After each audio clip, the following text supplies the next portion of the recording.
Alrighty, we're right back at it. Wasn't necessarily thinking that I was gonna have to get back into the bullpen this soon, but it is what it is. What it is. Holy shit! Good afternoon, good morning, good evening. This is DSP News, the unreliable ones. Ladies and gentlemen, welcome back to the newsroom and welcome to the Goutopian News Network, your unreliable source for DSP News. This is the Snort Report, brought to you by SNORTBUCKS Coffee Company, best beverage company. Here we go. So, I knew this was coming and whatnot. I figured that DSP was going to be a fucking hype beast or hype pig and try to go ahead and orchestrate some type of bullshit. I didn't know it was going to go into the full-blown insanity that it did. So, womp, womp, womp, womp. So, we're going to go over this. Big ups to Diggs, who was already on the wavelength and whatnot, and already has the situation cut up. And we're gonna hop right into this. If things work out, you should see this on Wednesday, which by this point, the interview, if it even went down, has already gone down. And who's to say what that entails? That more than likely is not going to be up on Friday, though. I already have something planned for the spooky season. I already have something already planned for Halloween in particular. Hopefully it all falls through. So if the interview even goes down, you'll see that if not the first week of October, the second.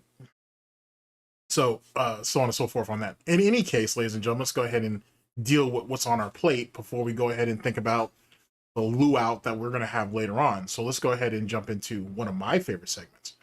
Hopefully one of your favorite segments as well. Ladies and gentlemen, welcome to my TED Talk. So, in our current timeline, excuse me, DSP is literally one day out from the interview. So he's wanting to drum up as much hype as possible. He's got the whole situation laid out in his head, how it's going to go. And in some ways, I think he had an idea of how he thought this particular Bottom Bitch podcast was going to go.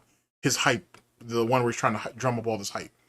And apparently it didn't work out that way for various reasons, because there are a bunch of variables in this.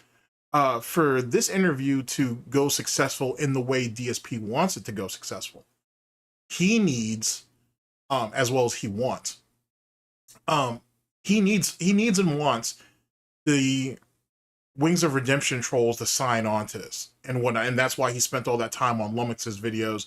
I don't know if he was on Breaking Banquets or like any of the other like Wings trolls that are in constant circulation. I don't know if he was on any of those. I think he went to Lummox because Lummox is pretty consistent. Not to say Breaking Banquet isn't, or any of the other guys, but he's pretty consistent. DSP probably gives DSP some minor PTSD. Big ups to Snortburnell, and that's probably why DSP also felt comfortable with that. So that's the thing. Speaking of which, some people here at GTG Network and Productions, as well as a few of you, to my understanding, had pointed out that the reason why DSP is commenting with the DSP Reacts channel is because he has what is that, YouTube Premium and whatnot, so he doesn't have to see ads. Which, if he's trying to deprive channels of, you know, ad revenue or whatever, he's not doing it through Prime, but through YouTube Premiere or Premium, sorry. But he already knows that, so I see the method in it. That does make sense. That DSP would just go through that to avoid ads. But I still also believe, though, too, it's a level of deniable plausibility. And yet again, that doesn't take away from my initial statement in that I want to see what DSP's watch history is on that channel, because I guarantee you that's where the cornucopia of detractor content is being ingested, for sure. So it makes a whole lot of sense. And if that is the case, if he's watching low tier God content over there, Wings of Redemption content over there, as well as his own detractor content over there, that's pretty much all he sees. Because there's no way of really just clearing that out. I mean, yeah, he can wipe out his search history or his watch history. He could actually do both now I think about it. He can wipe that out, but he'll always gravitate back to it because he's got a taste of it. Anywho, let's go ahead and I won't hold you guys any longer. Let's go ahead and get into this this bottom bitch podcast. We'll see where he goes about it. Yet again, I'm gonna be hyper focusing a little bit on DSP sidestepping those domestic abuse charges and shit. Like this was the Gouty Heisman Trophy, so we're gonna see how that pops off, and we'll go from there. We'll have a good time with it. Like I said, this may be this might be a long one. The other one was a little longer than I thought it would be too, but this one's definitely gonna be long, more than likely.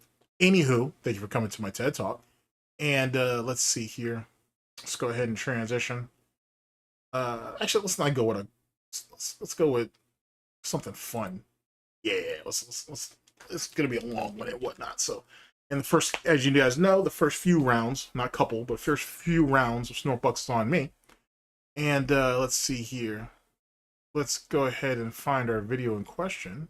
Should be this one here. What is going on, everyone? There we go. Okay, and let's go ahead and give some introductions. Let's get on our way, ladies and gentlemen. We are here with Raw Phil, big ups. Cut by Diggs, also big ups. And what is this? What is this? What is this? I'm a professional, not a professional. Semi-professional. I just play one on YouTube.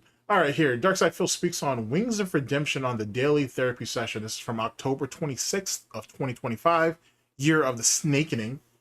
And womp, womp, womp, womp. And without further ado, here we go. What is going on, everyone? Guess what? I'm back, and it's time for a full and fun, epic week of streams here on DSP Gaming. 6 straight days starting right now, and boy, do we have a lot in store. Continuing playthroughs, brand new games, and that's right, it is a lock confirmed for tomorrow, an epic appearance on this very show by a very special guest by the name of... That's funny. As he's getting ready to deep throat that mic, which I'm sure is giving Officer Sanders flashbacks. It's funny how he's sitting there and he's getting ready to do what he's getting ready to do right now. And he accused Review Tech USA of doing that, saying that every time Review Tech had his mic basically in his mouth, it looked like he was basically deep throating something. And yet that's exactly what DSP is doing. Imagine that. Maybe DSP is just trying to get some practice for LTG, which will never come, but whatever. Maybe that's the thing. I don't know. Like that's really fucking weird. That's really, really, really weird. I'm not going to tell you. I already told you on social media. It's Wings of Redemption. All right. And in addition to all of that, at the end of this week, we've got the Halloween Marathon. Another thing too, I got to bring this up, but don't worry, we're in for a long ride, so it's not like I need to jump forward too much. What does DSP really think that's going to come out of this? Like, I've already given you my theory on the long game, I should say, as it pertains to Locale Live. Because remember, DSP's still trying to get back at Kino Casino, and then even before that, he's trying to get back on side scrollers. So, and it's funny that 2 of those 3 have already whored his ass out. So it only makes sense with, you know what I'm saying, the LCU at the end of it, to be honest with you.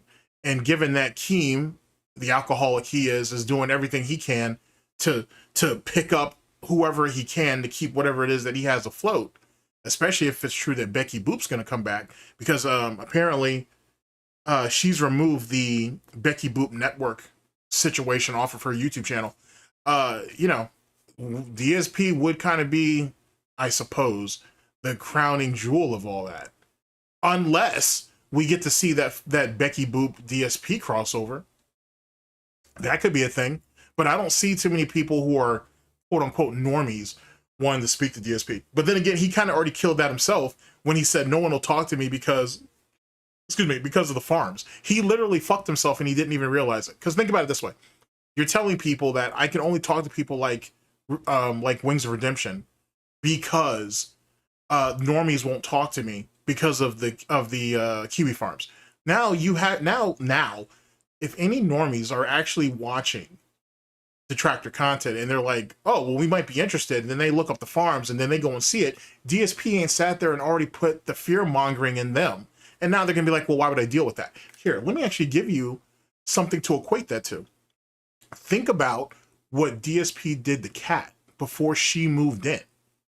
Okay, DSP basically fear mongered this chick into, hey, you got to give up all your social medias, because if you don't, and you decide to come in and live with me and we're going to be in this relationship or whatever, people are going to harass the shit out of you. and it's hard to deal with. I can barely deal with it, so I know you're not going to be able to deal with it. And he literally made this chick give up all of her social medias. We're talking about Instagram, we're talking about Twitter/X, we're talking about her YouTube, we're talking about her Twitch. She gave all that shit up. So, and then I should say, then DSP screwed himself up by doing so, because later on, when he wanted to bring her in on the content, right? Because remember, they had these grandiose ideas of doing content with each other. DSP's audience pushed back and said, no, you're the one that said that if you bring her in, they're going to harass her and she's part of your private life and this, that, and the third. He had to fight a damn near civil war just to get their approval to accept her into the content long before a detractor was a thought. And then that shit ended up falling short.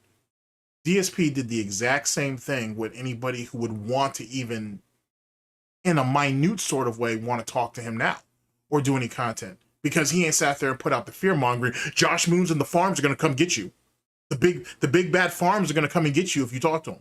He's literally fucked himself and you don't even realize because he's stupid, just so he could sell this bullshit. You know what I mean? And yet again, ladies and gentlemen, what is it that I tell you? The way DSP does anything is the way DSP does everything. And that's why DSP is his greatest detractor. So if this Wings thing does even pop off, and if it does pop off well, it don't matter, because you ain't already sat there and put out the edict that, hey, you guys shouldn't do nothing with me because the farms are going to come after you. Imagine that. Brilliant, Phil. Absolutely fucking brilliant. So this is a epic week. It's almost like, ladies and gentlemen, he doesn't want his detractors, trolls, haters, and critics to go away. It's almost like he's basically trying to initiate the great Gouty wars and shit. You know what I'm saying? Over basically Goutopia, if you will, or the Snortex, if that would be the larger universe, I suppose.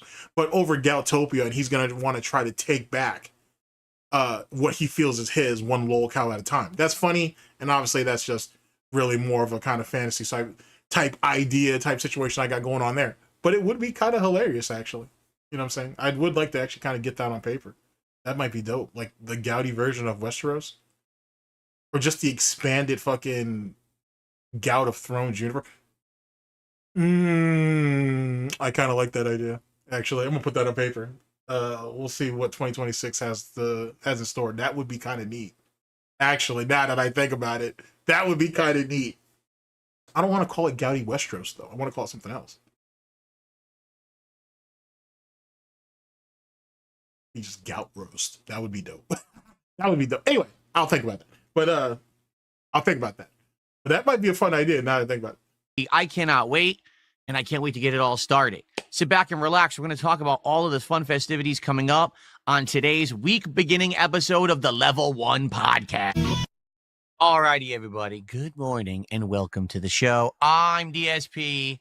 This is the Level 1 Podcast for Sunday, the 26th of October. You know what's another thing, too? Now that I think about it, now that I'm hearing him say it after so long of time, he doesn't see anything weird about calling your podcast the Level 1 Podcast. Like, that doesn't seem strange to you or whatever, given the context of who you are and what you're known for. I understand the whole, he wanted to own Keem at first, and yeah, petty bullshit, wah. But, you know what I'm saying? Like, later on down the line, does that not seem kind of weird to you? Like, that doesn't like sting a little bit?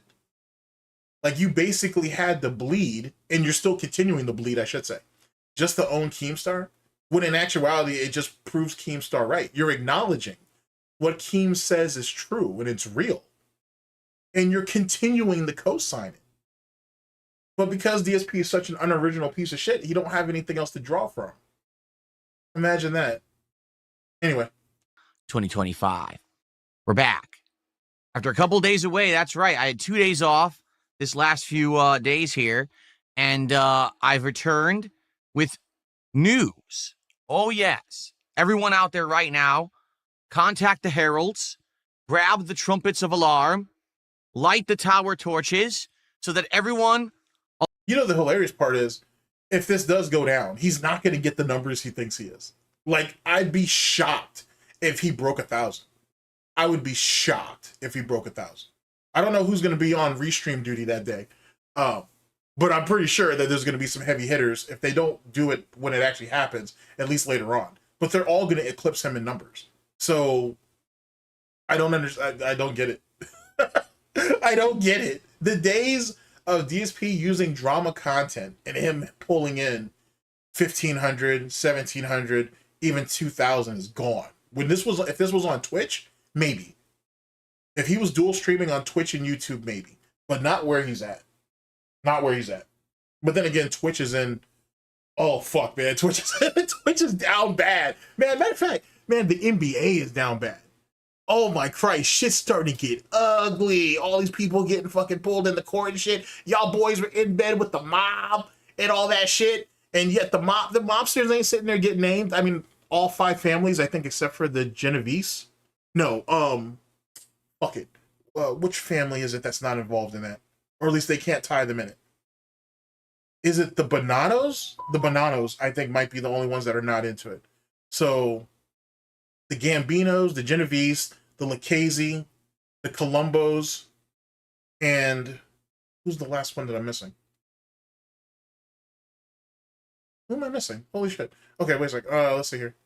You got the Bonatos, the Colombos, the Gambinos, the Genovese, and the Lucchese's. And I think, like I said, I think the Bonanos are the only ones that aren't involved in this, or they haven't been named yet. At least at the time that I'm recording. I don't think they've been named, but all the other 4 families are. And, but boy, oh boy, I'm not hearing nobody, no capos, no bookmakers. I'm not hearing none of them old cats being named. I'm just hearing all these NBA players and the guys that are being tied to them and the guys that are being tied to them.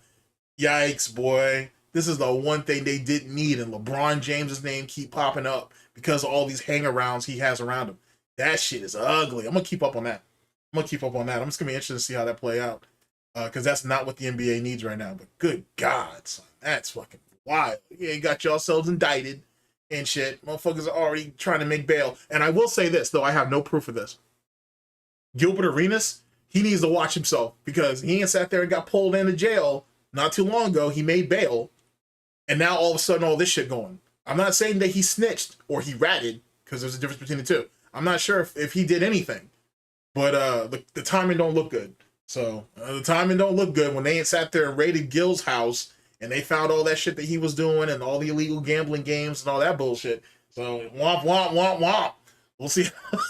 Oh boy, we'll see how that play out. But yeah, it's not looking good for the NBA. I mean, shit's gonna keep going. The Lakers arguably may very well be better without LeBron on there anyway, so it doesn't really mean anything anyway. But still, that's tough, boy. That's tough. Along the land will know.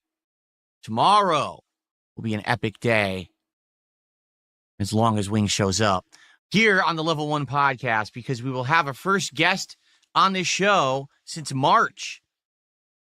It should be exciting, interesting. Who knows? Like, I don't know how it's going to go. To be frank, I don't think either of us knows how it's going to go. He needs to chill with those voice cracks. It'd be hilarious, though, if Wings comes up there late, or if he don't show up at all. I think Wings will show up. But it would be hilarious if he shows up late. Because now he can, because Wings subtly would be wrestling power away from DSP. Basically saying, hey, you need me, and I'll show up on when I'm ready. I'll show up on my time, not yours. That would be funny. I don't know if it'll happen, though, but that would be hilarious if that was actually the case. I think we're both kind of interested to see. It would be even more hilarious if fucking he just didn't show up. Because DSP would have a massive blow up if that was the case. Oh my God. He'd be throwing all kinds of under the belt blows at Wings if he don't show. That'd be hilarious. See nice little what will go down on tomorrow's show. We'll talk all about this in a moment. But at the same time, this week is already epic. We are continuing great playthroughs like Silk Song. You're still playing that? But you ain't done finished that game. You're still playing, you're still bleeding that game out? Damn, that's unfortunate. Good God, let that game die already. I mean, I'm sure it's already like a game of the year contender and shit. I mean, amongst actual gaming journalists, not this retard. But I think under actual gaming journalists, that thing's gonna be game of the year. But good God, bro, you're still bleeding that game. That's unfortunate. You just can't let that shit die quietly with some dignity. Nah, you gotta bleed it for everything it's worth. That's a damn shame. That's a damn shame. Tormented Souls 2. excuse me, Pokemon, which has been ultimate chill fun. Also, it's not like he's gonna beat out those journalist memes that are on like Twitter, Instagram, and TikTok, especially the ones that are circling around Silksong. He's not gonna beat those out by beating the game. I hope he realizes that. You're only making it worse for yourself. You're only prolonging the suffering. And if that's the case, why isn't Mario Kart World still in rotation? So you don't mind getting mocked and memed on for this particular game over here, but not Mario Kart World? And it's funny how the adapter for the Switch 2 broke not long after we stopped playing Mario World. Or, sorry, Mario Kart World. That's an interesting coincidence. I just thought I'd put it out there. And Ninja Gaiden 4. Plus, some American Truck Sim chill. And, of course, at the very end of this week, it is the Halloween Marathon event. So no Street Fighter this week? Womp womp. Where I'll be dressed up in costume. I'll be drinking. I'll be eating. I'll be merry. I said that the wrong way. You're supposed to say eat, drink, and be merry. We'll be playing a variety of horror-themed video games, which all of you nominated. And I'm excited because it's a good variety this year. Like, actually, a significant... He said it was a good variety last year. He said it was a good variety before that. And then when attendance is low, the donations are low, this, that, and the third, he'll shit on them for recommending games that don't work for his particular format of a stream. We already know this. We've already heard this before. It's still funny to point it out. Interesting variety of stuff that I think is going to work out really well and is going to be a great event. So that's on Friday, the actual, Halloween all day long. And I certainly hope that you guys are going to join me for that. But it's just a great week in general. The fall has 100% arrived. It is raining and cool outside. It is only 72 degrees in my office. It is beautiful streaming weather. That's why I am so excited for the festivities that are about to arrive. So we're going to talk about all of this, all right? We are. How is everyone today? I know you guys have been away for a couple of days. Hopefully you're safe. Hopefully you had a good time. Maybe you decided to get caught up on all of my content. Maybe not. But whatever you did, I hope that you had a good one. All right, I'm back. And I am rejuvenated. I am ready to go. Who do we got here today? We got Dvaklin. We've got Chris. We got your local SpongeBob fanboy. That's an interesting name. Original Grant Game Dude. Frosted Shard. We got Buckwell. I can never read this name for some reason because it's red. It's hard to read. Maybe you should put some glasses on. That might help. Hell yeah, real. Anti-consumer practices, Hyperloop, RGB Kings. Above John Stamos has arrived today. That's interesting. Very epic man. I'm sorry is here. Who else? Amber Lynn, Horntons. That's a throwback. Horntons. D-Man, how are you? Lord J, how are you? I hope you're all doing well. Really, I mean that. Because I'm excited for a fun and positive week here on the channel. I know that you guys are always up for whatever, So what did we do? We called out, what, less than 20 names? And then he's bleeding, what, a fourth of that? Jeez. Oh, sad days, boy. I bet you anything he wishes he was back on Twitch, where there was at least a few hundred people and there was at least a couple of dozen people talking in the chat. We've fallen a long way. Just imagine that, by the way. He has less people participating on his streams now, between two different streams, I should say, because he multi-streams, than he did when he was on Twitch. When he used to bitch and complain and be paranoid of all the people that were in one chat. Wow. Times are tough, apparently. Times are tough. Comes our way, but this week is going to be a special one. It's not just normal stuff. We got some epic, cool, neat stuff planned. Although, admittedly, this is going to change the schedule around a little bit. We already shuffled the schedule around once because of what happened with Tormented Souls 2 on Friday. We'll talk about that, actually, because that's important that you guys know what's going on with that game and playthrough. But also now, with tomorrow, it's also going to be a schedule changing deal. So talk about all of this. I'm actually very curious to talk about tomorrow and what you guys think about this whole situation. Okay? But first, before we get to that, let's talk about my days off. Because you guys always ask me, well, Phil, what were you up to? How were your days away? And I always say, but none of your business. Wow, how dare you ask me such an intrusive question? It's completely disrespectful. So what? So you're doing it now to make yourself more personable, so then more people will show up and basically give you money tomorrow? Is that what the plan is? Act like you give a fuck about these people. Act like you give a fuck about their opinions. Go ahead and share a little bit about yourself and your lame ass life, thinking that they'll be more willing to contribute tomorrow. Is that what the scheme's supposed to be? Huh. Okay. That's a choice. I have the right to privacy. And if I feel like sharing with you some information about my days off, I will. That's kind of contradicting itself. If you feel that you need to keep yourself more private, which you probably should, then there is no choosing to share something. Privacy is privacy, unless you don't know what that means either, which is possible. Now that I think about it. You shouldn't be asking me. Well, today. Yeah, we don't go care. From there. So we don't care. Thank you, Diggs. Do not give a fuck. Sorry, someone is asking me to ban someone, so I'll take care of it. There we go. Okay. Oh, I see someone noticed. Actually, wow, it took longer than I expected. 15 minutes. The show has been live for 15 minutes. It took 15 minutes for someone to mention this silly stuff. My wife saw this at a store. Wow, your wife saw what I assume is plastic or synthetic food. That's not the flex you think it is, Phil. That is not the flex you think it is. Oh man, I'm sorry, Kat. I'm not sorry. I think it's just hilarious, but that's wild. She was like, come over here. I was like, what? And she goes, are you hungry? I said, what do you mean? No, well, I'm not hungry yet. We didn't eat too long ago. And she said, oh, that's... So how is it that you've lost weight and she continues to put weight on? How is that a thing? If you're basically regulating each other's eating habits, which is what he's making it sound like. Too bad, because here... Wow, Phil, is that what you were expecting? You know what? Let me stop. Let me stop. The concept or the idea of you're possibly a closet homosexual is starting to gather steam. So I don't need to add to it any further. It's the proof is in the pudding. Go ahead, Phil. Flop it around in your hands. It's actually not bad. It's a wrist rest. It's actually decent quality. So I got a nice big baguette, and I got a little croissant. Wrist rests. I love how he threw that on Kat. Like, hey, you know what my fat wife ain't sat there and found? She found these things. These food-related things I can have on my streams. Isn't that neat, guys? Ignore the fact that the last time she came on, she was damn near double his weight. Damn near. But look at this cool little food thing that she thought of. She must have been hungry at the time. And she was just going ahead and letting Phil know, hey, it's dinner time. Or it's time for din-din. What the fuck, Phil?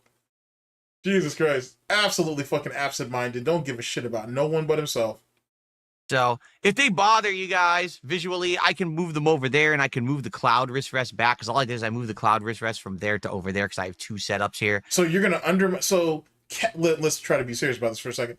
So Kat recommended these things to you. You bought them.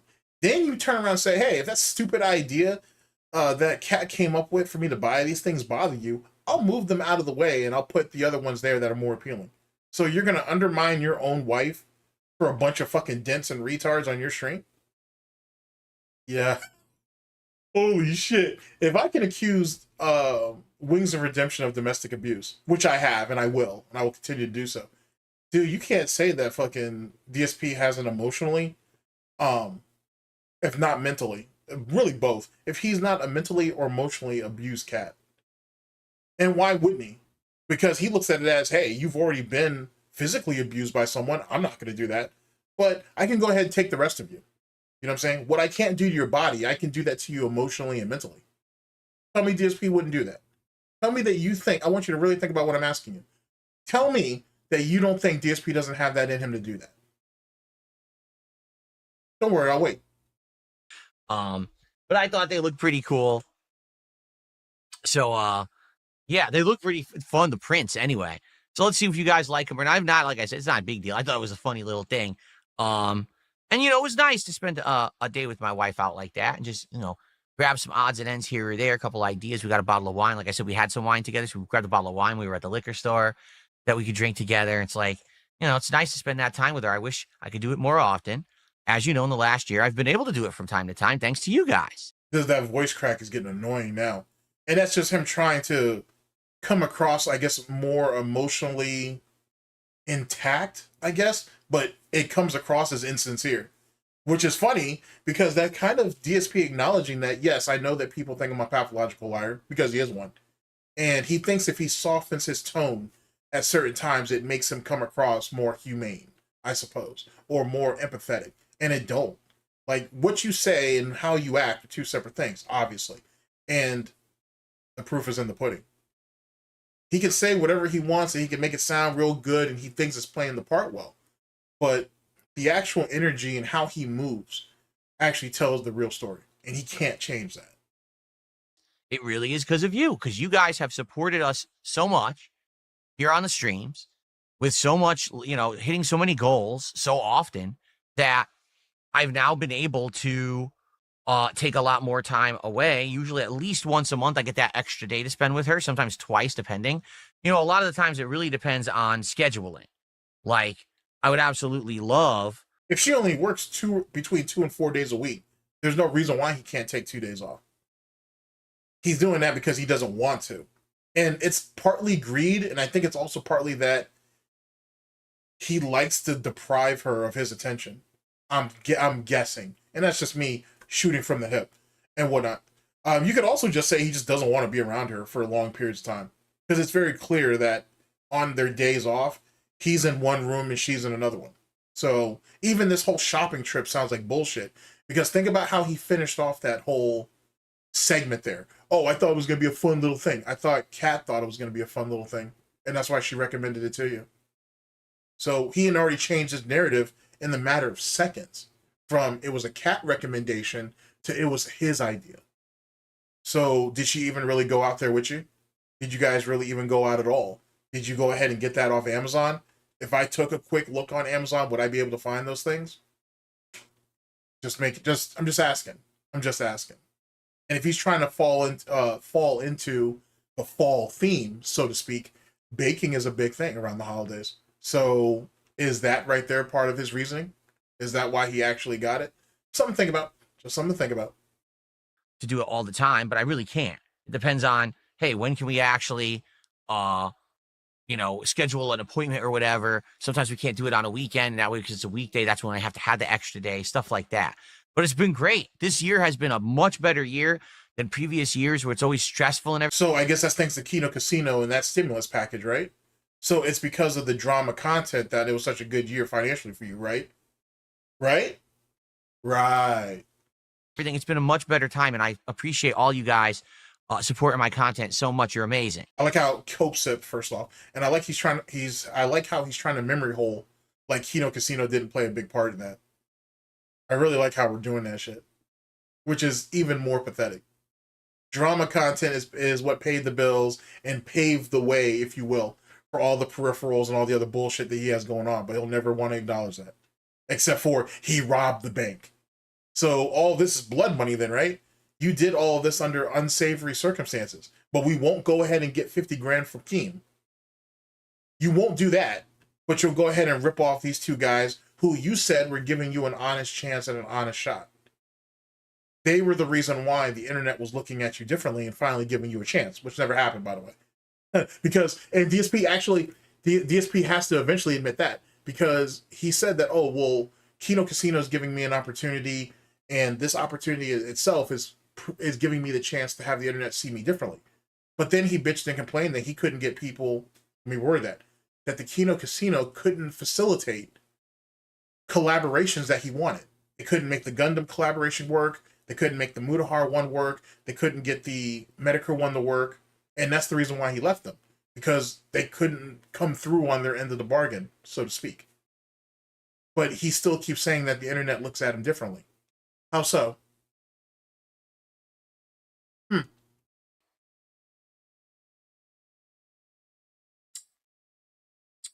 So speaking of which, next week, I'm just going to take the whole week off. I'm just kidding. No, we got a 6-day week. And then after that, probably another 6-day week. We'll see. But good stuff. The thing is, I am so busy right now, right? I am so busy with everything we're doing. We're juggling a tremendous amount of new releases, and there's more right on the horizon. It basically means I can't. It doesn't even matter. Half of them will get wage quitted anyway, so who gives a shit? Really take on any more real new games. as you know, here's what we're doing right now. And by the way, I'm going to do shout outs in a moment. I think I got my first contribution of the day. So thank you guys. If you contribute, I will give you a shout out in just a sec. Thanks for the early support. Now that I think about it, let me put this out there. Do any of you guys still think that DSP gets review copies or well, he's not an influencer, but whatever, we'll just run with it. Do any of you guys still think that DSP gets review copies or influencer copies or just, just early copies in general? Because DSP does have a background, for those of you who know, he's had a background where he's had people who watch him who have been in positions to where they could get review copies, or just dents who play a lot of games on stream themselves and they get an extra copy of a game and they send it to them. So anyway, back to what I was saying. Do you guys think that DSP still is still the recipient of some of these free copies? I'm just throwing it out there just as out of curiosity. Right now, here's what we're doing. Hollow Knight Silksong Act 3. We're almost done with the game. For what I understand, we are in the finale. We're just doing the last odds and ends, meaning the side quests, the final optional boss fights, the final items that I kind of missed along the way. And then we're going to do the final major 3 areas, and then it's the finale. So probably a few more streams, we're finally done with Silksong. But man. So what, you're going to bleed that till December, maybe? That's insane. That's insane that he did that shit with that game. That is a great screenshot, by the way. That's unfortunate that he did that. That's a damn good screenshot, actually. That might work. Yeah, that might be the play on that one. But yeah, that's a damn shame he would do that. Absolutely brutal. What a playthrough. 50 plus parts. We're talking 60 hours more. It's such an epic game. I never expected it to be this long. I never expected you guys. Keep in mind, like week 1, he was damn near talking about wage quitting that. Damn, that's crazy. He bled it that long. I wonder if he did that out of spite, because the Tractor Trolls, haters, and critics were clowning his ass, and there was kind of like an idea of when he would drop that game, and that's the reason why he does it. And keep this in mind, and don't fool yourself on it. DSP will finish a game out of spite. He'll do it just out of pure, unadulterated spite if he has to. If he really thinks he can own the detractors in some way, I don't know how that's a thing, but whatever. He'll play a game out of spite. That's insane, bro. That's insane. He should have been done with that game already. To get so engaged and supportive for this game, and I'm so happy you did, because I love it. I can't wait to see it through to the end and see all the content of the game. It would be fun if he wage quitted it, or rage quit on the last boss. That would be kind of hilarious if that's the case. But I assume he's already watched the game. He's already watched someone else play the game to completion, so he probably has an idea of what he's going through. Now that I think about it, that's probably reason why, or that's one of the reasons I should say, why he's playing the game. Why he dragged the game out as long as he did, because he's already watched someone else do it. So now he knows what side quest he needs to go to. He knows what weapons that'll make it easier for the last boss, and then he can go. That makes a whole lot more sense now that I think about it. That makes a whole lot more sense on why he bled this game the way he did. Yikes. That's unfortunate. So that's amazing. We've got Ninja Gaiden 4, which is turning out to be pretty good. Well, tonight, great. I guess we'll find out. I'm also, excuse me, I'm also going to have to shift the schedule around because of tomorrow. All right, because tomorrow we're going to have a guest on this show for the first time since March. And man, let me tell you, I haven't actually set up a stream to have a guest since April. So it's been 6 months. So I'm thinking in my head, oh crap, how do I do that? That's right. I got to put on a virtual camera in OBS, and that's going to go into Discord so that they can see me. And then I have to do a Discord capture window, and I have to unmute this particular audio here so that you guys can hear them talk. Here's my question. Is DSP plan on keeping the actual stream up after it's over? That's my first question. And secondly, see, because there's all this talk going around about the money. Right? You know what I'm saying? DSP is pulling his usual respect the pack spiel. Oh, they don't want any money. Wings just wants publicity. If that's the case, is Wings going to record this on his end? I got so many questions now that I think about it. And even if Wings says he doesn't want any money, why not just go ahead and throw a couple bucks at him anyway? Or show up to his stream and drop, $50, $100 or whatever, just out of an act of good faith. Why? Well, I know. We're talking about Darkside Phil, DSP, Phil Burnell, Dark Geppetto. I get it, but like, he didn't mind dropping money on fucking Early Bird. He didn't mind dropping money on fucking, or his wife. I'm still on the fence that DSP was the one that was giving Early Bird that money. I think it was actually Cat under DSP's account, but that's just my own personal Theo theory on that, or not exactly a Theo theory. But he also didn't mind giving money to fucking Kino Casino. So why couldn't he throw a couple bucks at Wings? I'm just asking. If we're gonna have lol cow on lol cow cannibalism, at the very least we could throw some money around. That's all I'm saying. It's all this complicated setup to do. I haven't done it in 6 months, but I think it's worth it. Because, ladies and gentlemen, tomorrow on the show, I'm going to have a very special guest, the likes of which you have asked for many, many, many years.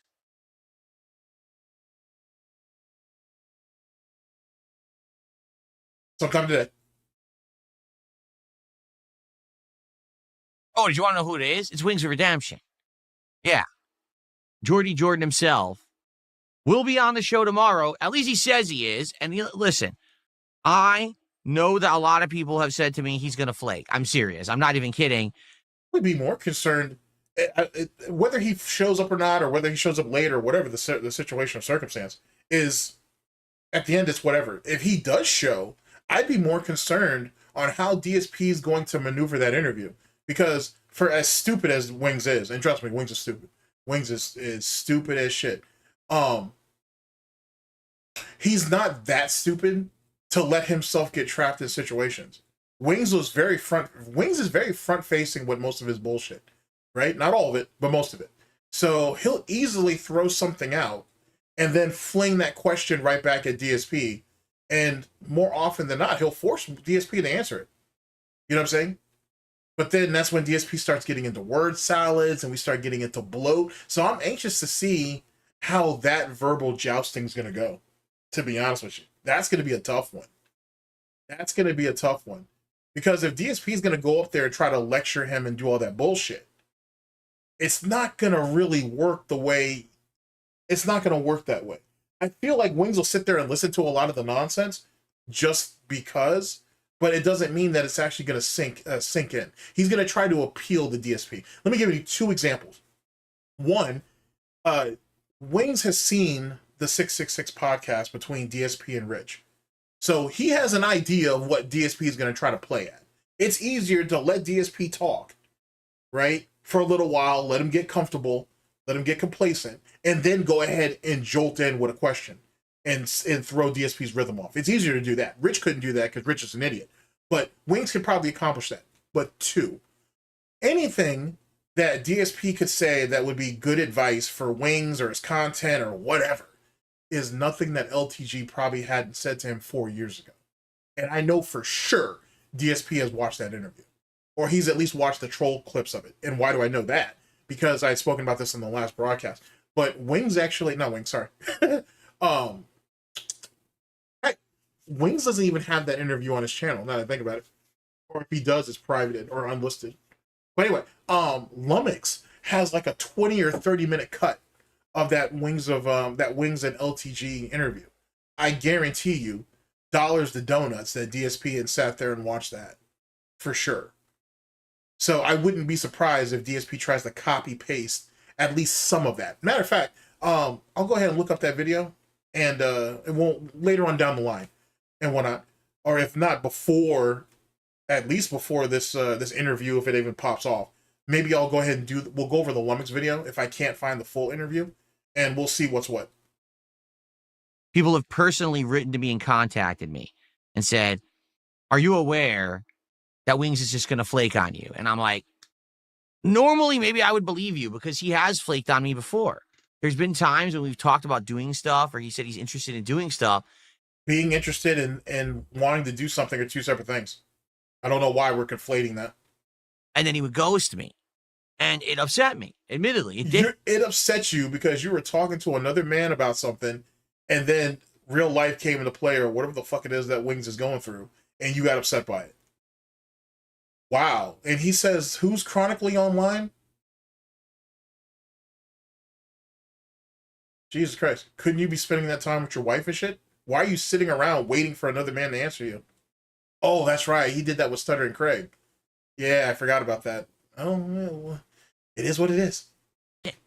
But this time around, he's been talking back and forth with me for about a week. And I've got him added to Discord and everything.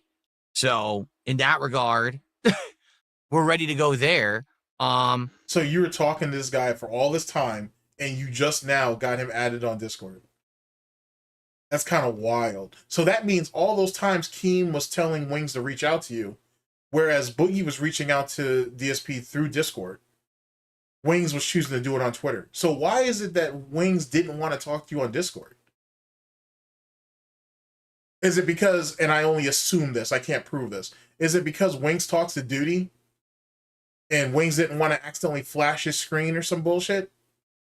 Is that what that is? Or is there any other trolls that are down there and whatever, or dent tractors or whatever the case may be that's on that list and he didn't want you seeing it? It does make me wonder. Adding someone on Discord is the easiest thing. So why is it that Wings was avoiding DSP? It's almost like he never had any intention of doing anything. It's almost like Wings was giving DSP the runaround in the same way DSP was giving Keem the runaround. Imagine that. We've locked it in. So here's how it's going to go tomorrow, so everybody knows. Okay? We are going to go live at the usual time. The stream will go live around, say, 11:15 a.m., and then I'll jump on the stream around 11:30 a.m., and we'll do... He doesn't understand. Like, he needs to stop doing that. You sitting there and fucking letting bullshit run for 15 goddamn minutes, so you're wasting people's time. But that's the idea. The idea is to waste people's time. But here's the thing. If the Bottom Bitch podcast is supposed to bring people in to help build up for the show, or build up for his stream, which we know that's not the case. After the fucking Bottom Bitch podcast is done, everybody bails for the most part. What's the point of having 15 minutes to let people drum in? Like, you're just wasting time. And that 15 minutes could easily be 5 to 7 minutes. And what are you doing for those 15 minutes? You're not setting up the stream. You're not setting up the game. So what the fuck are you doing? But this is the constant and consistent professional, though, right? That's what he tells us. like a half an hour of buildup. Half an hour, we'll just hang out and we'll talk. So you're going to give them 15 minutes of bullshit, then another half an hour of buildup. He might as well just do a solo Bottom Bitch podcast then leading up to Wink showing up, if that's the case. Yikes. We'll see what you guys think about what's about to happen, get you all hyped and excited. However, just like with the other guests that I have had on the show, okay, we are going to give Wings my undivided attention. All right? I'm not going to be reading chat. There's not going to be any pop-up messages. There's not going to be any leaderboard. I'm going to remove these elements from the stream during the time that he is here. Now, I don't know how long he's going to stay. He said he's going to arrive around noonish Pacific time. Okay, so perfect, because that's about, you know, when we're in full swing in the podcast. Like it's about right now. It's about right now will be the time that he arrives on the show after we do the build-up.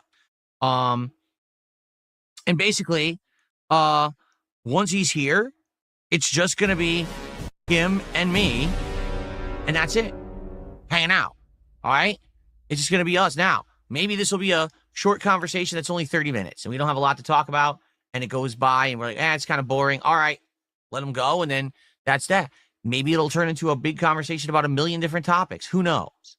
And in a lot of ways, I think that we have... I assume he wants it to be the latter more than the former. Let's be honest. Have a lot of similarities, or at least we've been through similar situations where we can talk about that and share. So you're going to try to use your trauma as a bonding situation? You're going to trauma bond with each other is basically what you're trying to say. That's pathetic. Wow, Phil. Imagine two people who are actual predators themselves, right? Who made friends off the internet, found women off the internet, found fame off the internet, or at least some type of notoriety, and then lost it. And then created hate mobs and all that bullshit. You guys are going to try to trauma bond with each other. Or that's what DSP at least wants. Okay, that's an interesting way of going about it.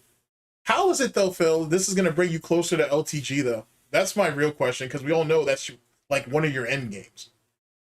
One of your end games is to get LTG to the table. So how is any of this going to do that by you trying to copy him? It's really strange. But yet again, let me lay out my thought process a bit. All of this is DSP just basically grabbing LTGs or Keemstars or Jay Snyder or Viscant's sloppy seconds. That's all this is.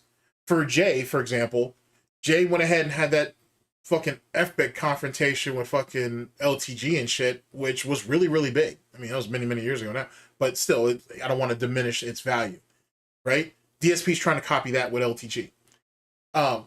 He's doing this interview with Wings to copy the interview that Wings and LTG had 4 years ago, or maybe almost 5 at this point, but at least 4 years ago. DSP's trying to copy that shit. And then he's trying to see if he can get Wings to somehow be a reoccurring guest on his platform, which makes me wonder if he's willing to go on Wings' streams. We'll see about that, if this even happens. But it's funny how he's trying to set that whole situation up and trying to build that camaraderie, which is the same thing that fucking Keem did. So why is it that this grown-ass man is running around chasing after other men's sloppy seconds? Why is that? Like, why are you so heavily invested in basically trying to eat off somebody else's plate? And you're not even trying to be original about it. And then, as it pertains to Wings and to the Keemstar thing, you could have been paid 50 grand to do this. But no, you want to sit here and do it on your own bottom bitch bullshit for damn near free. I'll never understand the logic. Never understand the logic. What he's doing, he could have been paid for handsomely. Well, somewhat handsomely. Whatever. He could have gotten paid good money to do this shit. Like, you know what I'm saying? Keem would have paid him good money to do this. Instead, he wants to do it on his own little dusty ass fucking setup for free. Damn. It's just backwards as fuck logic, man. Their opinions and thoughts about stuff that's happened. At the same time, I think we're very different people. Like, really different people. No shit. Like, completely different people. No shit. I don't think that you could think that we're kind of polar opposites in a lot of ways. Our philosophies on kind of content we make and the way that we behave and all kinds of stuff, right? So maybe we're going to have some harsh criticisms for each other.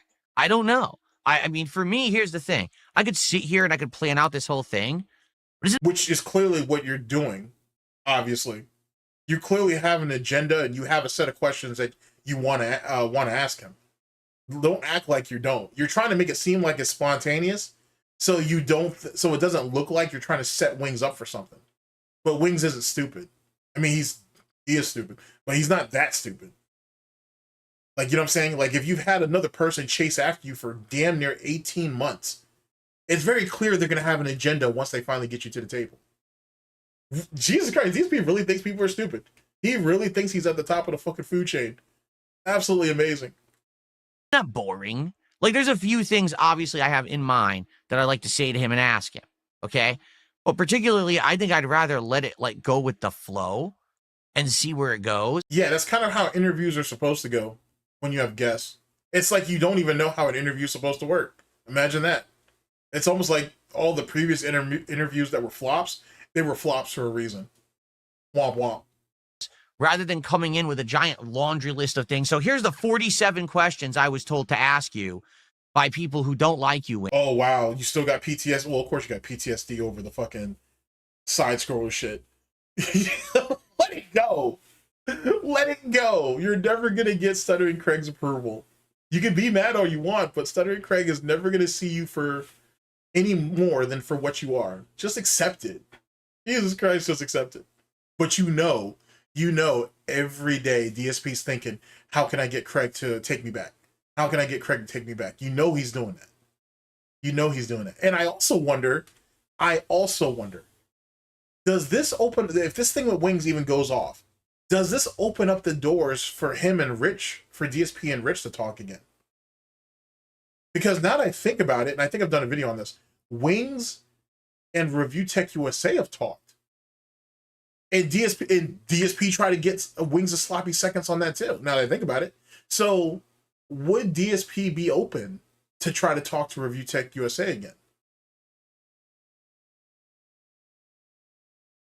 Because DSP has to know that Duty talks to fucking Wings. So, and obviously fucking Duty's in bed with Review Tech USA. So, you know what I'm saying? That can't be a deterrent. It didn't deter him the first time when he tried to get him on there to go back at Kino Casino. So I wonder if we could get some type of future situation where Review Tech USA and DSP talk to each other again. I wonder. Third time's a charm type shit. Huh. Maybe. Maybe. Here's your interrogation. Here we go. Like, I don't think I want to do that. I think I'd much rather just have a conversation with him, see where it leads. If we get to some interesting questions, great. And if we don't, I don't really care.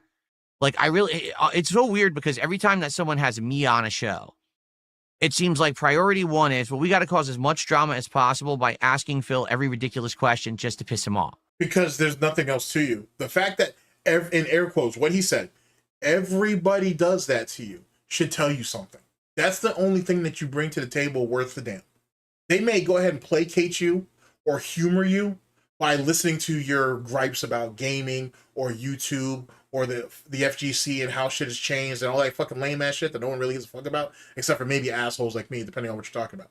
But outside of that, no one cares. They only want to hear about the drama, because that right there is what your name is. It's literally tattooed on you. It's tattooed on your soul. We're talking beyond just the skin, right? Or any layers of your epidermis. This shit's tattooed on your fucking skin. This shit's in your fucking bone marrow. And you'll never be able to wipe that away. And you swear to God that there's more to you than that. But given how you carry yourself, it's proof that there isn't. You live for the drama because that's all you have. It's the only thing that you'll ever have after all this shit's said or done. When DSP, Phil Burnell, Darkside Phil's in the ground, Dark Geppetto, when he's in the ground, right? Because I know there's people that are wary of calling him shit now. When he's dead and gone, that's when people are going to be okay with calling him a pedophile, calling him a groomer, saying that he was an absolute fucking failure at everything he ever did, and he wasted fucking basically server space with any content that he's ever made. He was a hateful, resentful, jealous little goblin ghoul, right? And there's a reason why he met his end the way he did. Not just in life, but on YouTube, on the internet as a whole. How is it that you've been ran out of damn near every community that you've ever been part of? How is it that you've been deplatformed by damn near everything, from payment processors to actual streaming sites? How does that happen to one person? And yet you didn't make nearly the amount of money as an Ice Poseidon did. You made a lot of money, let's be honest. DSP has made himself a few $1 million. He's got nothing to show for it, but he made himself a few $1 million. But how is it that you don't have anything? Oh, and even then, you couldn't even keep the money. He's not even going to be able to bury himself. If something happens, God forbid, if something happens to Kat tomorrow and she checks out of the server, does DSP have the money to bury her? Or is he going to have to beg mommy and daddy for that? Is he going to have to come to the internet and beg them for it? I want you to think about that now. Does he have insurance on him? I'm sorry.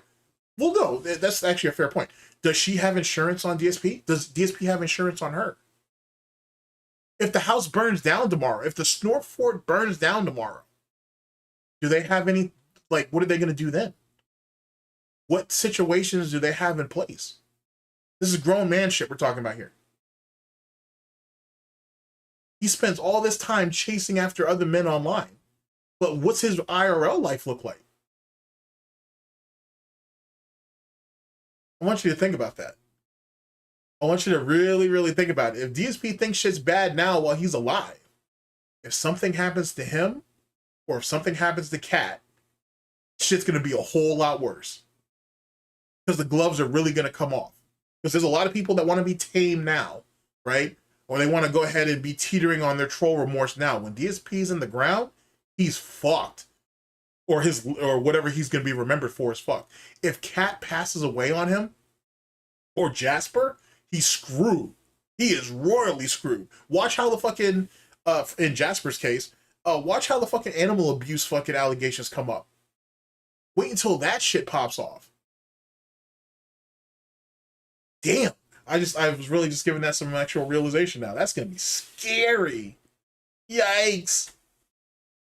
Right? But then again, let's be honest. DSP doesn't live for tomorrow. He's only living for today. So whatever is whatever. You can't really look forward to tomorrow if you know you don't have a future. I have no desire to do that with Jordy tomorrow. You know what it is like? Maybe I've just been through it so many times and it's just so stupid. It never goes anywhere. It's just the same beat the dead horse shit anyway. Like, don't you want to do new content? Like, this is the first time I'm ever actually going to have a conversation with this man. Why should we talk about the topics that everyone's already beaten to death, right? Maybe we could find some new ground and stuff to cover that no one's ever heard people talk about before, right? So that right there, by the way, is a nice deflection for all the shit talk that they've done to each other over the years. That's what this whole thing is about.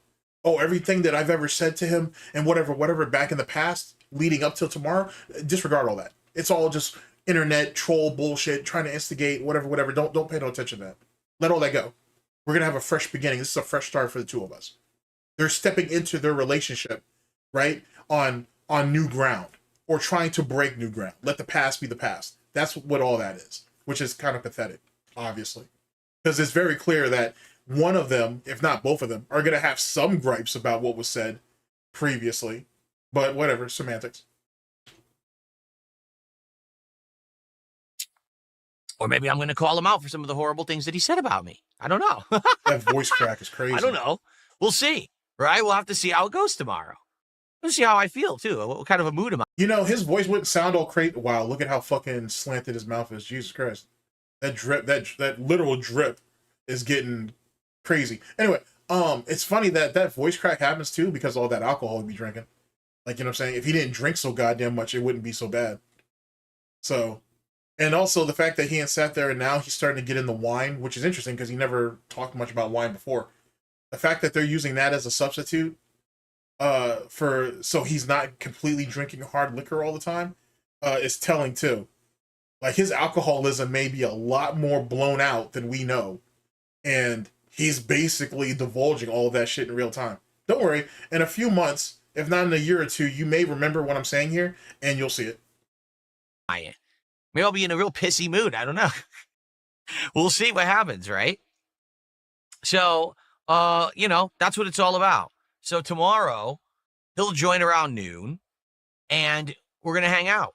I would say the longest we'll go is 2 hours. Like, the absolute longest we'll go is a couple of hours. I thought you said we were going to wing this. Now you're trying to put barriers on? Oh, that's right. You have to control the situation. I see. You have to be in constant control at all times. I see.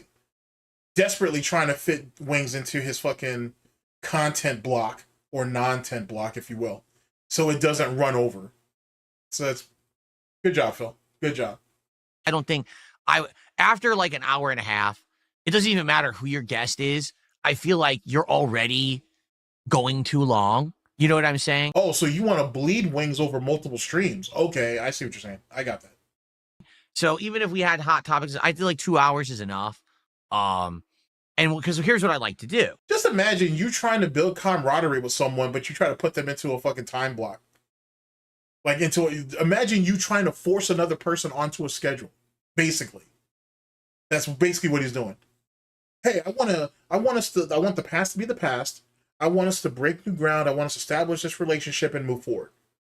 I only have so many hours though to do it though.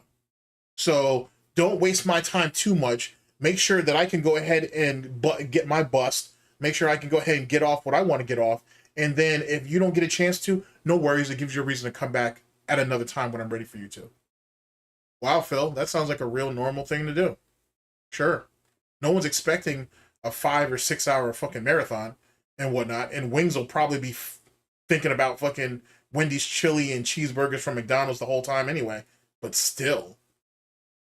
Like, you can't sit there and say, I want this to be an authentic situation and we're just going to let things happen as they should happen. And then sit there and try to put them back onto a time block. It's just not a thing. Not realistic anyway. It's almost like he's never talked to anybody before. Like, he doesn't know how to have an actual conversation with people. Imagine that. God damn, you looking fat in the face, Phil. What's wrong with you, boy? This that weird definition of skinny fat. You know, when I do a show like this, after the guest leaves, then I enable pop-ups. I enable the leaderboard. I start looking at contributions that have come in during that event. And then we go fully interactive. So what I will do is for the second half of the stream, actually, it's kind of funny because he's literally admitting to you. He's saying that, oh, I'm going to give Wings my undivided attention. What he's really telling you is he can't do more than one thing at once. He can't multitask, is basically what I'm saying. I don't know why I had to make that complicated, because it's not. But he's basically admitting that he can't multitask. He can't have someone on an interview, right, and also take in contributions and even have those contributions directly ask questions to himself or the guest. It's going to throw off his rhythm. Which means what, ladies and gentlemen? It means we have an agenda. And he doesn't want any distractions that will keep him from that agenda. He has a certain type of way he's looking to bleed Jordy, and he doesn't want anybody to distract from that or throw it off or throw hints at Jordy to be like, hey, you need to be on guard for this. Because if Wings is watching the stream, that means he'd be watching the chat. No? That'd be a thing. Interesting. But I mean, he's going to watch the chat anyway, so it wouldn't matter. Yeah, I'm just going to say that he can't multitask. I'm just going to go with that for right now. That's clearly what it sounds like.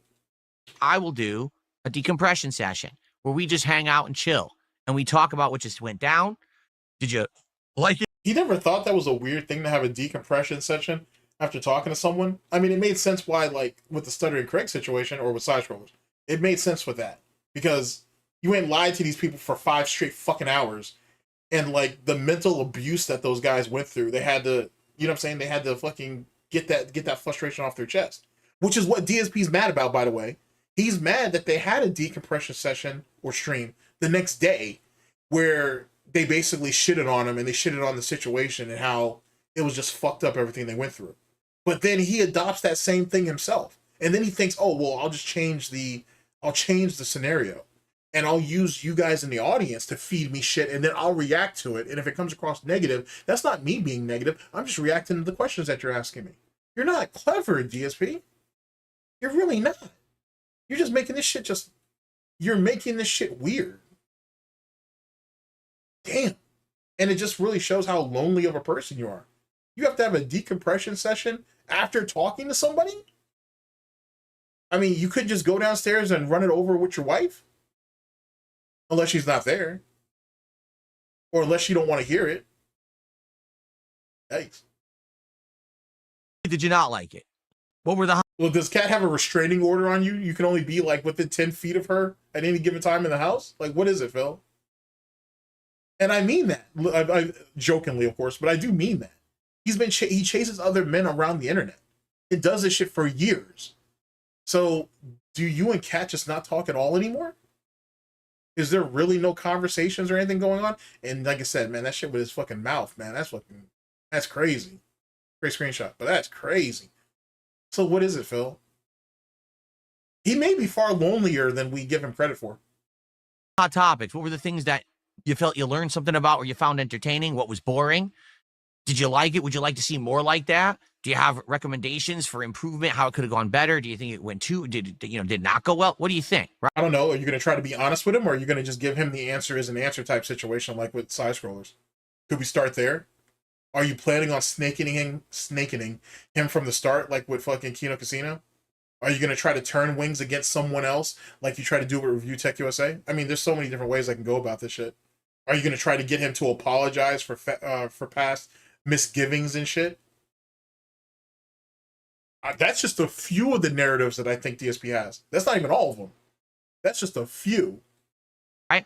So I think that'll be great. And it's going to be something special, something different. Break up all the gaming that I've been doing nonstop for a very long time. Give us some variety. I think it's a great opportunity. I really do.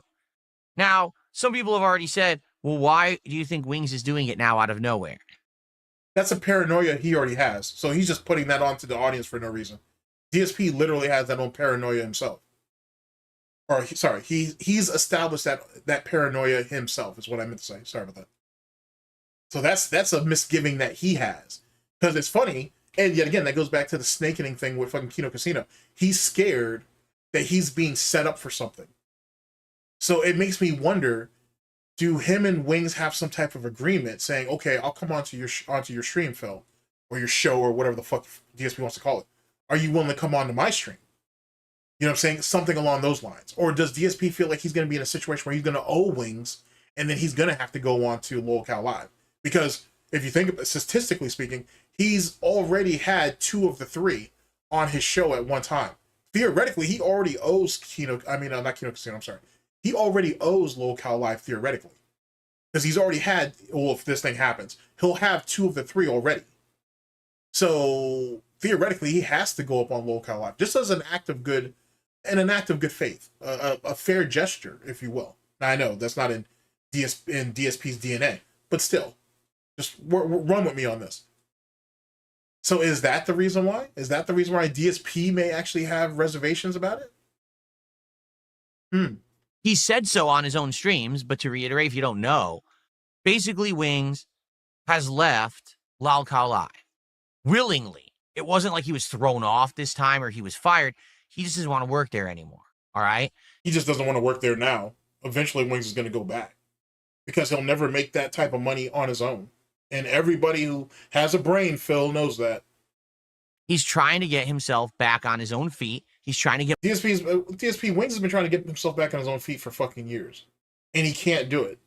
And the reason why he can't do it is because he doesn't have a vocal point anymore that would cause it, that would be a draw. If Wings did reaction content, like to like DSP shit or Review Tech USA shit, or like, you know what I'm saying, just any type of troll content or whatever, he would get a buzz. He would get a buzz. Can he keep it is one thing though. You being able to draw people in is one thing, but can you keep them is another. If he did that, then fine. But like shooter games are not really his thing anymore because he's too slow. He doesn't have enough. His reaction time and reflex are bad. He's not the fucking strategic mastermind that he thinks he is, right? He just doesn't have that. He has to play at a far slower pace to even make the bare minimum. It's not like back in the day, because this shows you how long I've been watching Wings play Call of Duty. It's not like back in the day when Wings chose to be a camper. And I will say, and I'll still defend it, Wings was probably one of the best campers in Call of Duty in his day. He was probably one of the best. He understood the maps. He understood how to use his teammates as meat shields, is what they called it back in the day. He understood how to use them as meat shields. He understood how to control the pace of a map. He was good at doing those things. He can't do that now. Gameplay's too fast. The maps are too disjointed, or at least for him anyway. And Wings can't adapt anymore. He's mentally broken himself down to the lowest common denominator. Can't do it. And he won't sit there and play single player games because it doesn't bring enough attention. But even though it shows that he'll make more money doing that, but it doesn't bring him the attention that he wants. And then he won't go back to Twitch. Or let me reword that, because Wings was never banned from Twitch. He was kicked out of their monetization program. He won't go back because they won't let him back into their monetization. Is my guess. That's my guess on why he can't go back. So if Wings really wants to shake shit up, he needs to start multi-streaming. And truth be told, there's no business for him being on Kick. He should go to Twitch. And I'll say the same thing for Review Tech USA's dumbass. He needs to start multi-streaming too. Being on YouTube is just not cutting it. So either he needs to go to Twitch or he needs to go to Kick. And for Rich, going to Twitch would probably be his best bet over Kick. And I know you're probably saying, well, wait, isn't all the political heads over there on Kick, this, that, and the third? Yeah, but those guys are more than likely to run up on fucking Rich in his streams and shit, which is only going to scare his ass off. He's better off going to Twitch, and he'll be handled with a light touch over there. But that's just my own personal opinion on both of those subjects. Momentum back for his channel. Well, it's not working. This month, he was really hoping that Battlefield was going to take off for him, and he played the living crap out of it. And it just didn't work for his audience. They just didn't like it that much. So, I mean, it's not the fact that he's not very good at it either. It also comes down to the fact that Wings is not very good at it.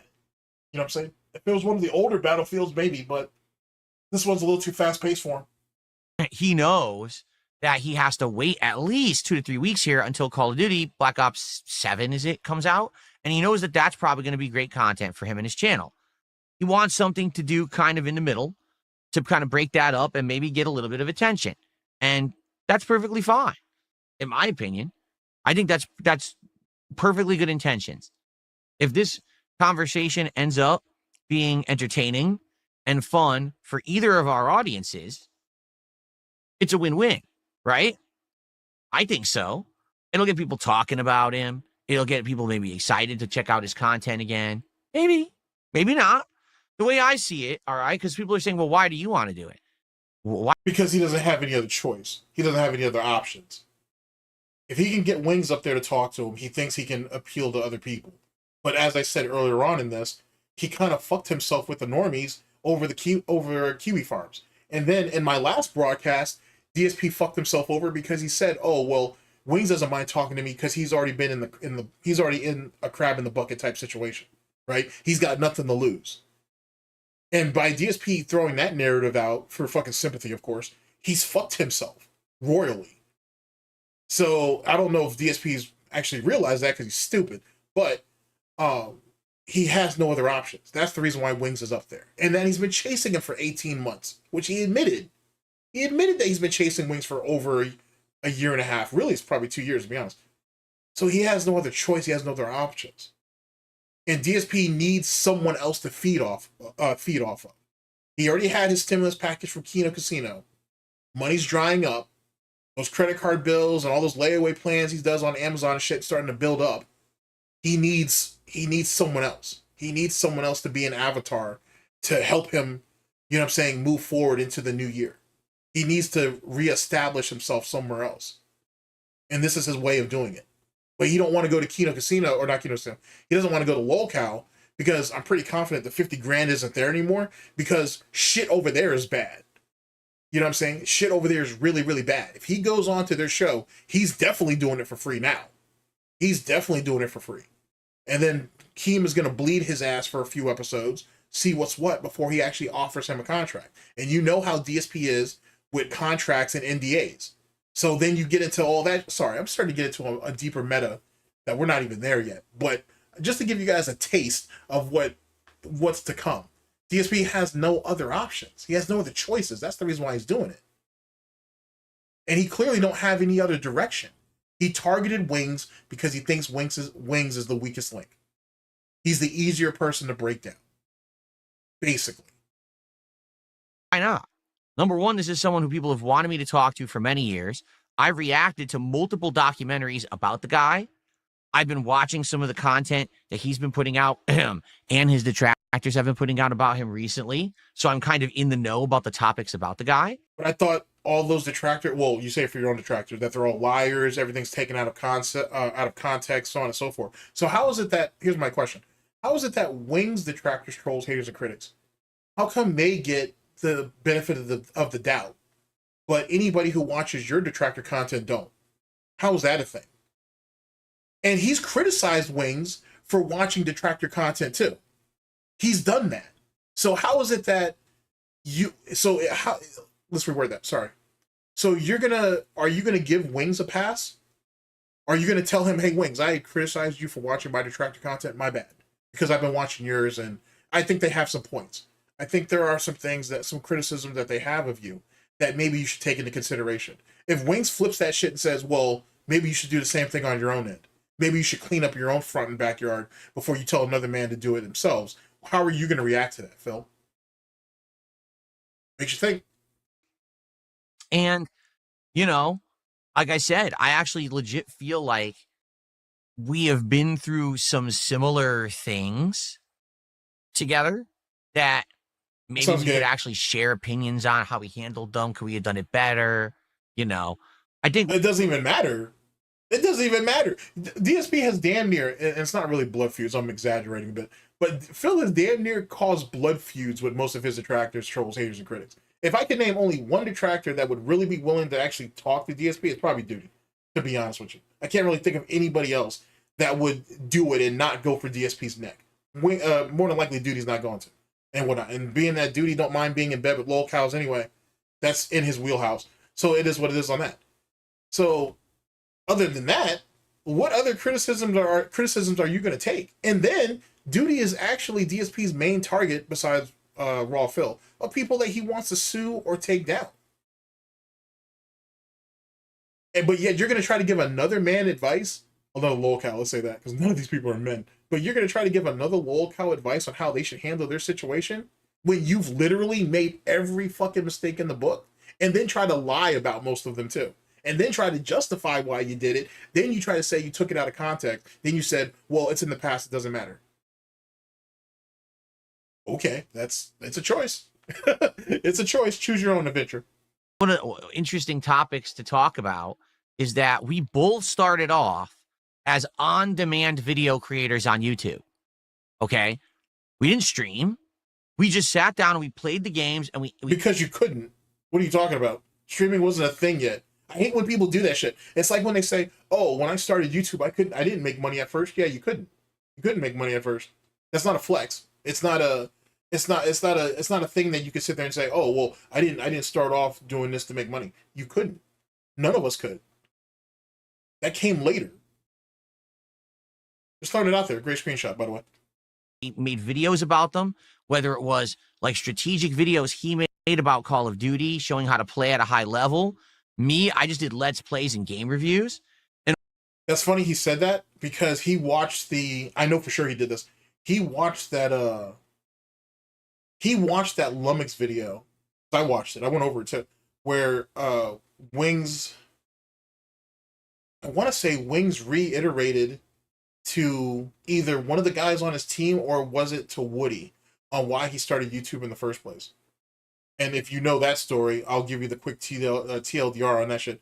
Wings says that the reason why he started doing YouTube videos is because he wanted to help his teammates be better teammates. Basically.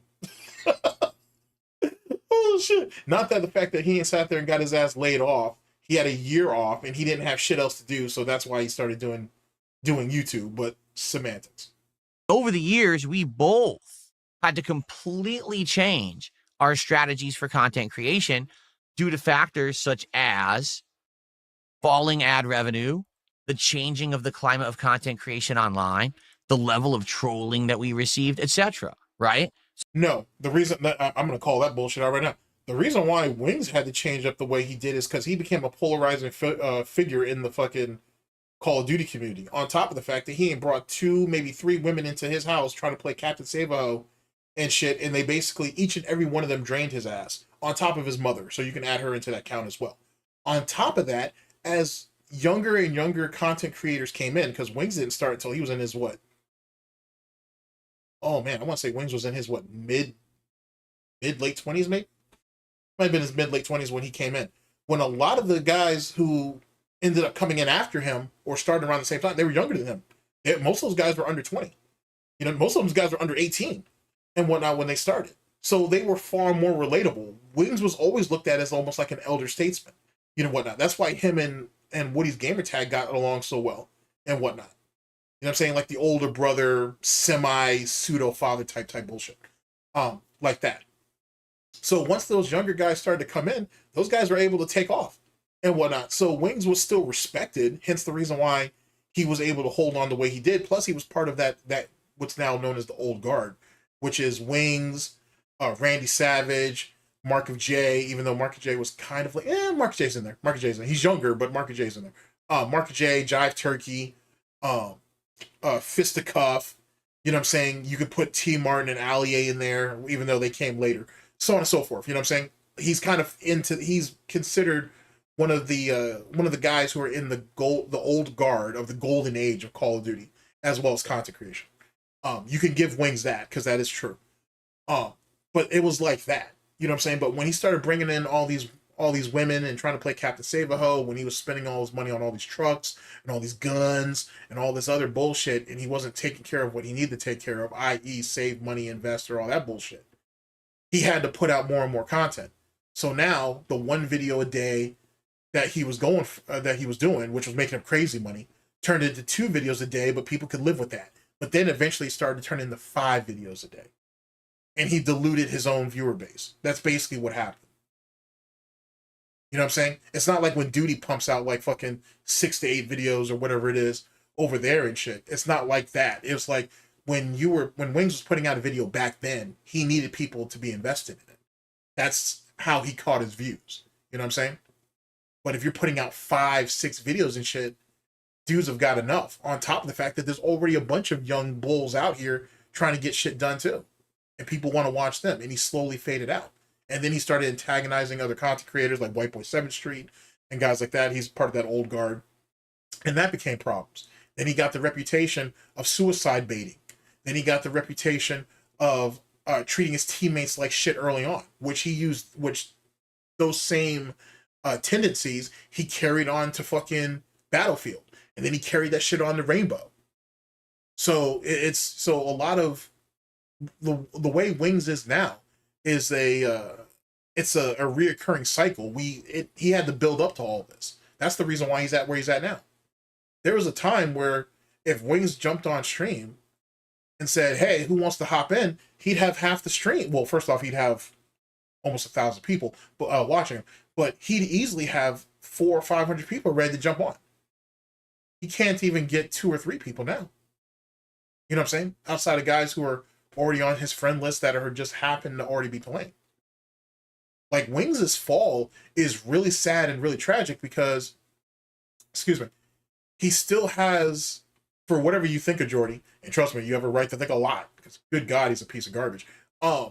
There is still an audience out there who watches your old timers, if you will, your OGs, if you will, of Call of Duty content creators, and he could still get in there. He could still get a piece of that. Pulling 10,000, maybe 15,000, maybe 20,000. He could still do that.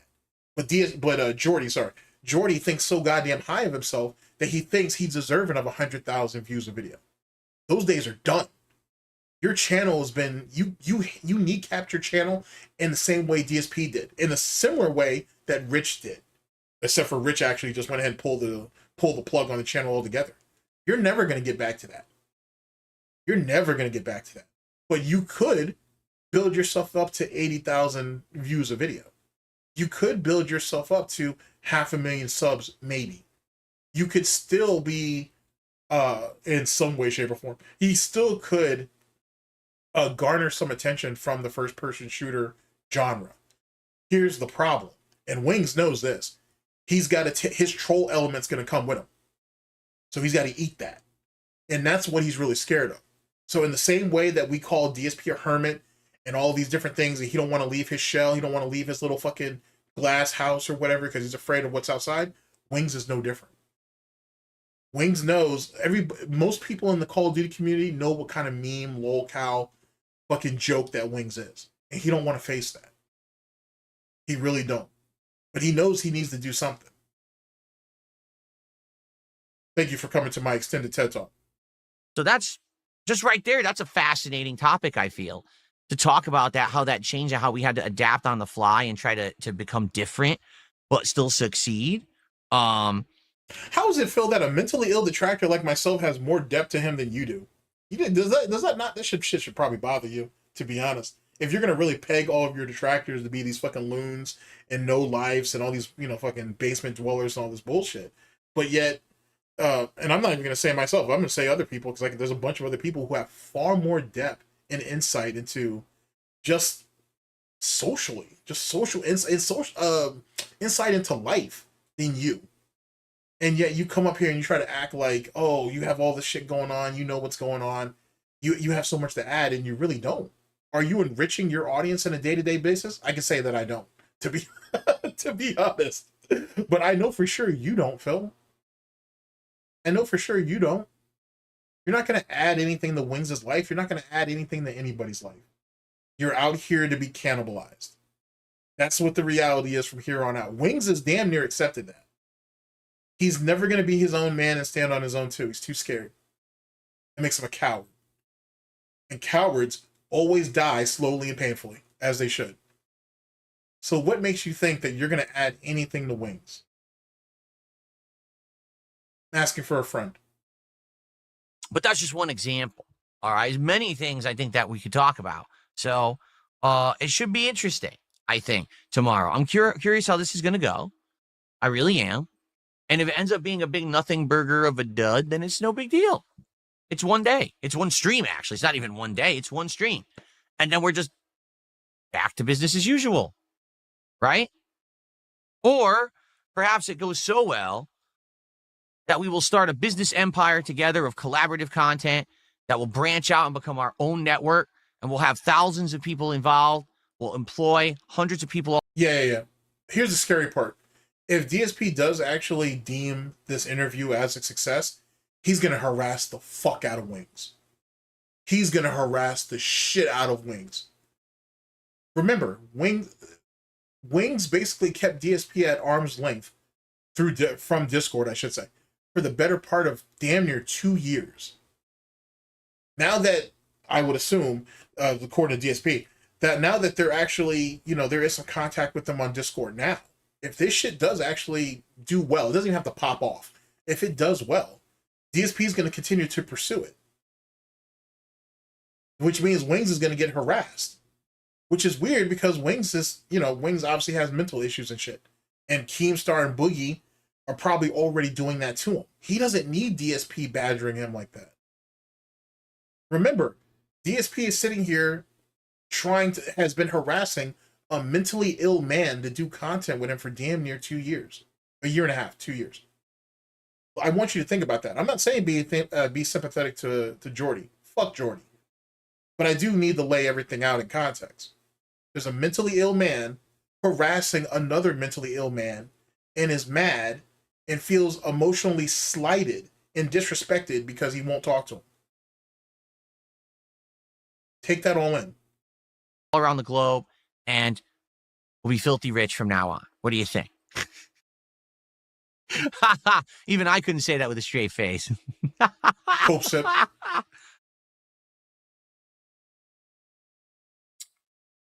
Okay. So, let's see what happens tomorrow. All right. So that, again, to reiterate, how's it going to go? Normal podcast start time, little half an hour build up. Around noon, I get set up. I invite him on the show, and we have a conversation, and we see how it goes. If it goes well, great. If not, no big deal. Hey, not a big deal. It's not the end of the world. No one has to cry about it. No one has to complain. Oh, my God, I can't believe it went so poorly. It's one stream. Big deal, right? And let's just go from there. And, and this is something that, again, I wanted to do for a while. He's someone who I've been wanted to talk to and or just have a conversation with, hang out with for a while. You could have done that back in 2015 or 2016, and you chose not to. So, end the story. And yet again, this goes back to, I'm pretty sure I said this in the previous broadcast. It's funny how he only wants to do it now because Wings is vulnerable and he's isolated. And that's the two main situations here. Wings is lonely and he's isolated. He's easy prey. Great screenshot, by the way. He's easy prey. And that's the real reason why all this is happening. Wings has never been as vulnerable as he is right now. It's the best time to go get him. It's the best time to go get him. And that's the reason why it's happening the way it's happening. And for whatever reason, it never happened. A lot of the times I feel like he just, I don't know, like he said, oh, now it didn't happen because it's Wings' fault. And then we're looking at the ceiling and shit on some fucking Nick Rekieta shit. I mean, are you on drugs too, Phil? Is Cat on coke or some shit? Like, what's the problem? That's a sign of lying too, right? Well, it doesn't matter. Lying to you is reality, so I guess it doesn't really matter either which way. Is that it's because of mental issues and like depression and stuff. And listen, if that is the truth. I mean, don't get me wrong, they're both liars. So don't get me wrong, they should question the other's validity or honesty. I don't have a problem with that. But it's really weird for a liar to call another man a liar or demand another man to be honest with him. That seems strange to me, but whatever. I understand it. And if that's the fact, like maybe that's something we should talk about. Is that I've been there. You're going to trauma bond over him now over fucking depression? Damn, you're really trying to take advantage of Wings every way you see fit. That's disgusting. Done that. I know all about how for no reason there have been opportunities that I've had that I squandered and or I ruined. There's friendships that I purposefully ended for no reason because I was depressed. And that's what you do when you're depressed. You just self-destruct constantly over and over and over. Okay, well, you supposedly said you beat depression. So did you reach out to them and apologize and try to reestablish those relationships? No, because that's not what happened. Semantics. I just thought I'd throw it out there. And it becomes an endless cycle to a point. And it sucks, especially when you don't know why you're doing it. You know, just because you feel miserable about some bullshit that happened or whatever, and you just can't shake it. So next thing you do is you ruin everything else around you. Maybe that is what happened. Maybe not. So wait a second. Is this what that? I can actually equate this to something because I think he's trying to do it himself. Was it like when the situation with the Space Needle? Someone knows what I'm talking about. It's when DSP and Cat had a bunch of days off or whatever shit or whatever the situation was. They were supposed to try to go to the Space Needle. Cat got sick. DSP got pissed off because his well-orchestrated plans didn't work out. Someone on Twitter reached out to him and said, hey, State of Decay 2 is being played by State of Decay 2 or State of Decay content creators early. You should check this out. He got butthurt that he couldn't play it early, even though he has nothing to do with State of Decay, nor is he part of their community, and then started to lash out and call people sellouts and shills, and there's a reason why that fucking streaming and content creation is all fucked up.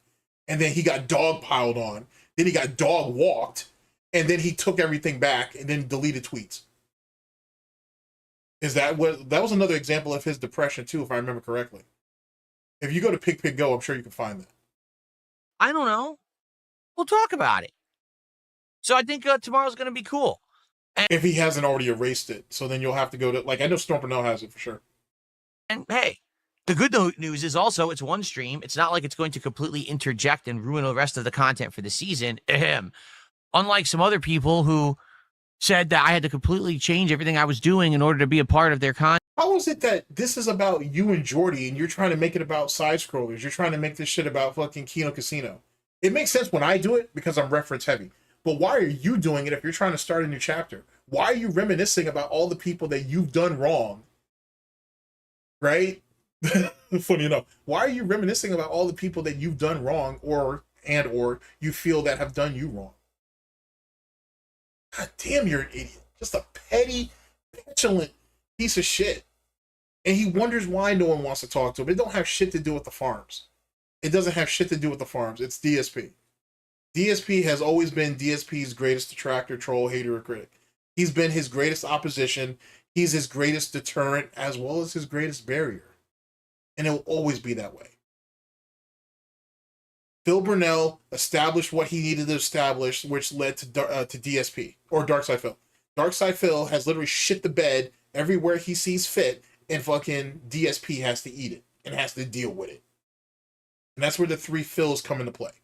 And Dark Geppetto is my manifestation of DSP's manifestation of him predatorizing everybody around him. Him preying upon everybody around him, no matter how young, no matter what their genders are, no matter what their social statuses are, no matter what their fucking physical or mental disabilities are. Everybody's prey. Everybody's prey. And he thinks he's an apex predator who can do whatever he wants and whatever he sees fit. As long as he can get over, that's all that matters. Or, as he said in the interview with Broside Phil and Steven, how is it that I come out of this looking like the winner? How is it that I win? That's exactly what DSP said, by the way. That's all he lives for. It's all he'll ever live for.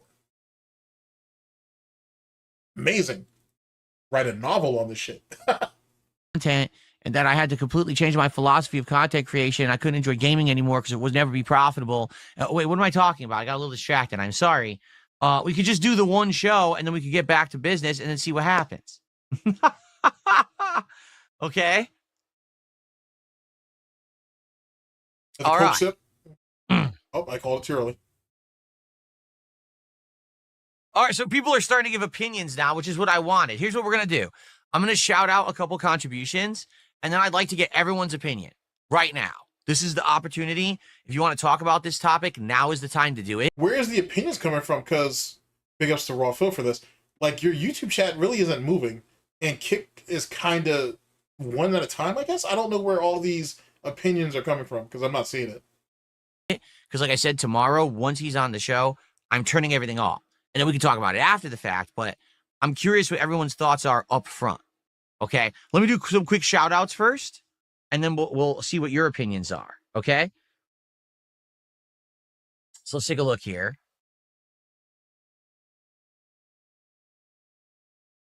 Someone tipped $1.11 says, not sure if you saw Tekken 3 has launched in the PlayStation 5 stores of classics with full crisp HD graphics, rewinding and saving. He should play it. To be honest with you, don't he have, I think DSP has like a trophy from some mall tournament. I wonder if that was that epic battle he had with that 12-year-old kid or some nonsense along those lines. He should do that. He should play that game. That should be fun.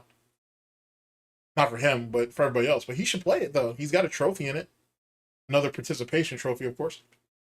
You never played the fighting game classic ever on stream in your extensive fighting game background. You reckon you'll ever check it out? Probably not. Who would want to see me play Tekken 3? It's pretty old. It's from the 90s. I played it in arcades. That was the one that I played in tournaments. I actually won a tournament in that back in the day, which is pretty funny because I wasn't really a 3D player, but I did learn Tekken 3 and got really good at it. So why wouldn't you play it then? Learned all King's throw links and everything. There's no online play. So you don't mind playing Street Fighter or any other game, or most fighting games, I should say, their story modes or whatever before going online. So what would make this any different? Doesn't matter if it doesn't have any online play. And it's going to be cheap, so you're not losing anything. Okay, whatever. I don't see a reason for him not to do it.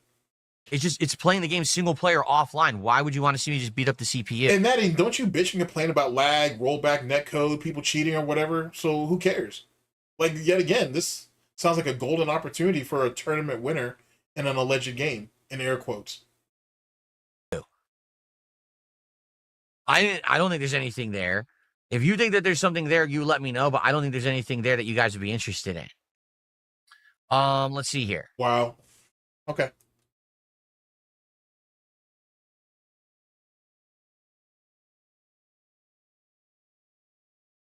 Huh?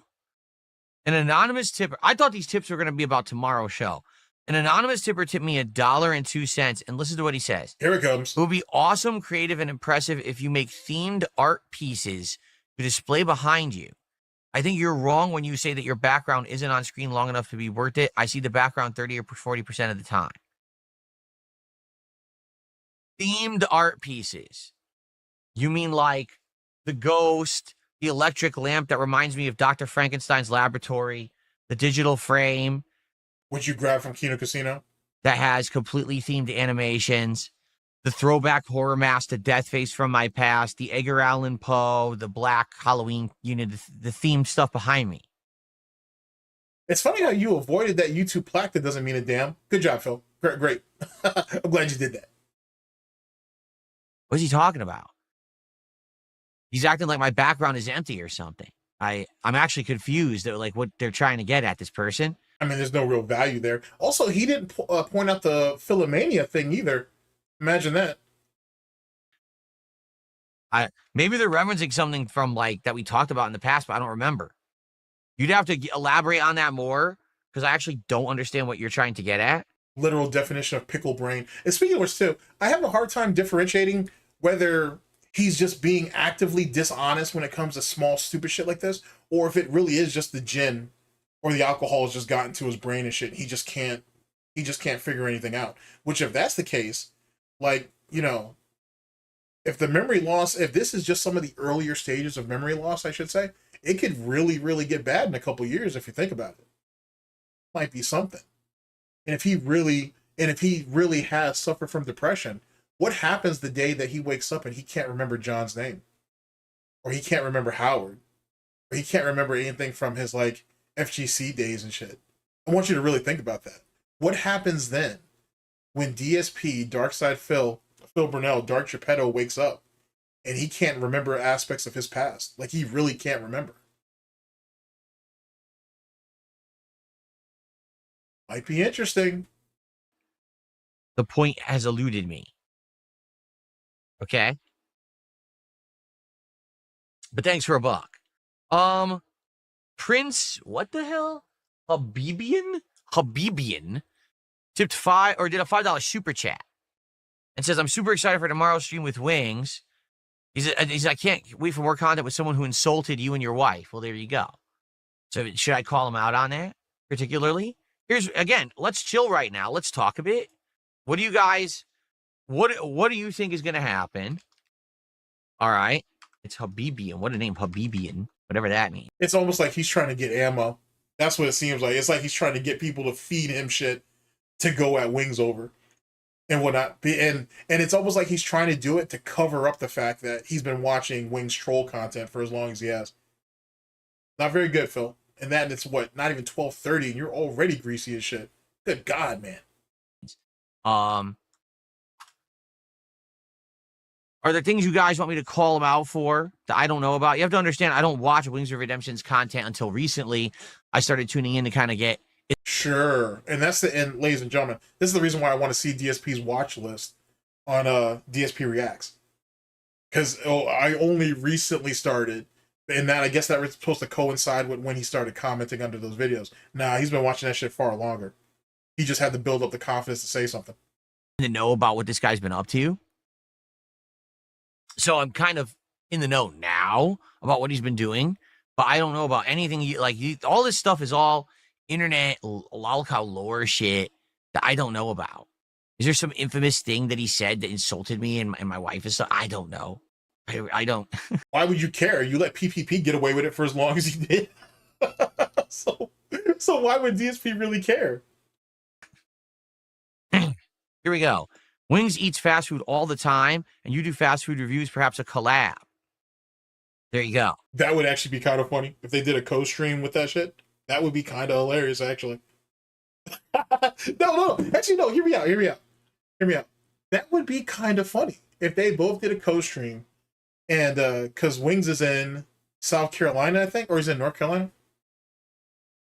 Can't remember now. I want to say Wings is in North Carolina, I think.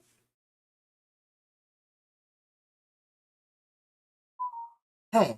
I can't remember now. I want to tell you that Wings is in North Thought he might be in South, though, but he thought he was in North Carolina. And DSP is obviously in Renton, Washington. It would be interesting if they sat there and went to, I don't know, whatever your fast food of choice is, and they both got the same thing, and then they both described it. And being that there are so many states away, despite being part of the same company, would they actually have a similar thought on it? I'm sure a dent it's going to eventually bring that up to them, but that might actually be kind of amusing, to be honest. Call him out for saying the age of consent should be 13. Yikes. Don't you think that's been kind of done to death? Like, don't you think that's really boring? Oh, so you want us, whoa. Oh, that's right, Phil. You defend pedophiles, so of course that's not going to bother you. Of course that's not going to bother you. Oh, no. Let's bring that back. I forgot. You defend pedophiles, so that's not going to bother you whatsoever. About what he's been doing?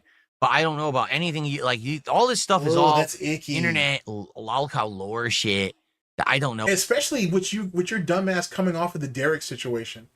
You wouldn't want to sit there and be like, well, hey, Wings, I was defending this guy. He did some things that he probably shouldn't have, so on and so forth. People keep bringing up the fact that you want the age of consent to be lowered. Would you explain that to me? Would you kind of give me what your mindset was and where you were at that time when you said it? That's an easy question to ask, I think. About. Is there some infamous thing that he said that insulted me and my wife and stuff? I don't know. I don't. Here we go. Wings eats fast food all the time, and you do fast food reviews, perhaps a collab. There you go. There you go. Call him out for saying the age of consent should be 13. Don't you think that's been kind of... Actually, he said the age of consent should be 12, by the way, but whatever. Done to death? Like, don't you think that's really boring? I do. So you've heard that, and you didn't once come up to being like, hey, you wouldn't think about asking him about that? Okay. I'm glad that DSP has the broom out and ready. I really do. I think that, so many people have brought that up with him that what's the point? I think that's boring as shit. I think it's boring as shit.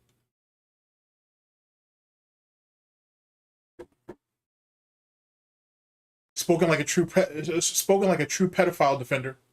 Well done, Phil. Well done. Don't ever change, DSP. Don't ever change. Am I going to be okay if he calls me out for comments I left on videos? He could read every single comment I've ever left on a video word for word. I don't care. Don't you think? Think of it this way.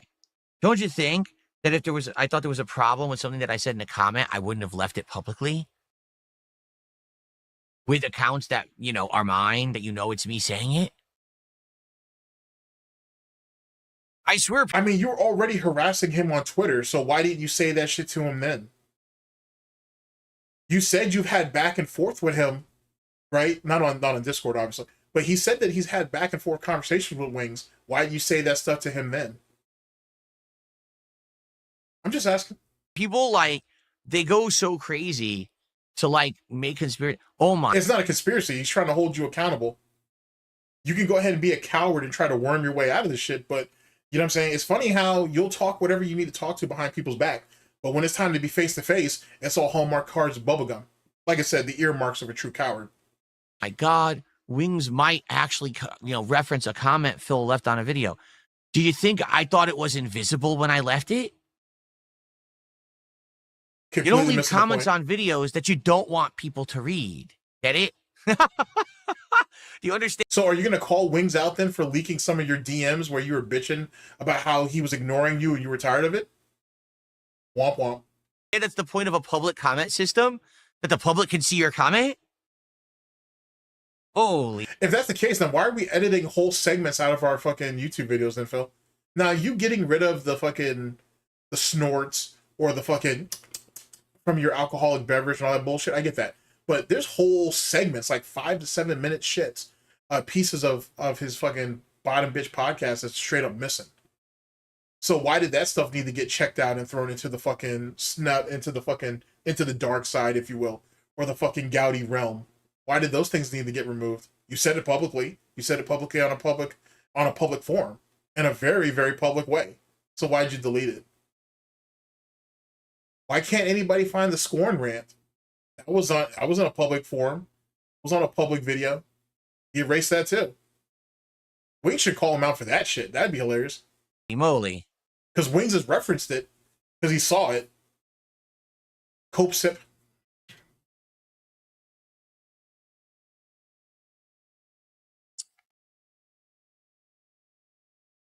I'm hosting an interview but don't have a plan for a conversation? No, here's the deal. I have many things I could talk to him about. Surely. The thing is, I'm not going in with an agenda. There's a difference You have an agenda. It's very clear that you have an agenda. Like, what are you talking about?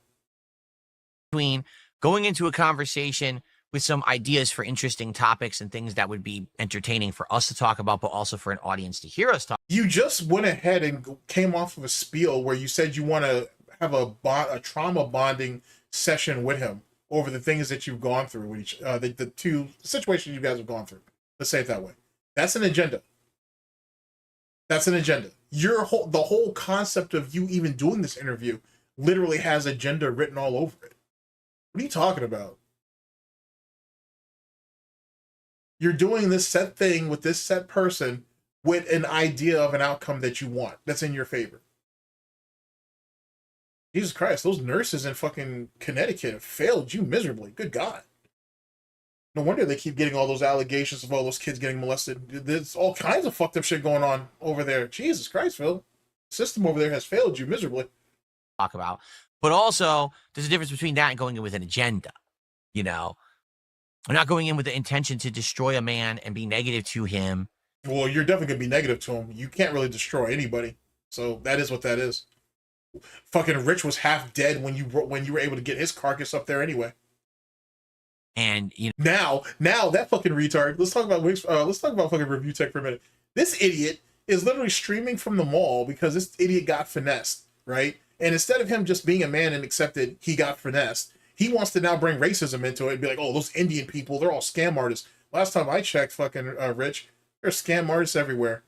All colors, all races, all nationalities. So, womp, womp, womp, womp. I'm sorry that a grown-ass man with fucking 3 kids couldn't tell that he was getting finessed. And the only thing that clued his dumb ass off was the fact that at the end of the conversation, the person told him, oh, make sure you delete your banking app. Huh? That's what set his ass up. Or set his ass off. Here's the funny part. He had already divulged all of his information before that point. So it doesn't even matter. They did that so he doesn't get any alerts through the app so he could shut anything down. It was going to make it harder, basically, for them to catch the people that scammed him. That's the reason why. But the fact that allegedly your bank called you and said that there was some type of what's the word I'm looking for?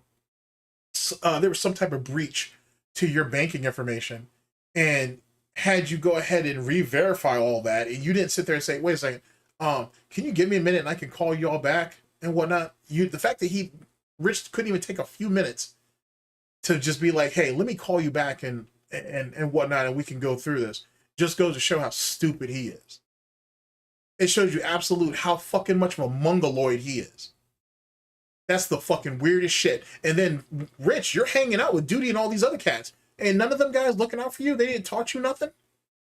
They shouldn't have had to. You're a grown-ass man with 3 kids on your own. But it's very clear you don't know how to navigate through life. You still getting caught up by phone scams? That's still a thing? Imagine that. Boy, oh boy, some of these dent tractors out here know how to keep good company. That's what happens when you get into bed with lol cows, boy. I gotta tell you. Tried to publicly embarrass him and do horrible things and say horrible things. I think he's kind of, like me, he's been through the ringer and had that happen to him many times. He has enough full-time trolls. I don't think that he needs another. Maybe a part-time troll, but maybe not a full-time troll. I don't know. There you go. Wow.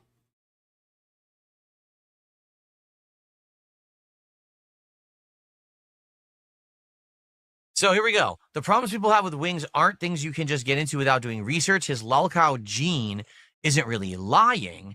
It's saying stuff and pretending it didn't happen. Agree to some extent. Yeah, I can agree with that. Well, there you go. I mean, DSP does that too, but he just lies. His lies are far more petulant than his deniability of shit.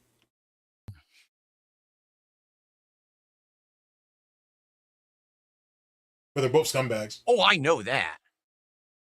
SFL says he's been telling people for months that your wife left you. All right, see, I know the whole situation there. Okay, this is something. He's about to expose himself. I thought we didn't have an agenda, Phil. We ain't got triggered. I would like to bring up with him because I feel pretty bad about it. He 1,000,000% is trolled by his mods, his moderators. Oh, you're going to try to paint Wings as stupid, and that's the reason why people get him to say shit. That's what you're going to do. That's funny because when people do that to DSP, I'm just reacting to what people say in the chat. I don't know if it's completely true or not. I'm just reacting to what they're saying. But in Wings' case, you're so much of a country bumpkin that you're too stupid to find out. See, us Northerners, we know when we're being trolled properly. Y'all people in the South, nah, y'all backwards. Y'all don't know what the fuck you're doing. And that's the reason why Wings is susceptible to shit. Damn, DSP, you want to go that angle? That's the way you want to play that? Oh boy. Oh boy, oh boy, oh boy, oh boy, oh boy. Shit might have just heated up a little bit. Purposefully feed him misinformation and lolcow drama shit.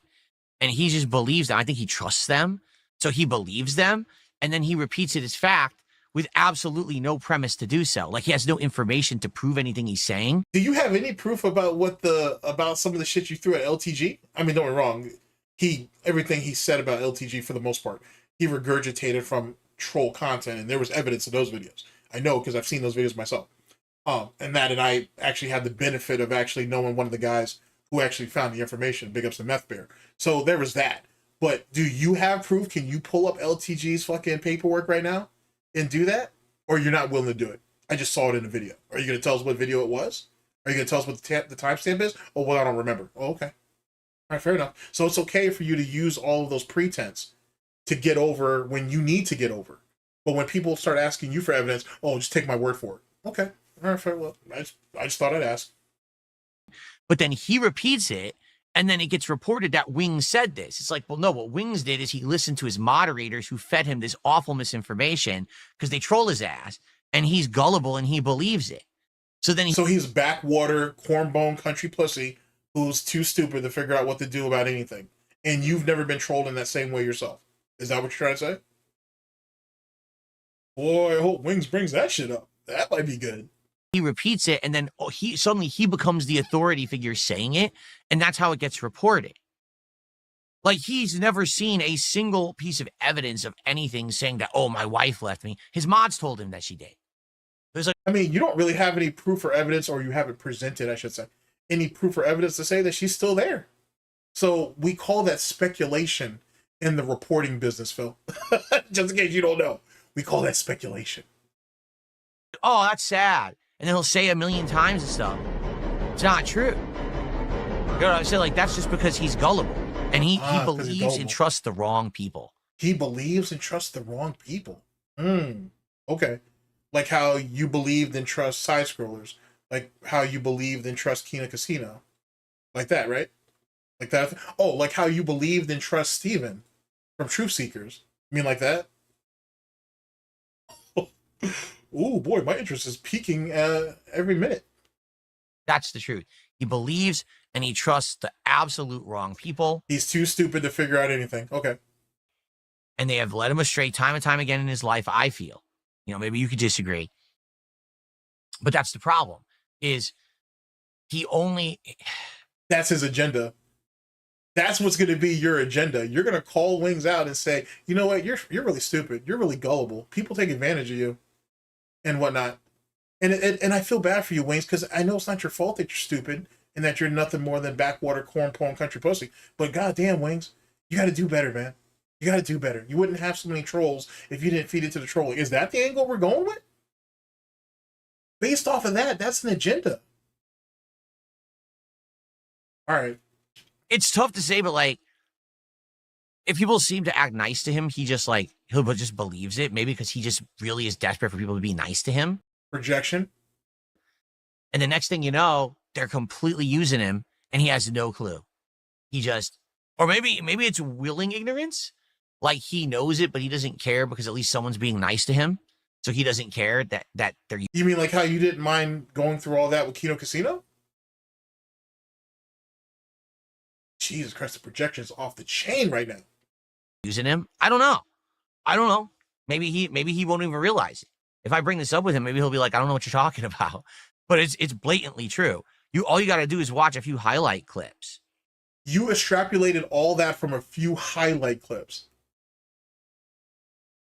Completely and utterly contradicting himself when, oh, you can't take, troll content at heart or give it any validity because they're skewing the narrative. Well, they have a narrative and they're skewing it and this, that, and the third. That's what he says about his own troll content. But it's okay for LTG. It's okay for Wings. I'm pretty sure he's watching LolCow clip channels. It's okay to do it with them. I mean, I'm not surprised, but still, it's kind of astounding. It's kind of astounding to hear it. His mods will say something to him that's completely false. And he'll be like, oh, really? That's true? And then he'll just keep talking about it and act, oh, wow. And why is the mods catching all these fucking strays and shit? I'm sure they're not the only people who bring this shit up to him. Wow, that's... Boy, Phil, if anything else, man, DSP knows how to make enemies. I gotta tell you. DSP knows how to make enemies. And Wings can't help you. I hope you know that, right? Like, that Wing, you're going to start picking fights with people in the Wingsverse. You better be ready for everything that comes with, Phil. Like I said, you've been hit with a light touch for the most part when it comes to some of the trolling shit on this side of the fence. Boy, oh boy, you don't want none of them cats hopping the fence over here wanting a piece. That's not a thing. It's pretty bad, Interestingly enough, you watch Lummox videos. Big up to Lummox. Does DSP know that Lummox has made videos on DSP? That's a thing. Does he know that? I wonder if that would change his opinion of Lummox if he did. For me, like, people will come in here and say stuff to me, and I'm like, well, if it's true or whatever, but I don't just believe everything I'm told because I know that everyone likes to fuck with people on the internet, and you don't mind repeating it, so how's that any different? Gonna say dumb shit, right? Like right now, some of the stuff that you guys say about Wings, I know that it's not completely true. It's kind of half truths or like, spun a certain way to be toxic, even though it's not really what happened, Oh, I'm going to say this right now. All right. I'll say it up front. When we started talking this week about him coming on the show, 100% I made the offer. I said, dude, if you want, I understand that, right now you're trying to make a living. You're trying to make your channel work again, as your full-time income. 1,000,000% for your time, I'm willing to pay you. So why don't you just do it? Just offer him a few bucks then. And when I mean a few bucks, I mean, like offer him like $100 or something. Just to, what I'm saying? Just to, like I said, in a sense of good grace.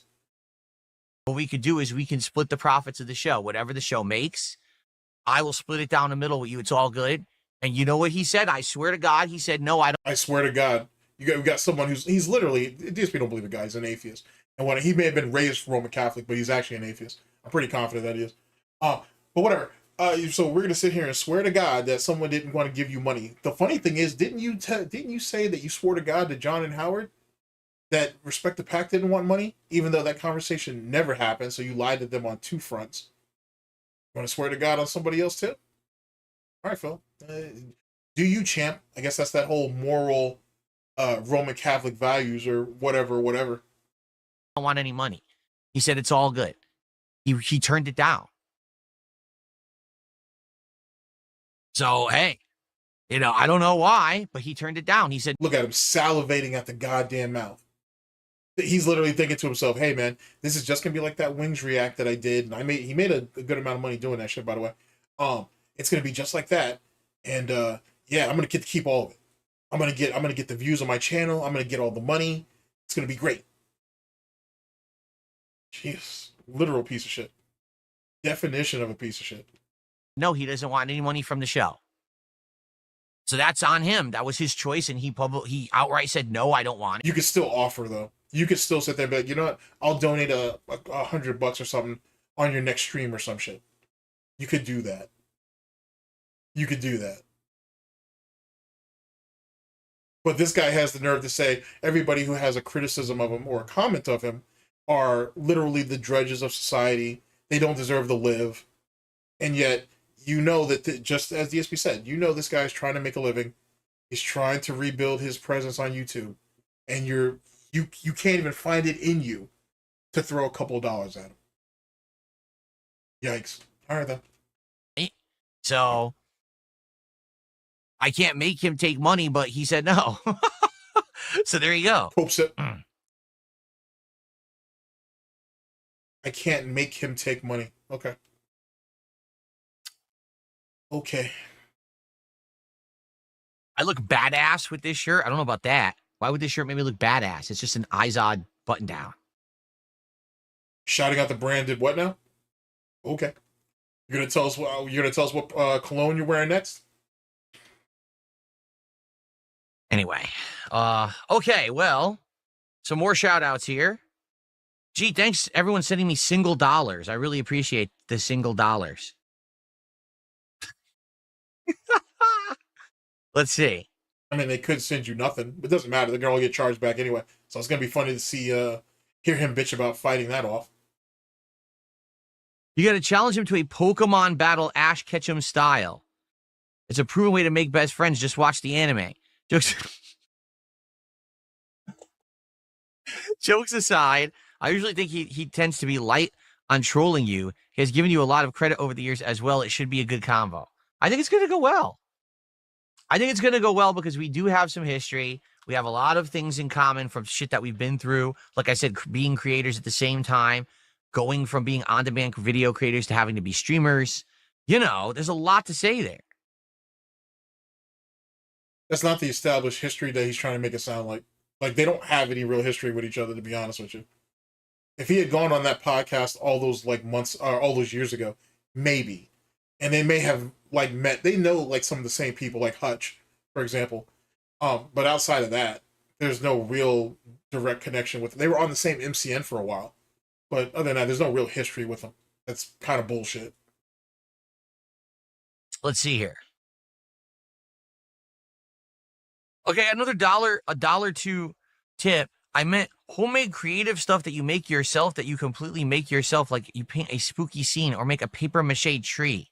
Something that makes effort, creativity, and imagination. DSP doesn't have any of that, nor does he have anything like, just because he's autistic doesn't mean he's has any artistic abilities and shit, or even pursuits. I don't know, maybe Cat can draw between the lines in a coloring book. Maybe we could go as far as colored pencils, but even then, I wouldn't hold my breath on that either. You want me to turn my background into arts and crafts show? I'm not in elementary school. I did that stuff when I was in elementary school. You have arts and crafts, or you do this. Like, dude, I'm 43 years old. I don't want to sit. So there's no artists at 43? I didn't know that, Phil. Thanks for telling me that. I didn't know that there was only a certain age where you could actually do artwork. I wasn't aware.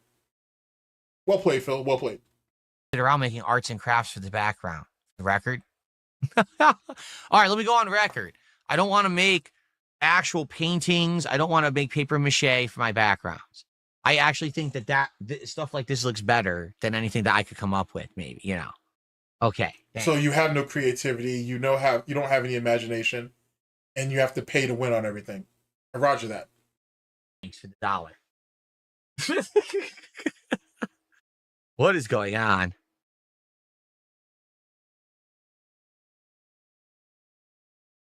Oh, let's see here.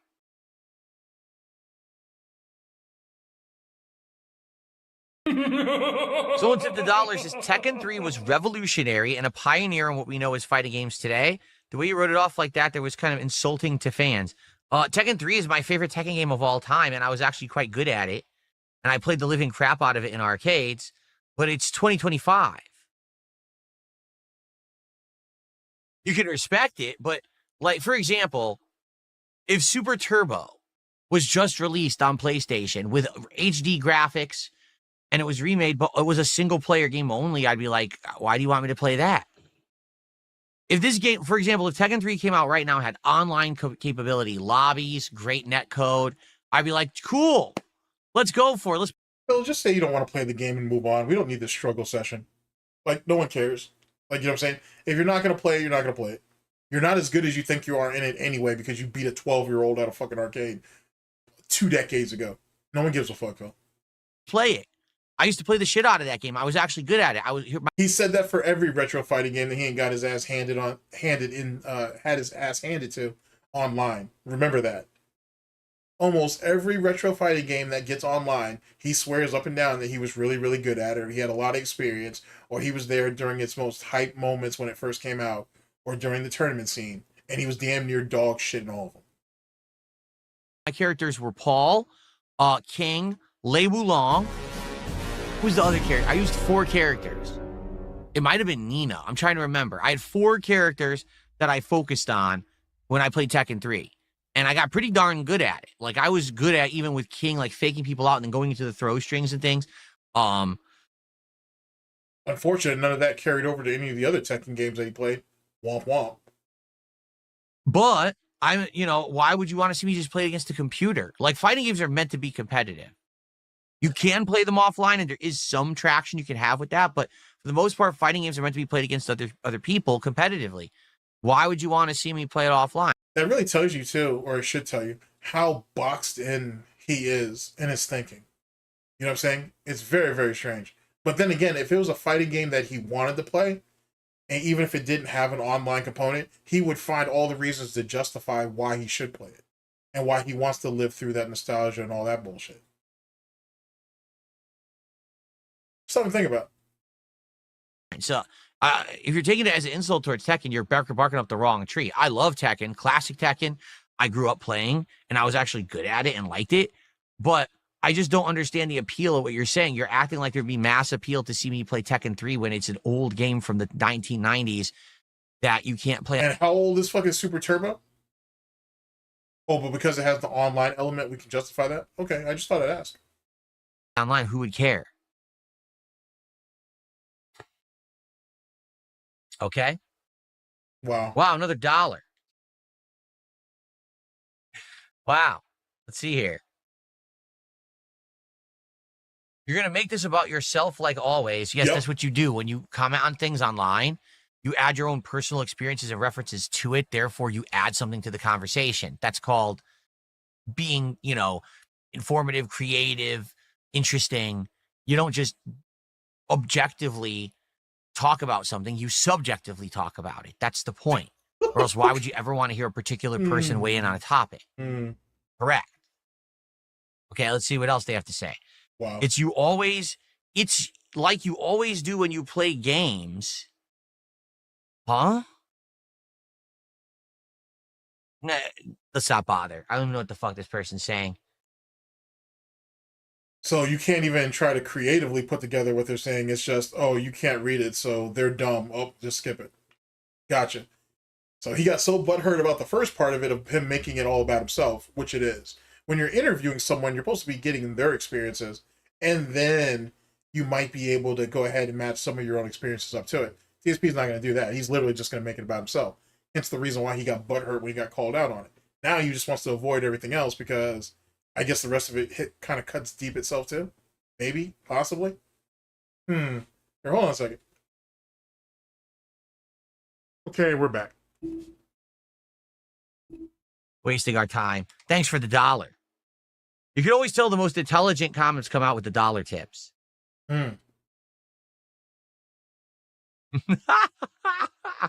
Anyway, Prince Habibian again with a $5 super chat. Thank you, Habibian. He says, ask him how he thinks your fans feel after you claimed a high road by not doing drama and banned them for bringing up drama just to do drama. Yep. What drama?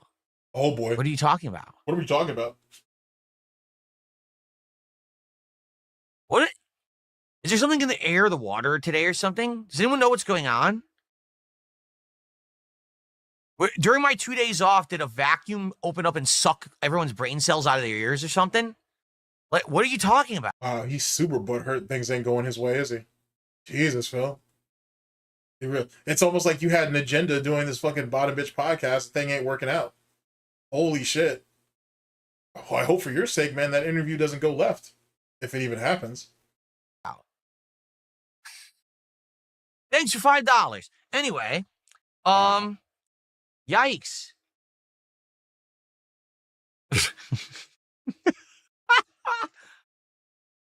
Hope sip. Anyway, so I would like input on this tomorrow. What's going to happen? What do you guys think? Are there things I should know? The things you want me to bring up? I'm not saying I'm going to bring them up, but I'd like to be informed if you guys have things to talk about or things to bring. You know what I'm saying? You know, I tried to do as much research as I could by watching his content and, to be honest, watching some detractor content because you get to both sides. You can see the raw stuff, but then you can also see their take on what he's saying, and they usually add background and context of stuff. So wait, how is it that your own detractors, trolls, haters, and critics, yet again, don't get that type of grace, but you're willing to give it to another troll community?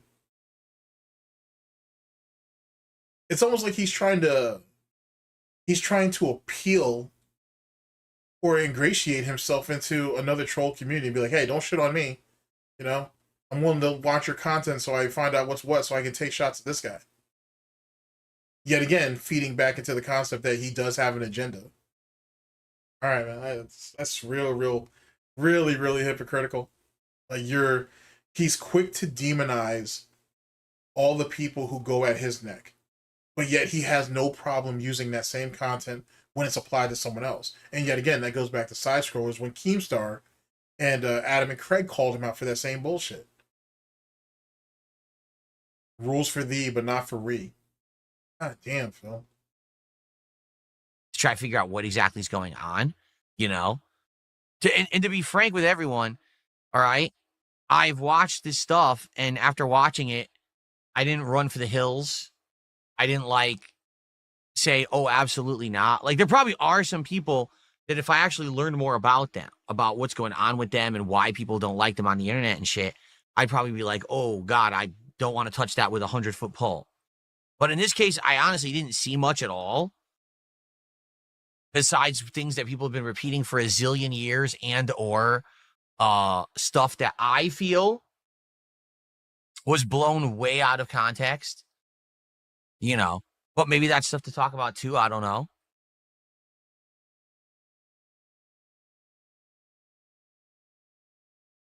Oh, here we go. So someone says, ask Wing for tips on which desk to get. I remember he paid someone $500 for a custom-built desk. Let me guess. This is a joke where someone ripped them off, or it's something that's going to piss him off, right? Of course. There you go. Okay, let's see here. Sarah, thanks for 7 months on Kick. It's not an official re-upping, so I can't add that to our leaderboard, but I appreciate you being a member for 7 months. Okay, another person who got ripped off. So wait, so you never shouted it out when it would have counted, and you won't add, and you didn't obviously add it to the total then, but you won't do it now either? See, I don't know. I'm not really sure. I understand the logic behind that. So let me get this straight. Someone who re-ups their membership, if they don't re-up it on the stream while he's there, he can't count it. But he got paid the money for it though, right? Or he's been credited for it in some way, shape, or form. So why can't he add it to the total? I'll think about that further, but sounds like another con job if you ask me.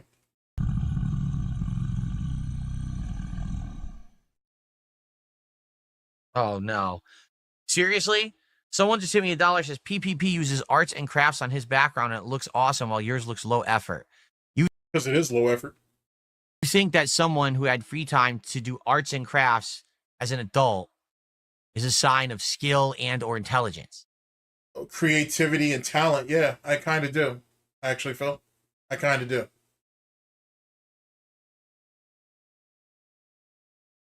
If you had told me PPP had kids and he... Oh, so now PPP has to have kids to be able to have arts and crafts. Yeah, let me bring this back. Oh, so you have to have children around you to do that. That's the signs of another predator. Good job, Phil. Just keep exposing yourself. So hold up. So fucking PPP can't have drawings or pottery or whatever the fuck he's made in the background. It only has justification, it only has meaning, it only has validity if he has children who do it. What's this, child labor? What is this, Phil? Child slavery and shit? What's the point of that? Damn, all right. Oh, God, I don't want to touch that with a 100-foot pole. But in this case, I honestly didn't see much at all. Besides things that people have been repeating for a zillion years and or stuff that I feel was blown way out of context. You know, but maybe that's stuff to talk about too. I don't know.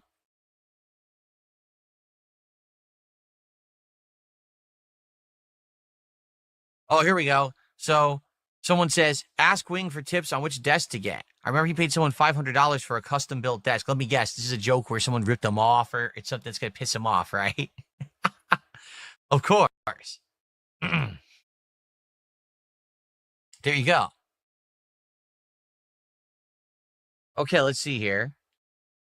Sarah, thanks for 7 months on Kick. It's not an official re-upping, so I can't add that to our leaderboard, but I appreciate you being a member for 7 months.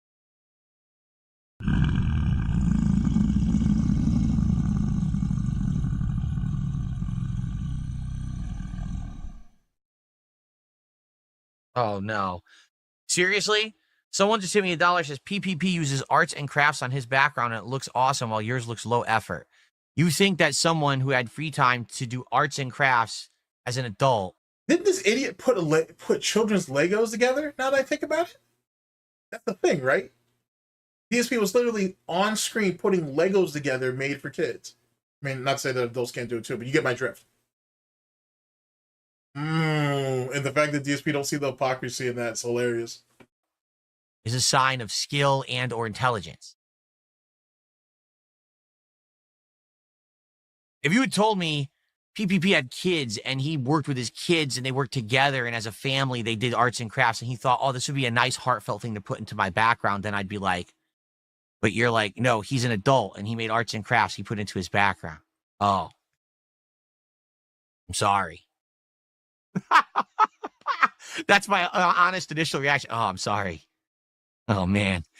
Anyway, thanks for another $1. Wow, so you having some type of artistic talent is looked at as a bad thing if you're a grown adult. Imagine that. So question, that Space Needle that I had referenced earlier that he was so desperate to drag his sick fucking wife to, he does realize that an adult created that, right? He realizes that's a thing, yeah? Or when him and Panda used to go off to all those different exhibits or whatever, and they used to talk about all that artwork and everything, he realizes that adults were the ones who painted those things, right? And they put all those things together, right? He knows the thing, right? He has a huge mural. It's not a mural, but he has this huge, like, it's not tapestry either. I'm pretty sure it's just a giant piece of artwork. He has a huge fucking portrait in his living room. It's like a giant wave and shit. It's actually pretty nice, to be honest with you. He realizes that was an artist who came up with that, right? That was an adult. wasn't a bunch of kids slaving away and shit, so some scumbag like him could come around and buy it. He knows that, right? I mean, even though it's not even the original, it's a print of the original.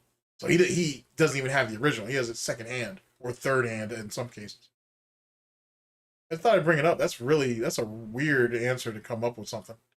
You have to have kids involved for it to be meaningful. Gotcha. I've never thought about it that way. Fucking weirdo. Yikes. Anyway.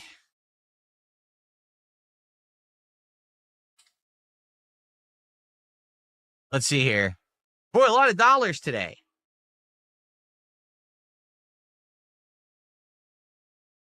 How will Wings benefit from this besides more trolls bothering him? Are you paying him? As I already said, I said up front to him, I offered him, to pay him. I said we could split whatever is made on that show, and he said no, he didn't want it.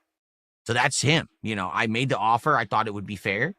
From what he said, all I can tell you is what he said publicly. He said publicly, Do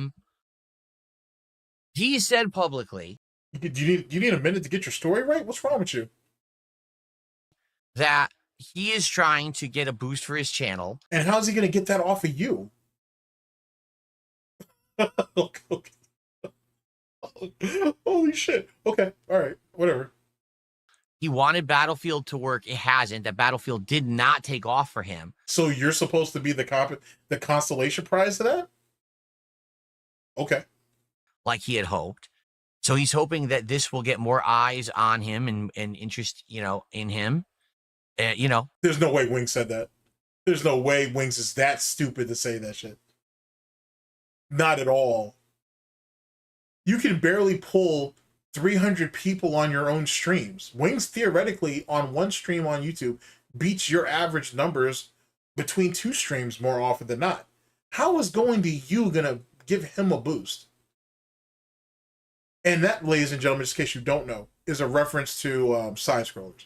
He's referring to side scrollers when he says that shit. Oh, this is what I bring to the table, Wings. Look at what I did with them. I can do it with you too. Nice. And even if it was, it'll only be in the short term. Eventually, it'll fade out. Damn. It might. It might not. I don't know. I guess we'll find out. So he's admitting that this is literally a one-way transaction. He basically admitted it's a one-way transaction.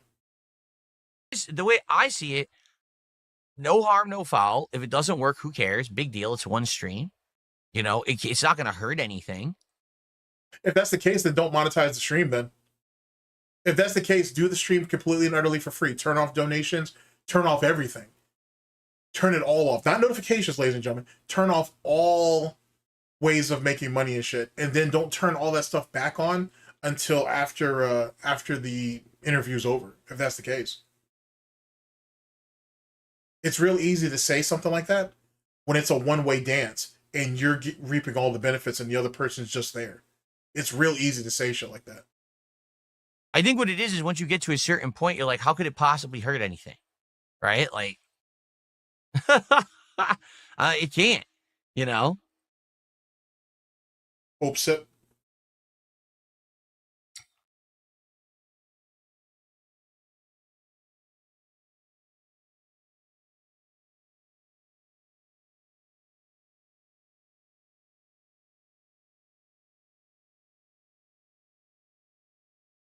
Okay, let's see.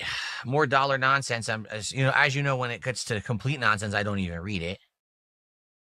That's all right. The chargebacks will be fast and furious, so it doesn't matter.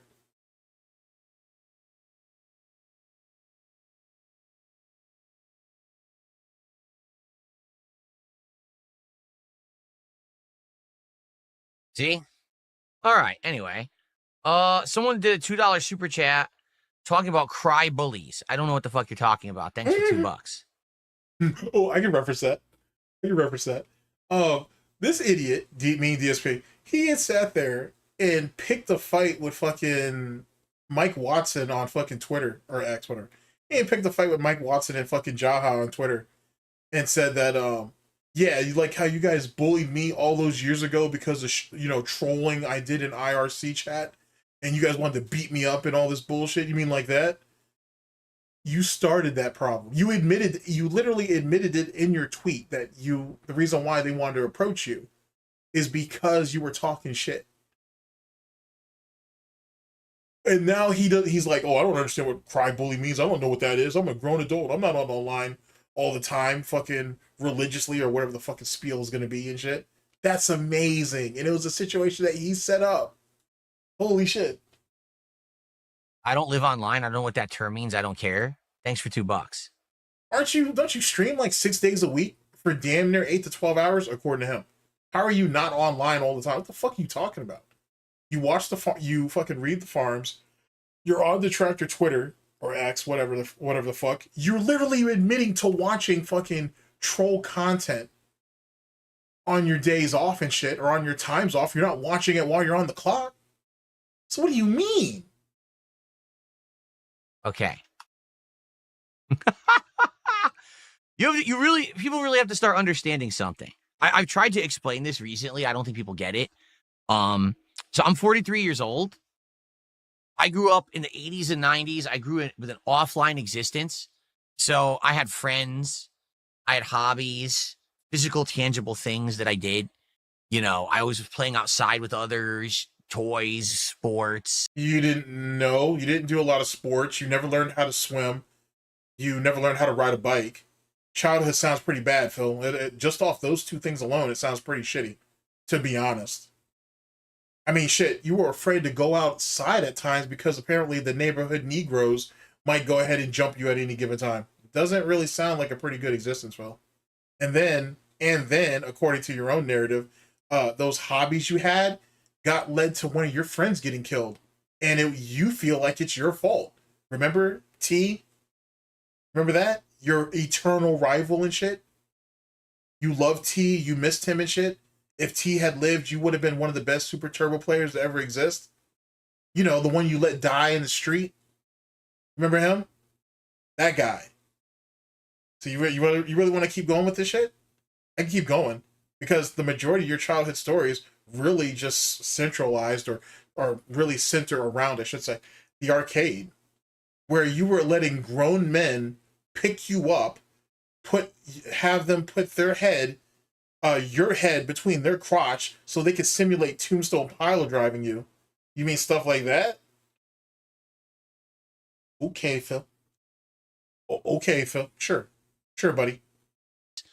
But also, I was also kind of a nerd at the time as well. I was into video games. I was into comic books, collectibles, that kind of stuff. Oh, you mean when you were crying to mommy and daddy over that Wolverine toy that they didn't get, and they were fucking stupid for not doing it? It wasn't until the late 90s, when I was already a teenager, that the internet took off. And when the internet took off, that's when everyone started to live online. Now, I wasn't full-time back then because there was no way there wasn't enough content. But what happened is over the last 20, 25 years, the world changed. Now, everything is immediately online, instant gratification, news. Now, keep in mind, in the early 2000s, this guy was on SRK. If you guys have watched Alt and WPIG, you know what I'm talking about. And he's religiously on that bitch. Like, he's all over that goddamn site. He's in threads that he really has no business being in. And I say that as a reference to when he told Triforce that he had no business being in the Third Strike thread because he wasn't a top player in Third Strike. DSP wasn't either. So what the fuck were either one of y'all doing in there under that logic or under that narrative? Semantics. He's all over that shit. He spent all his waking time doing that shit. And then when he got off work and he was driving home drunk, by the way, so him and fucking Billy the Fridge have a lot in common. He's calling into Alpha is a Radio, which is about what, ladies and gentlemen? About the FGC and SRK. Just saying. And then you guys still haven't, as far as what I've seen from Alt so far, you guys still haven't gotten into the Capcom United stuff, the Event Hub shit yet. You guys haven't even touched that yet. Which you guys probably won't do that for a while because there's a lot of SRK shit. There's still a lot of SRK shit to go through. There's a lot. You guys are gonna be on that for a while. But still. So what are we talking about? He didn't do shit in his childhood. He stayed home and played video games and shit for the most part. He barely went outside. The dude don't know how to swim or ride a bike. So he was isolated. So theoretically, he's isolated. And it's weird that his parents didn't just force him to learn how to swim. I'm not saying chuck his ass into the deep end and so on and so forth, but good God, they should at least got his ass some swimming lessons at the very least. And then on multiple occasions, his father tried to teach him how to ride a bike and DSP didn't want to. Or he was too scared to, or whatever the fucking gimmick is. What kind of childhood is that? And then he says that he's never shot a gun before, so his father never taught him how to shoot. He's probably never gone camping. Because he seems to have an adversity to fishing in IRL anyway. So, like, what the fuck? Your childhood sounds like trash, bro. Like, literal definition of shit. Games, information, everything is online, right? And then he said he didn't have his first true friend till John Rambo. But then he says that he was really good friends with the kid who got molested by Mr. Wiz. But he didn't speak up for him. So where's DSP's friends at? Entire culture based only online terminology, memes and shit. Okay. But I don't live online. Do I have an online presence? Absolutely, I do. I've been a YouTuber for 17 plus years. So that means you've been living online then, basically. If you do this for a living, Phil, then you've kind of been doing this. You kind of live online, just in case you don't know. And before that, even I had an online presence in the Street Fighter community. So I'll tell them how that went. Obviously, I have a huge digital footprint when it comes to being online and all of that. Are you going to tell them about those manifestos and shit? About how women were useless and whatever, like your mother, for example? Are you going to tell them about that? But I have a separation of life between when I'm online and offline. Really? When did that happen? Because last time I checked, you poached Panda from online. You poached Cat from online too. You paraded Panda for everything that was worth until she ended up leaving your ass. You tried to do the same thing with Cat, but then she ain't gained a bunch of weight, and now she's just... We don't even know if she's even there anymore. What else do you got for me, Phil? I'm right now online with all of you, right? This is my stream. This is my business. We hang out. We talk about games. We talk about all kinds of shit. That's my online presence. But the moment that this is off, it's not even in my mind. I'm spending time with my wife. That's a lie. You are on WWE Champions, or you're on Twitter or X and whatnot. You've admitted to all these things. Huh? I'm still waiting to see the separation. When you lost power, Phil, or I don't know if you lost power. I think you lost the internet for like a day or two. I can't remember what it was now. You were sitting there bitching, complaining about it when you got back, and people were like, well, hey, why didn't you just spend time with your wife? What are we going to do if there's no internet? This is something he literally said. You can find this. My family, and I'm doing shit that's way more important over here that has nothing to do with what happens inside of this room. Okay? For you. And if that's the case, when did he find time to watch the Wings content? When did he have time to watch the lolcow content? When did he have time to watch the LTG content? Pepperidge Farms remembers. I'll tell you that. You probably just live online 24/7. Sure. Which is why when you do a $2 super chat and you ask me about, is it fair to call people or call you CryBully? I don't know what the fuck you're talking about. I don't care either. I don't care to learn this ridiculous nonsense that you're now pulling out of your ass, some new term that some idiot made up overnight, and now every fucking moron regurgitates it on the internet. You mean like felted? You mean like that? I just thought I'd ask. Because it's a groupthink mentality. If we all say the same word and we kind of recognize the meaning behind it, the meme, oh, we're smart and we feel like we belong to something. You do. You belong to ridiculous online antisocial behavior. Your mind is cracked, okay? Like, so I'm antisocial while I'm talking to people online? Huh? I'm really confused. I don't think that's how antisocial works, or being antisocial works, Phil. To be honest, aren't you a hermit? Aren't you a man of your a one-man army? You're on your own island. That sounds more antisocial than how you're describing, Phil. Just thought I'd ask. And how is it that we're all antisocial when you accuse all of us of groupthink and hive mind type shit? Maybe you don't know what the definition of that is either. Boy, oh boy, I gotta tell you. Every day that you talk, man, those nuns are just weeping tears of regret, I'm sure. I don't care what CryBully means. I'm sure it's insulting. I don't have time for you. All right? I have important things to talk about. Do you? By sitting here badgering people to give you feedback on a fucking interview that you yourself don't even really know that's going to happen? Instead of just moving the fuck on because clearly nothing's coming out of this, you're trying to force them to give you feedback on a subject matter or on a situation that may not even happen. Is that what's so important for you to do? Don't worry, I'll wait. Okay. Okay. Thank you to Baja Blasted, who has resubscribed to the channel.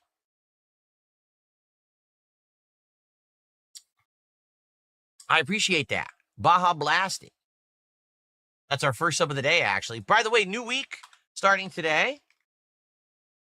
And that means that all the leaderboards reset and all of that, particularly for Kick. You know, the subs for the week have reset. So that's actually our first sub of the week over on Kick. I appreciate that.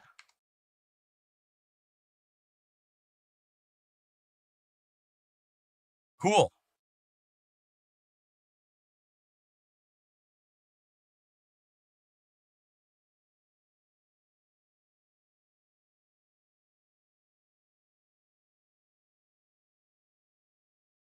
Remember, he has important things to do. Oh, that's great. Okay. Yeah, I know about that, but I don't know if I want to talk about it today. What I want to do, again, I want to ask you guys, please tag me in chat. Let's have some conversation about tomorrow, about possibly what you'd like to come out of this, what, you know, questions and things or topics of concern or anything. And for goodness sakes, let's get some support. This is the third time, by the way, that he's begged for people to comment on this topic. Third time. Yes, I'm keeping account. As you know, we're at 5 out of 10 goals hit. We're halfway to our reward of DSP Tries It Domino's Pizza for the first time in over a decade on the show. I did Domino's early on for DSP Tries It and then never really went back for many, many long years. So this will be a very interesting episode. That's what we're doing now. We're doing Domino's Pizza. You don't have like a local like restaurant you couldn't choose? Like I said, the current age DSP Tries is the biggest ripoff ever. Just so he can run around eating. Oh, Domino's isn't terrible. Like Hungry How. If I'm gonna go to that though, I like Hungry Howie's, but it depends on which Hungry Howie's because some of them just make absolute garbage, but some of them are actually on point and shit. Truth be told, but nothing really beats a mom and pop pizza spot though. To be honest with you, if you find some of those gems, trust me, they're worthwhile. Anyway, point being, so this is what slop that he's basically convincing people to buy into, I should say. Like, Jesus Christ, like, you have no other pizza places around you that you could do. Just fast food pizza. And nothing against the person who, and big ups to the person who runs the Domino's account that says, get a job, Phil. They're great. But that's really what this comes down to, though? Domino's Pizza? Nothing else? All right. Episode. I can't wait to do it this week. I just hope the food's not atrociously awful. It could be. You know, I hope it's not. So we want to hit that goal, obviously. So please, let's get some support going. Maybe outside of the dented individuals sending me dollar, and it's all a bunch of, you know, dumb. What'd you say? You said did you really say that? Hold up. Yeah, I know about that, but I don't know if I want to talk about it today. What I want to do, again, I want to ask you guys, please tag me in chat. Let's have some conversation about tomorrow, about possibly what you'd like to come out of this, what, you know, questions and things or topics of concern or anything. And for goodness sakes, let's get some support. As you know, we're at 5 out of 10 goals hit.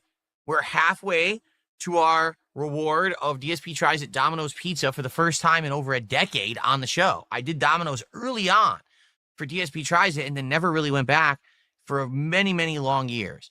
So this will be a very interesting episode. I can't wait to do it this week. I just hope the food's not atrociously awful. It could be. You know, I hope it's not. So we want to hit that goal, obviously. So please, let's get some support going. Maybe outside of the dented individuals sending me dollar, and it's all a bunch of Did you just say how memes are stupid and this, that, and third? We don't feel like we're part of a hive mind, yet you're going to go along with that? Why don't you just call them retards? You have no problem with saying that shit. I have no problem with him saying dented because he's basically just killing his own narrative. But still, I wasn't expecting you to say that. I'm going to have to clip that. That's going to make a good, oh, that needs to go on a soundboard. That might be funny. You know, dumb nonsense that I'm not going to waste my time on. It'd be nice to get some intelligent comments. Especially since the dented thing is a reference to one of his own peoples. So that's, well, to a lot of them, actually. So womp womp to that. Speaking of which, Wings actually has an indentation in his head, too, because of his headphones and shit. So he'll only tilt his head at a certain angle. He'll never let you see it. But you can find it in a Breaking Banquet and an Olympics video where you can see the indentation of that shit. That shit's fucking serious. That's kind of crazy. Or people want to talk about the games I'm playing, or just in general the fall season, or the Wings interview tomorrow, or, you know, something smart, something that takes a few brain cells firing off to actually like type and send, so we have a topic. Okay. Let's see.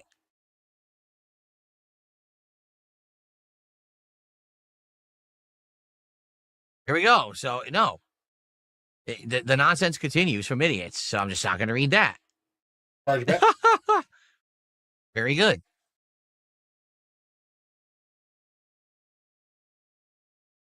Am I going to talk about Battlefield at all with Wings? Yes, but not what you're thinking. But I think I'm going to bring it up for good reason. You'll see what I mean.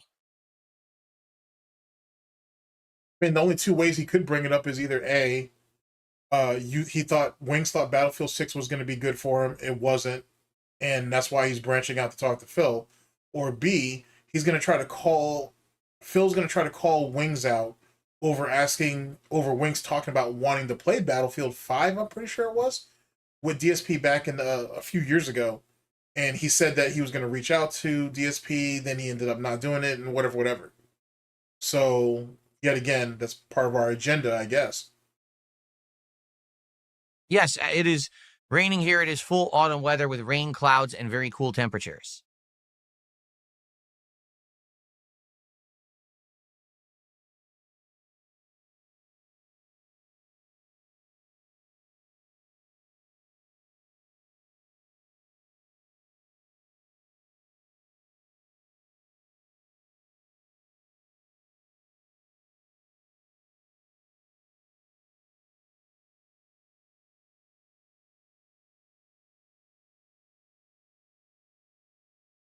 Sometime today, Phil.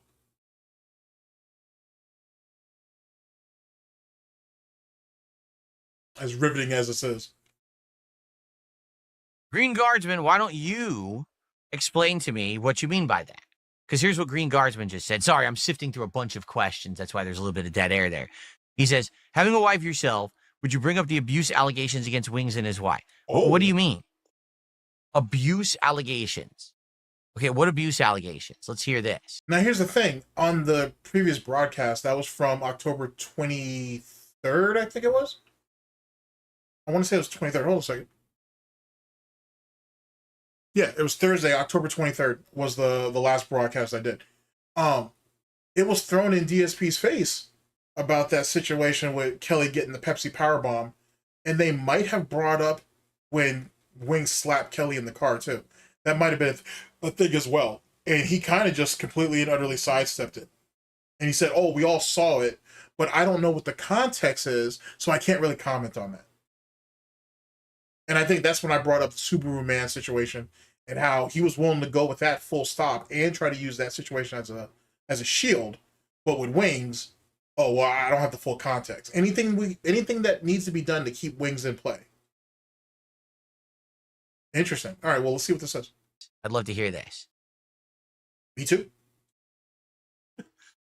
Are there actual ongoing abuse allegations and evidence behind it?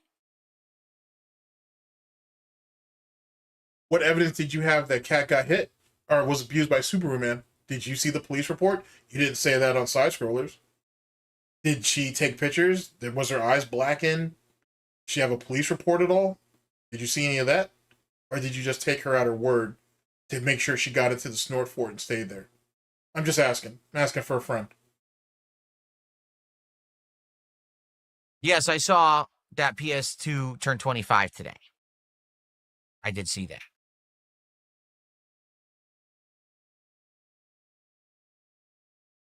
See, this I did not see. Buckwell says he hit his wife in a car when she... Matter of fact, he had to have seen that because if he's been watching Lummox or Breaking Banquet for a while, they both had it in there. Because if you guys remember the timeline, I'm going to try to give it to you as best I can. We found out about the smack. Well, no, we found out about we saw the Pepsi Powerbomb. We didn't find out about it. We saw it. It was literally on stream. We saw the Pepsi Powerbomb, and then Kelly and Wings were there for like another day, and then they left. After that, that rat, Twiggy, or whatever, Twitchy, or whatever the fuck that guy's name is over there on Lolcow Aussies. He presented them with the video of the smack in the car because Twiggy was riding with them. They picked him up from the airport and brought him over there to Fat Camp. And then he put it out. And then everybody that was there from Lolcow at Fat Camp did a reaction to it, and then eventually they ended up leaking it. Or one of them ended up putting it out. It is what it was. That was all within 72 hours or so, give or take. And Lummox has put that in a bunch of his videos. So there's no way that DSP hasn't seen that. And that's why DSP said ongoing allegations of ongoing abuse. That's the reason why he worded it in the way he did. So he did see it. He honked at someone. When did that happen? Was that on camera? I've never... And because he's a pathological liar, you can't believe anything he says anyway. So we just in the early stages of sweeping still. Never heard of this. That, like, when was he filming when he was... Wait, when he was driving, she was driving? I'm so confused. No, what everyone has heard and seen the clip of is the stupid Fat Camp nonsense. The stupid Fat Camp thing. Oh, so his wife getting power bombed on a table was stupid to you. Okay. Right? From back in, what was that, March? I think? April, February, March, whatever that was. If that's the case, then that's how long one could make the argument.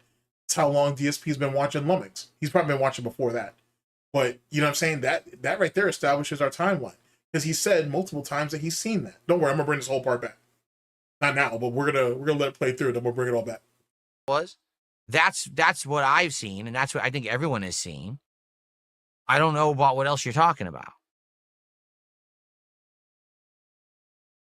Jesus Christ, you're disingenuous. See, I don't know anything about that. No. People are saying his friend was in the backseat filming and he slapped his wife's arm. Interestingly enough, by the way, for those of you who still follow Review Tech USA and his constant patronage, or patronage, I think is the term I'll use for it, of failure. He actually recently went on to Lolcow Aussies and he talked to Twiggy and whoever Twiggy's co-host is about a bunch of different shit. Which is making me suspect, because of all of Review Tech USA's money problems or financial issues, that maybe, just maybe, RTU's looking at going back to the LCU eventually too. It makes me wonder. It could be a thing. Oh, no. What? Oh, no. Alert the authorities. Quickly. Or you're going to mock it?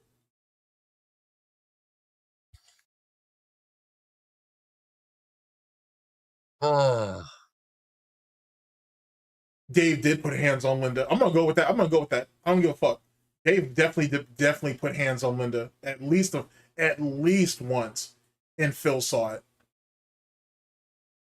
Yeah. It explains why he's so desensitized to it. Yeah, don't be wrong. DSP lives for himself and he only cares about himself. I get that. I roger that 100%. But that's a pretty serious thing, being that, as this message started off with, you're married. So another dude putting his hands on his wife in a forceful way, you should feel a certain type of way about that. Unless you're doing it yourself, which you're probably not. But I think you are abusing Kat, though. You're just not doing it physically. And he doesn't seem to give a fuck about what Wings is doing. So does that make me wonder, has Dave ever put hands on Linda Have they ever argued and there was a physical altercation and little Philip saw it? And that's why he's okay with it. That's why he thinks it's just a joke. It's just a meme.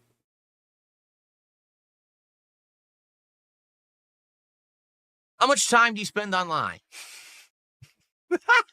Now, you could take that a couple of different ways. Oh, how much time do you spend online? So, in his mind, one could say, oh, well, hey, adults get into arguments all the time, and hey, maybe sometimes a woman has to get smacked up a couple times for her to get straight. One could make that argument. That's what he's referring to. Wow, that screenshot is fucking creepy as hell. Damn, that's like some John Wayne Gacy type shit. What's the timestamp for this? I need the screenshot. Damn, that is creepy as fuck. Then the demon pumpkin behind him too. That's a creepy face you made there, Phil. Anyway, one can make that particular argument. Another way you could also look at it as feels like, oh, the internet has desensitized you to where, you know, hey, there's a bunch of abuse that happens online and you guys have seen it. So what makes this any different from that? There's probably a third way you could go about it too, but that's tough. That's I didn't expect him to go south like that. Damn. So I'm gonna say that I'm just gonna run with it. That Dave put hands on Linda, and Phil saw it, and he just goes with it, thinking that's just the ebb and flow. He's just not man enough to do it himself, I guess. And that's if you want to go, if you believe in the route that it takes a man to hit a woman, which it don't. You know what I'm saying? If you got to use force to get your point across, you know what I'm saying? At least with a woman, at the very least, or no. that doesn't speak to the qualifications of a man whatsoever. But then we're talking about lol cows. They're not men, so it is what it is on that. Damn. Oh, man. How much time do you spend online, folks? Really? Wow. Can I ask you that? Wow.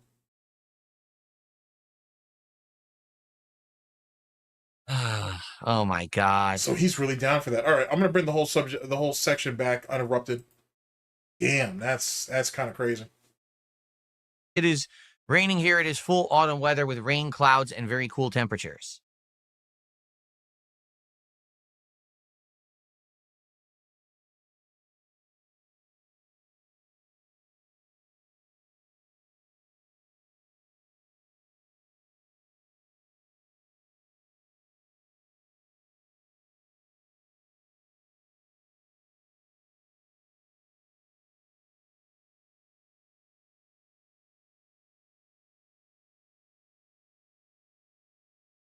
Time today, Philip.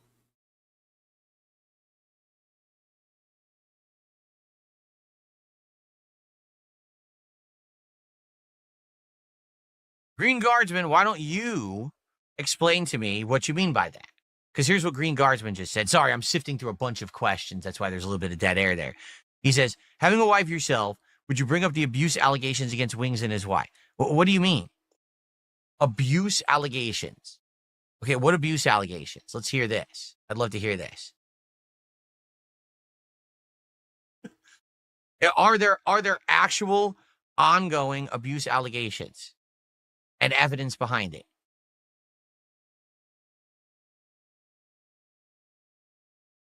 Yes, I saw that PS2 turned 25 today. I did see that.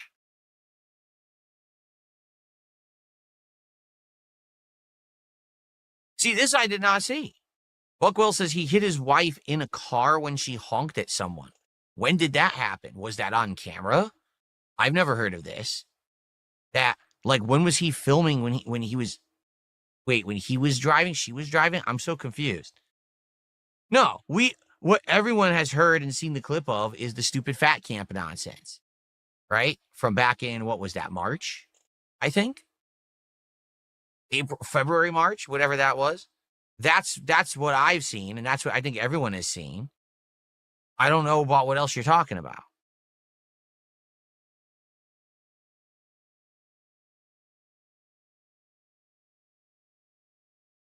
See, I don't know anything about that. No. People are saying his friend was in the backseat filming and he slapped his wife's arm. Oh, no. What? Oh, no. Alert the authorities. Quickly.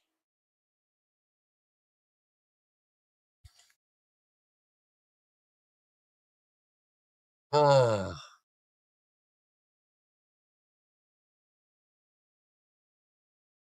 How much time do you spend online? Oh, man. How much time do you spend online, folks? Really? Can I ask you that? Keep in mind, this is coming from the same person who, because you have an opinion of him or you make an edited piece of content of him, he thinks that you're a thief. You should go to jail. You should go to prison. You should be sued. And or you want to come to his house and murder him and his family. Well, he said murder him, but now that he has air quotes a family, it's an assumption that you got to take Jasper and Cat out of that equation as well. Imagine that.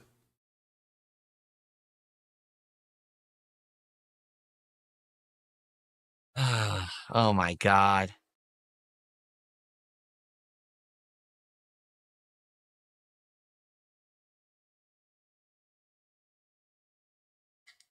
My wife canceled her Game Pass Guitar Player.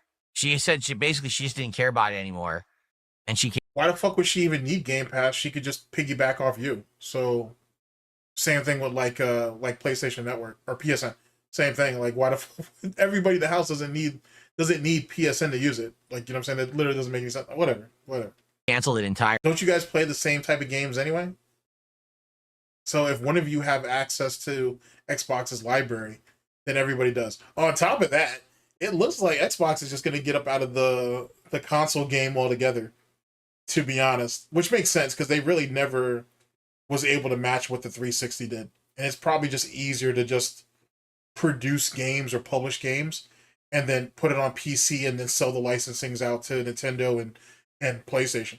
To be honest, it seems like they should have done that years ago, if you ask me. But interesting concept.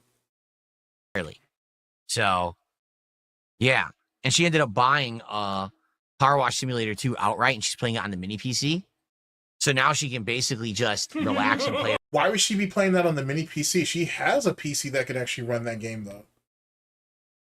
Remember? Because that was the PC that Phil was gonna appropriate and use that as his backup PC when his original CyberPower Lemon, $3,000 Lemon died.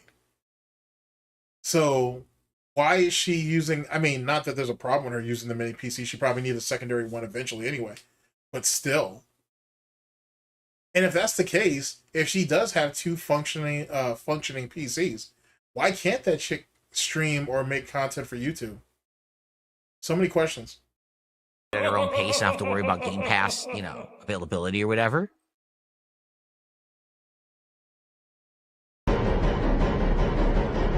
Oh, by the way, thank you to Be More Righteous. You did send some kicks earlier, right? And I didn't put them on the leaderboard.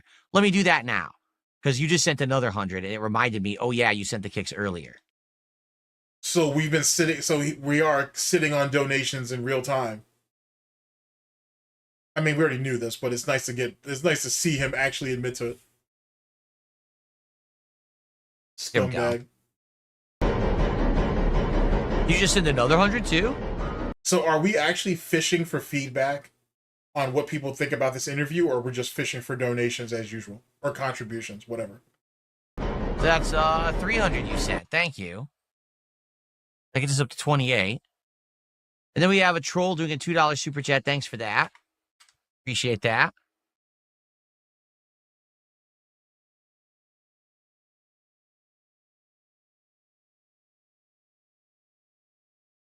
Okay. I received a $10 anonymous tip. Today's my birthday. I got engaged over the weekend and had a great time. Welcome back. Well, congratulations on your engagement. That is awesome to hear. I hope that everything's going well for you. Maybe you're planning out some awesome stuff. And that's unfortunate. He didn't show this type of enthusiasm when PewDiePie got married, but whatever. According to Phil, didn't you inspire PewDiePie? So wouldn't you have sent him a congratulations tweet? I guess we can't do that. All right. Well, I just thought I'd ask. That is awesome news. Thank you for the support. I'm glad to hear that. Maybe PewDiePie should have came to one of his streams and threw like $100 at him, saying that he was getting married. Maybe Phil would have given him a positive response then. You obviously had a pretty good weekend, right? Sweet.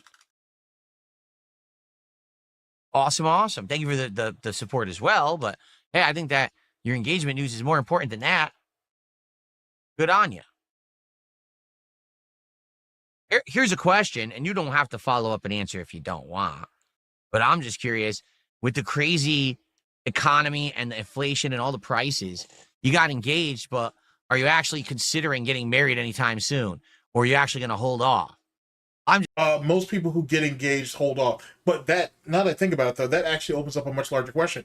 Because we don't actually know when Phil and Panda. Sorry. I almost said Phil and Panda, but we know when that fake engagement nonsense happened, that Band-Aid on the situation, so let's scrap that.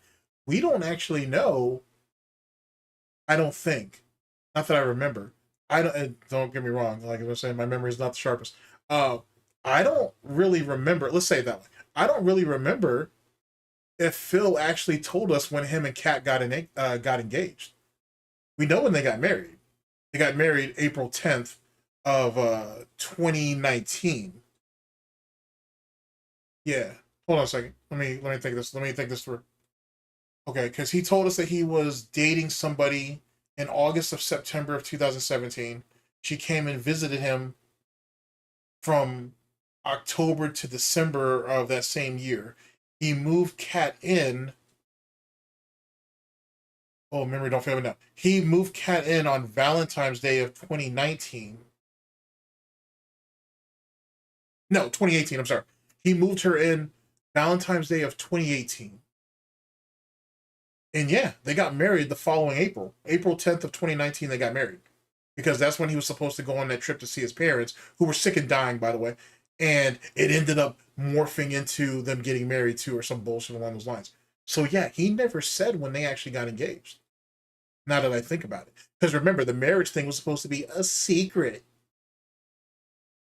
So yeah, so we don't even know when Phil and Kat actually got engaged. Hell, for all we know, they didn't get engaged. Once his parents were willing to pay for the trip, fuck it. Hey, let's just go ahead and get married. So they did.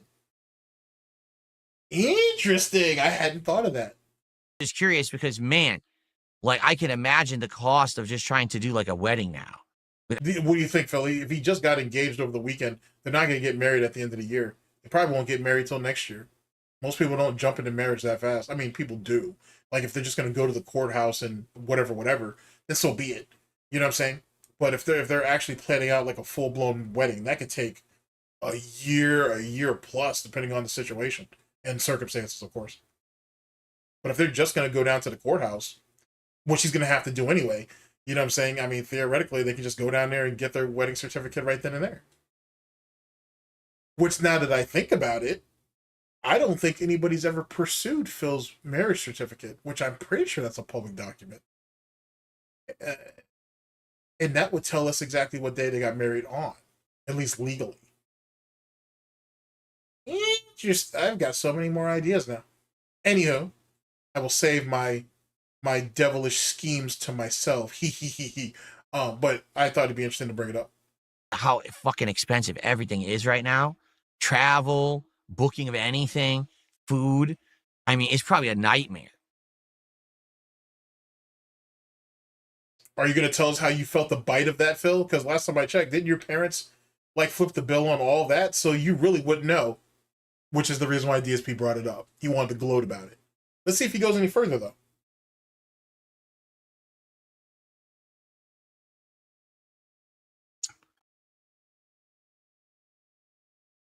Keep in mind, you could also always just do what my wife and I did and do a little private thing just for your family and closest friends. It doesn't have to be a big to-do for the public like a lot of people think.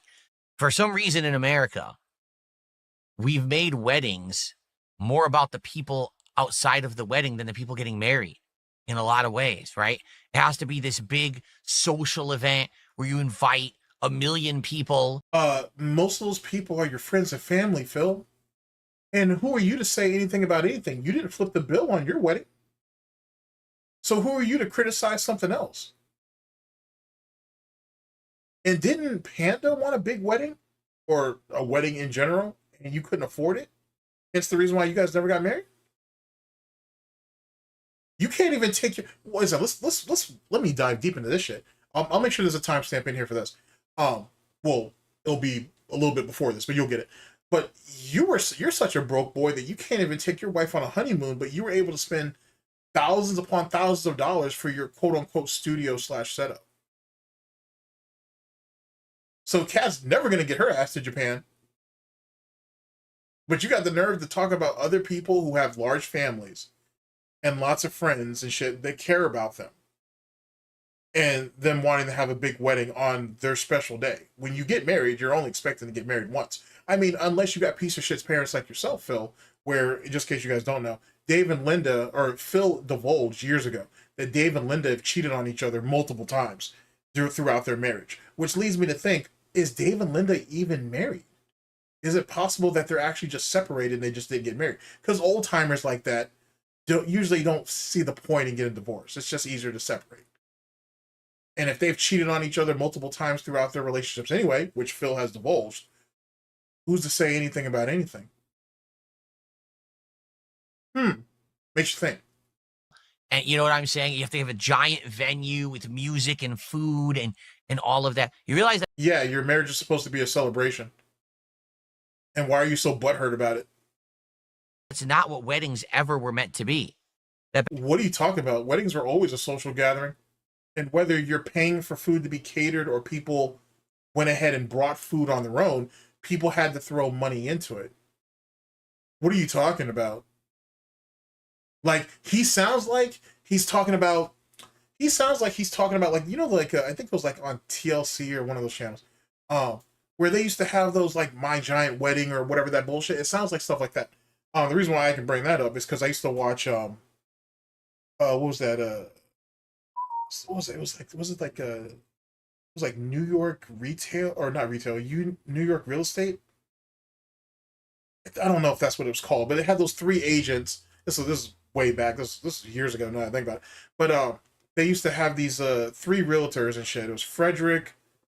I think one of the guys' name was Mike, and then there's another guy. They had a couple seasons. Anyway, and they would talk about real estate, and you got to learn about their real lives and shit. It was a neat little thing, actually. I watched a couple seasons of it. I think I may have seen some of the LA shit too, when they did the LA seasons as well. I may have seen one or two of those. Anyway, but they used to have a show on like TLC or some shit, that used to, like, giant weddings and all that bullshit. That ran around the time like Honey Boo Boo and all that stuff was floating around.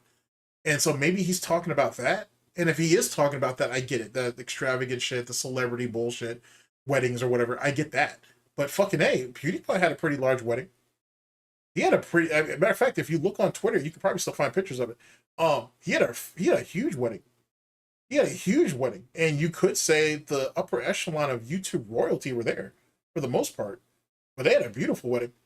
But then again, both sides had a large amount of people to show up to it. And like I said, you're under the guise of you getting married, you're expected to only get married once. So this is one of the most important days in your life. And you want your family and friends there to be there to celebrate it. Unless you don't have family and friends, of course, like Phil. Then it's different. Then you just have to do it at the back of mommy's house in front of the grave of Bunny. Then, you know, you just settle with that, I suppose.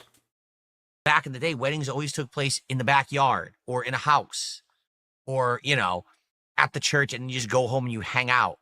It wasn't meant to be a giant festival of spending. But that's somehow how it became in the United States. It became this commercial thing that puts you into massive debt for some reason. I don't know how it became that way, but Kind of like how he put his parents in debt going to fucking college and didn't do shit with it. Like that. Or like, what's that chick's name? That chick on Twitch. I think her name is Emily or something. The one that got called out earlier this year for her parents spending like $150,000, $170,000 to send her ass to college. She got a degree, but she don't use it. And her father had called her and said, "Hey, you know, could you pay us the money back?" Basically, because they're kind of going through some financial shit.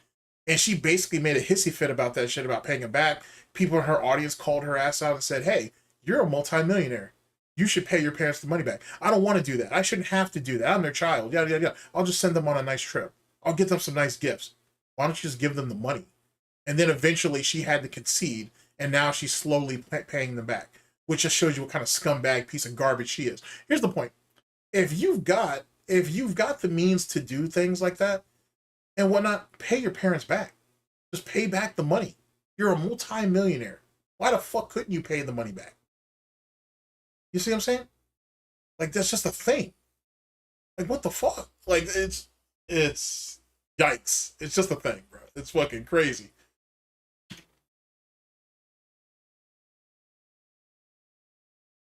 Exactly. That's the other thing. Wedding stuff is so expensive on purpose because these companies feel like, hey, this is your one big thing of your life, your big opportunity, right? Once in a lifetime thing. That's an interesting screenshot. It might be good. So you're willing to spend and spend and spend, right? Yeah, and just in case Phil don't know, because he's stupid, you know, people save up for their weddings, right? Like, people put money together for years at some point, depending on how big you want the wedding to be, and then your honeymoon after the fact.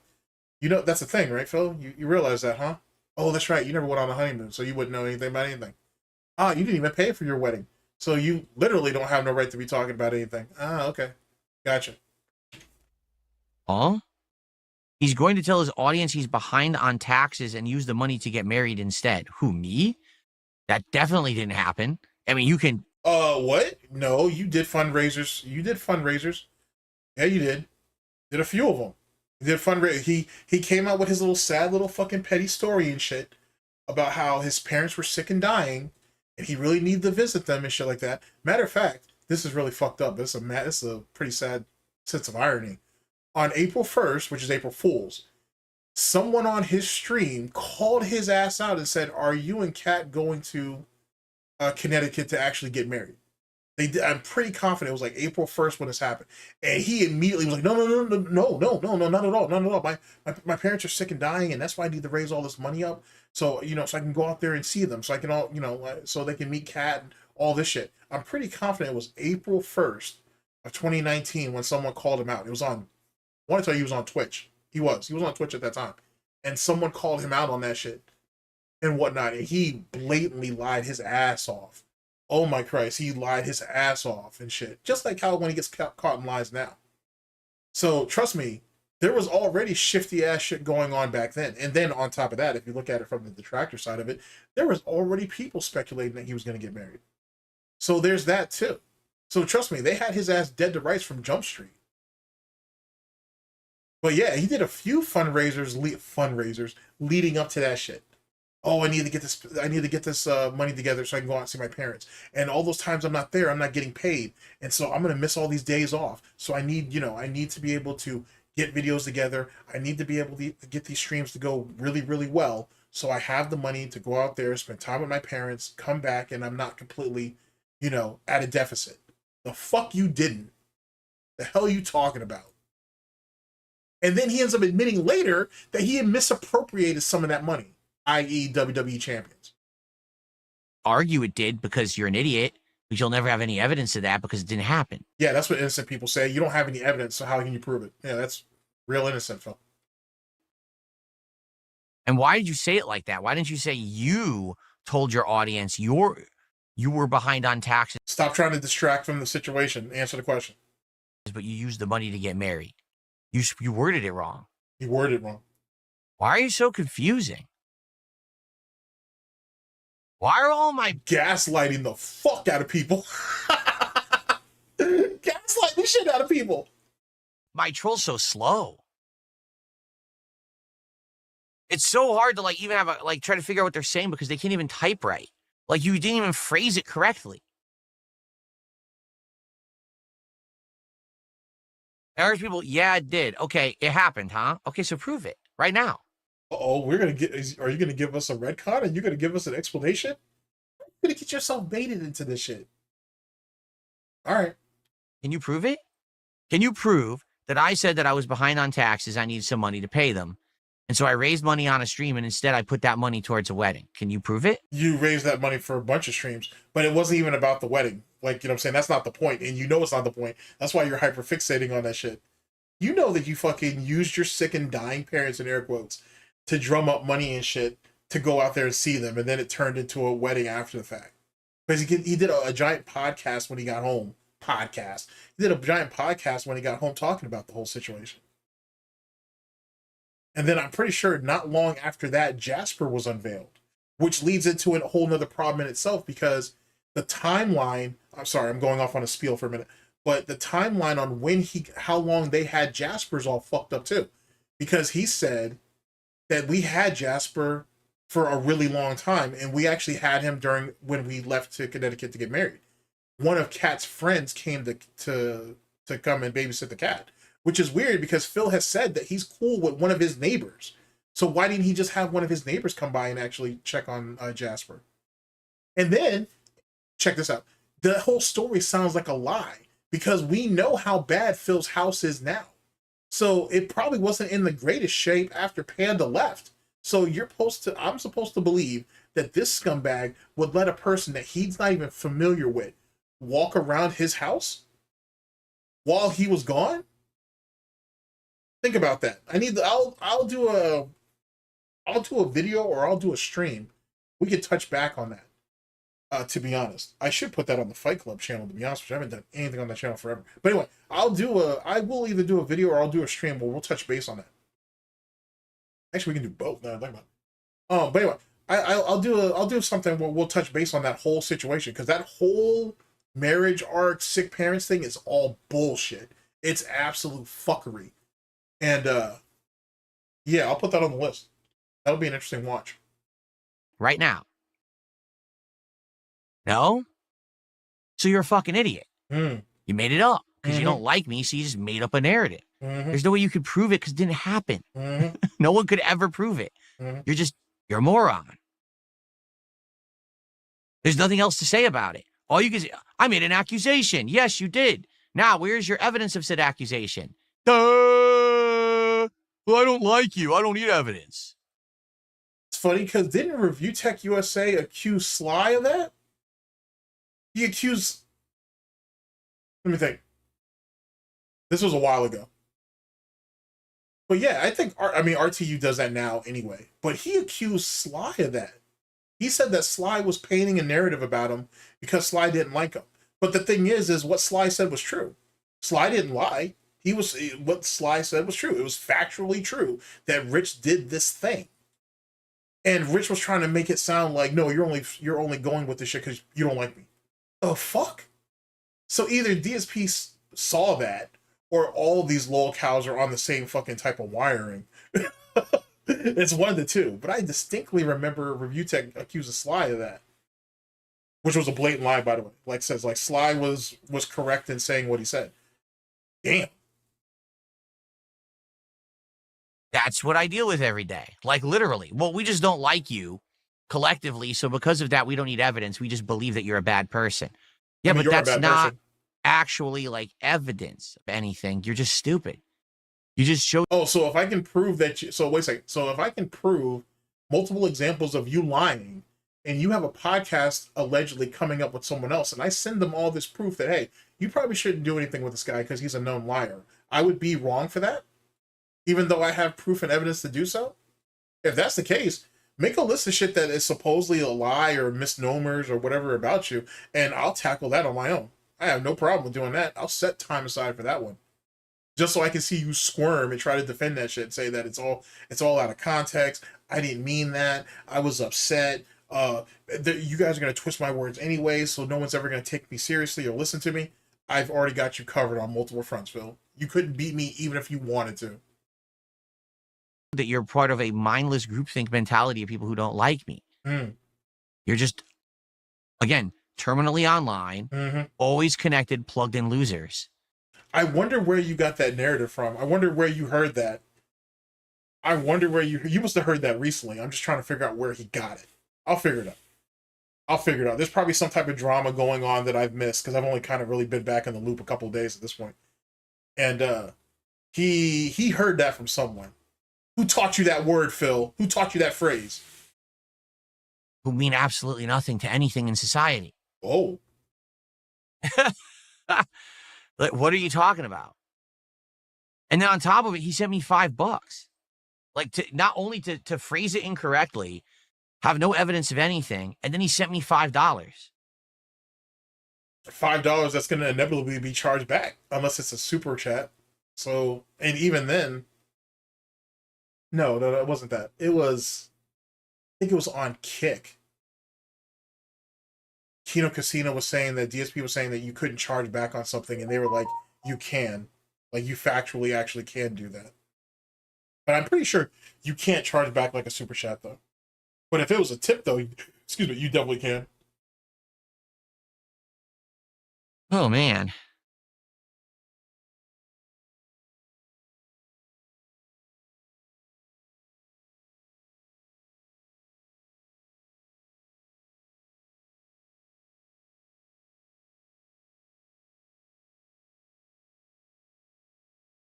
Riveting.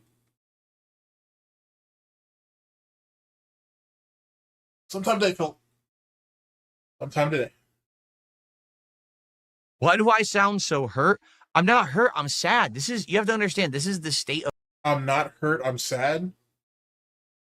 Okay, sure, Phil. Sure, Phil. Humanity in 2025. We have an entire generation of people that their entire life has been plugged into the internet. Literally projection. So they actually think that it's like important. They actually believe that the whole lolcow culture is important, that this crap of online drama is important. You thought that FGC stuff was important. You thought that FGC drama in particular was important. They actually think that it means something and that, like, it doesn't. Like, you have to understand, my generation, we don't give two fucks about you and your nonsense. It doesn't affect us. What do you mean us? This is about you. This isn't about a group of people. So don't put yourself in some type of collective and shit like Max or fucking Justin or anybody else is fighting a good fight. And if you really want to talk that shit, I'll play with that. Wings does care, and he is of your generation, even though I think he's slightly younger than you. Review Tech, who I'm pretty sure is slightly older than you, he's of your generation. He does care. Keemstar, who's also of your generation, he does care. You want me to keep going? No, you don't. Shut the fuck up. Shut the fuck up. In any way. Like I said, you could sit there and make up as much as you want about me online every day and just talk about it till you're blue in the face. But at the end of the day, my streams do well. My content is entertaining to an audience that likes to support it. When I go offline, my life is great. Everyone still takes my money. So the big own that you have is that they gave you money to troll, and when you go ahead and use that money to buy goods through credit, by the way, they accept it. And that's supposed to be you winning? Is that what the narrative is, King? That's it? That's the only flex that you have? Nothing else? Uh-huh. Wow, the bar has gotten... What the hell happened in the month that I was gone? The bar has gotten low, Phil. What happened to you? You ain't let all these people buck break you this bad? Damn. Got you taking back shots right there along with your wife. That's a damn shame, son. That's a damn shame. Doesn't matter with the nonsense you've created online, this bizarre alternate reality narrative that you just want to believe, that only you and your terminally online group believe. No one cares. No one of any... Except for the one who's trying to rebuttal it. ...significance cares. Do you get that? I guess not. It really doesn't occur to you. That no one cares at all. Nor should it. Wow. We're living on a different plane at a different level. Last time I checked, you were on level 1. And as it pertains to plane, if you want to consider your state of delusion, sure, I guess. But, yeah, it's not the flex you think it is, champ. It's really not. When you got people feel half your age, you know what I'm saying? Half your age, playing on practicing on a level that you actually have to make a living on. I would say that's not very good. That's pretty bad. When you got people that are actually half your age coming out here, actually having a good time and making crazy money doing it. Like, you got people literally taking care of their own family. Let me give you an example. Just in case you guys don't know who Courage is. I'm sure you guys do if you follow the first person shooter, John. That dude literally put he did and he's doing. He's putting his siblings, his brothers and sisters, he's putting them through college. You know what I'm saying?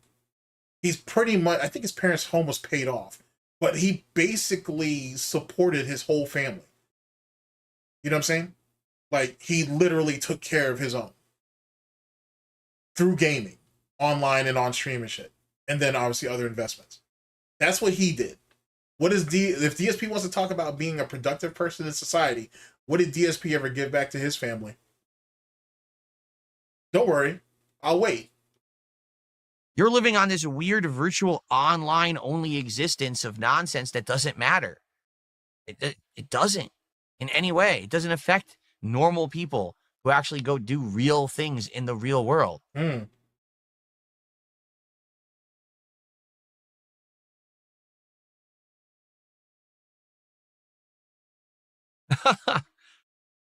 It's just sad. You look at humanity, you're like, dude, this is people. This is a group of people, right? They're real.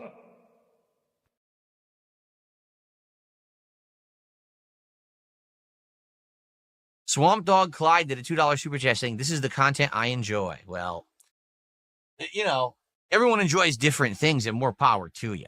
You know, everyone has the right to like or dislike what they like or don't. But the thing that gets me is the zaniness of the narrative and stuff. Like, you actually created that narrative. So for those people who don't know what's being referenced here.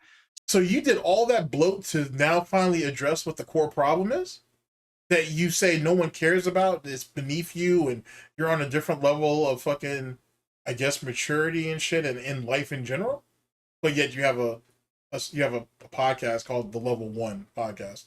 Sure, Phil. Sure. So in 2019, I was not doing well. Oh, you really want to go? Oh, you really? Oh, wow. This is like when fucking Kat sends out the text to Tyrone and Jim and Tevin and myself and shit talking about she ready for a hard day. Okay, sure. All right, Phil. Go ahead. All right. In 2019, my content was struggling because I was transitioning from being an on-demand content creator to a full-time streamer. No, you did that transition back in 2017. Lie to me some more. I've been streaming for 2 years. I felt like I hadn't really fully hit my stride and wasn't very confident in it. That's funny because you had streamed previous years on YouTube alone and you still ain't figured shit out? Of course you haven't. All right, then, fair enough. Go ahead and play your cards. Choose your own adventure. I know my setup sucked. The visual quality sucked. Like, a lot of stuff was bad. That's funny because you defended that shit and you said that you didn't want to be about you didn't want all the bells and whistles that other streamers had, that you wanted just an authentic experience where someone's right next to you. You wanted that connection with your audience and shit. You didn't want a bunch of stuff to be distracting on the stream. I damn near said that verbatim. But now it sucks and it was trash and you knew about it. Ah, so you were lying then. You were gaslighting people who had the nerve to criticize you, saying that your setup's not as good as other content creators and streamers, hence the reason why you didn't get the viewership, you weren't getting the donations and contributions they were getting. Hence the reason why you weren't getting the opportunities that they were getting. And you were bitching and complaining about it, saying you were just as good as they are. Huh. All right, keep going, kid. Keep playing. Go ahead. You still, it's still your hand. So I was struggling to make ends meet. Financially, things were falling apart. Okay.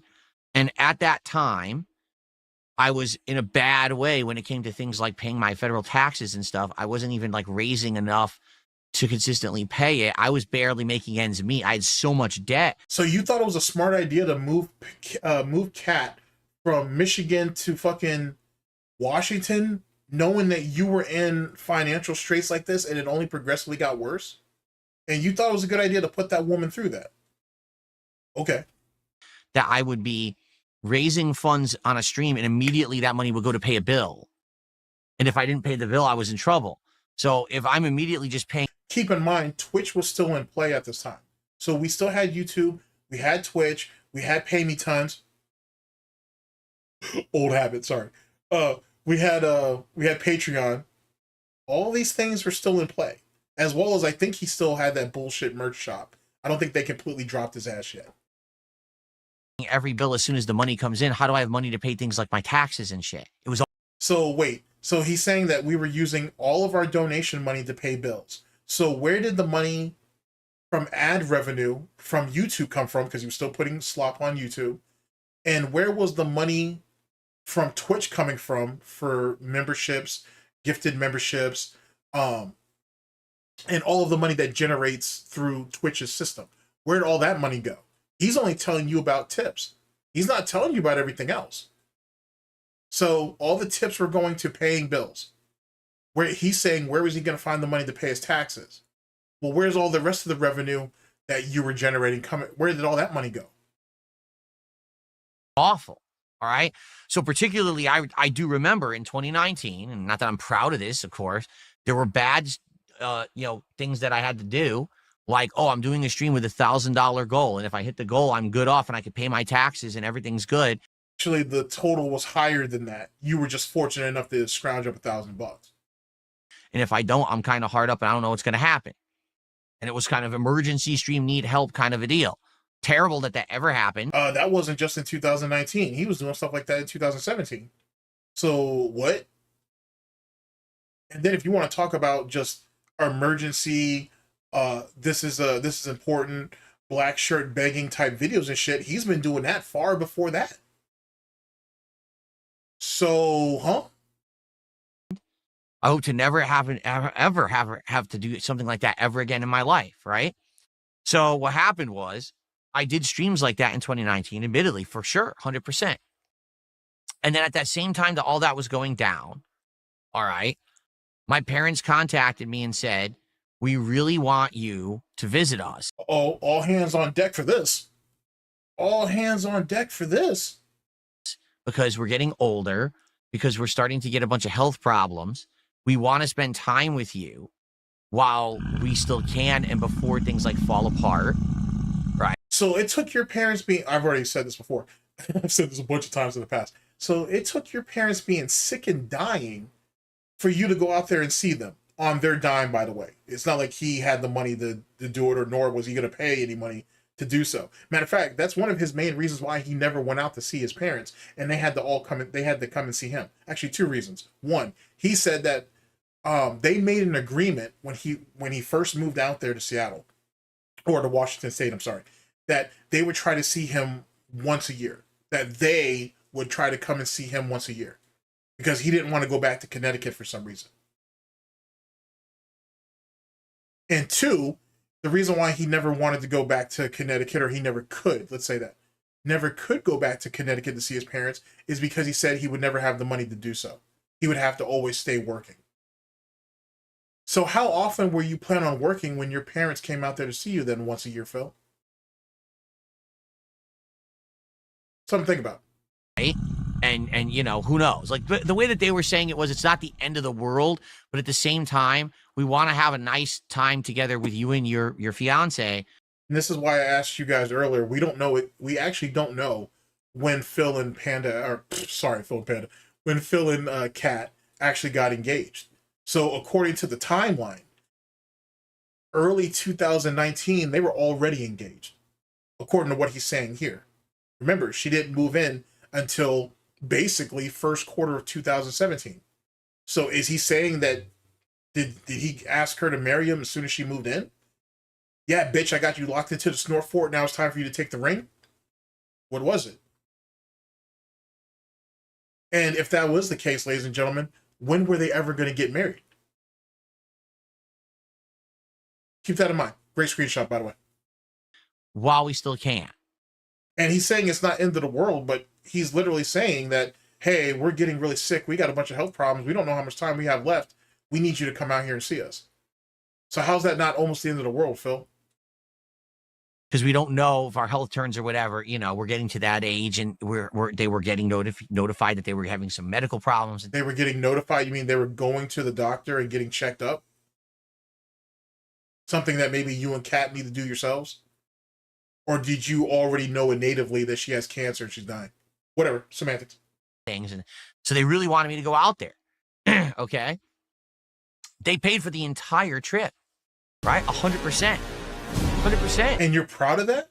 You're proud that your allegedly sick and dying parents ain't sat there and had to flip the bill so they could see their piece of shit fucking son and their damn near soon to be deceased daughter-in-law come out there to visit them? You really think that's a flex? Jesus Christ. And I said that to everyone, like, we're going out there to hang out with my parents because that's what they want, because, you know, they're saying That's what they want. Okay. you know, it's an important trip to them. It's an important time to them. It's not, it wasn't important for you, being that they've notified you that they're sick and they're not doing well and they don't know how much time left? No, no, no. You're just doing it. You're doing them a favor. You're a... Well, there's a lot of people out there who would give anything to have their parents back. Like, you know what I'm saying? Like, you realize that? Like, you know what I'm saying? Like, there's a lot of people who had lost their parents early, and they'd give anything to fucking get them back. I'm sure they cut your motherfucking head off, put it on a plate to get their parents back. For a minute. This is how you act? Okay. I roger that. Right? That's how I said it to everyone. I was transparent in my content. Listen, I'm going on a trip for a week. I'll be back after said trip. My parents are 100% paying for that trip. Now, what everyone didn't know, because I purposefully kept this a secret. You mean you lied? Is the trip. My parents are 100% paying. I didn't do that. Oh, is this part of the original video? All right, my fault. Sorry. I don't have a problem with rewinding, but I'm pretty confident I didn't do that. For that trip. Now, what everyone didn't know, because I purposefully kept this a secret, is Kat and I were actually really going out there to get married. So were they really sick and dying? Or they just wanted, or you couldn't afford them to get married, so your parents chose to flip the bill? And this was like a 2-for-1 thing. Because now, at least for me, it gives me a reason to question, he lied about his parents being sick and dying then. It was never about them being sick or dying. It was about paying for them to go out there and get married. At least that's the argument you could make. Which means that he lied to his audience under, of course, everything in DSP does is lie damn near. It's all under false pretenses. That's kind of what he's admitting to right here. This actually wasn't originally part of the plan. We wanted to get married. We were already engaged, but we had no clue when we were going to get married because we didn't know what we'd be able to afford or anything. And after my parents contacted us about this and said, we want to do this trip, we all just started kind of brainstorming. I'm like, well, yeah, well, wait a minute. Coming back to Connecticut, we could maybe just do something small time, but hey, at least we could get married and we could spend some time with, you know, with the family while we're there. We could have kind of just a few days together because we knew we couldn't afford a honeymoon or whatever. We were already financially distraught. How are we going to do a honeymoon? But instead, let's just spend a few. He lied on his parents. He did exactly what he did with Kino Casino and that cat situation. He did the exact same thing. This trip was always set up. They were doing it. They were actually going out there to get married and shit. That's why he said, because it's funny how you're saying that your parents are sick and dying or their health is starting to turn for the worst. Oh, we're going to go out there and hang out with them for a few days. That seems that's a weird way of saying it. So now he's admitting that, no, we were always planning on getting married, and I used the sick and dying bullshit to drum up the money from you idiots so I could pay my bills and basically cover me financially while I was gone. Okay. Sure, that was already speculated years ago, but sure, yet again, using our sick and dying parents because it's utilitarianism. If you don't have a purpose, you're just in the way. Okay, fair enough. Few days in Connecticut together, do some fun stuff together. There's stuff there. There's an awesome zoo. There's shopping. There's food, you know, great Italian food and stuff. So it'd be a nice time. And then, you know, we could come back and, you know, get right back into the swing of things, working and try to get out of the financial situation I was in. So that's what happened. And we went, you know, again, we went. My parents paid for everything. It wasn't a super expensive wedding because it was all done at my parents' house. It didn't matter. They had to pay for the travel and shit. And then you guys didn't stay with them. If I remember, if my lore is on point, he didn't even stay with them. They stayed in a hotel. And if I remember correctly, they didn't rent a car. If his parents let them have their car, basically, if I remember correctly. I don't think they got them a rent-a-car. Maybe they did, but I want to tell you that maybe they did get them a rent-a-car, and maybe I'm misremembering the story. Because I think the initial story was his parents picked him up from the airport. They said, you can take our car. He dropped them off. and then they had to get like they had to pick up food or something on the way back to the hotel, or they got something delivered. It was one of the two. But if I remember correctly, though, he was using one of his parents' cars, and whatnot, instead of getting a rent a car, if I remember correctly. And then he even said, and I got to go over that video now. He said that they were thinking about getting a venue, but they chose not to because timing or whatever. Justice of the peace and some very close-knit family members and friends, and that was it. His parents' friends, he means. None of his friends showed up because he doesn't have any. And I don't think Kat had anybody there to represent her either. She was basically just there. And we went and had a big dinner, which I told you about. I told everyone about this the moment that I came back. You know, it was a big thing, telling everyone what really happened. And they gave him pocket money over the next few days that they were there too, so they could go off to the zoo and all kinds of other lame ass shit on the trip. And so all that happens, right? And then immediately the trolls, of course, say, oh, well, you see, those fundraisers you just did that to pay for the trip. Well, no, I didn't. I literally wouldn't have went on the trip if it weren't for my parents paying for it. And in fact, so then would you drum up? So then yet again, would you drum up the money for then? In fact, I even had revealed this too, which again, you know, bad history of me revealing too much personal information. No, you were trying to drum up sympathy.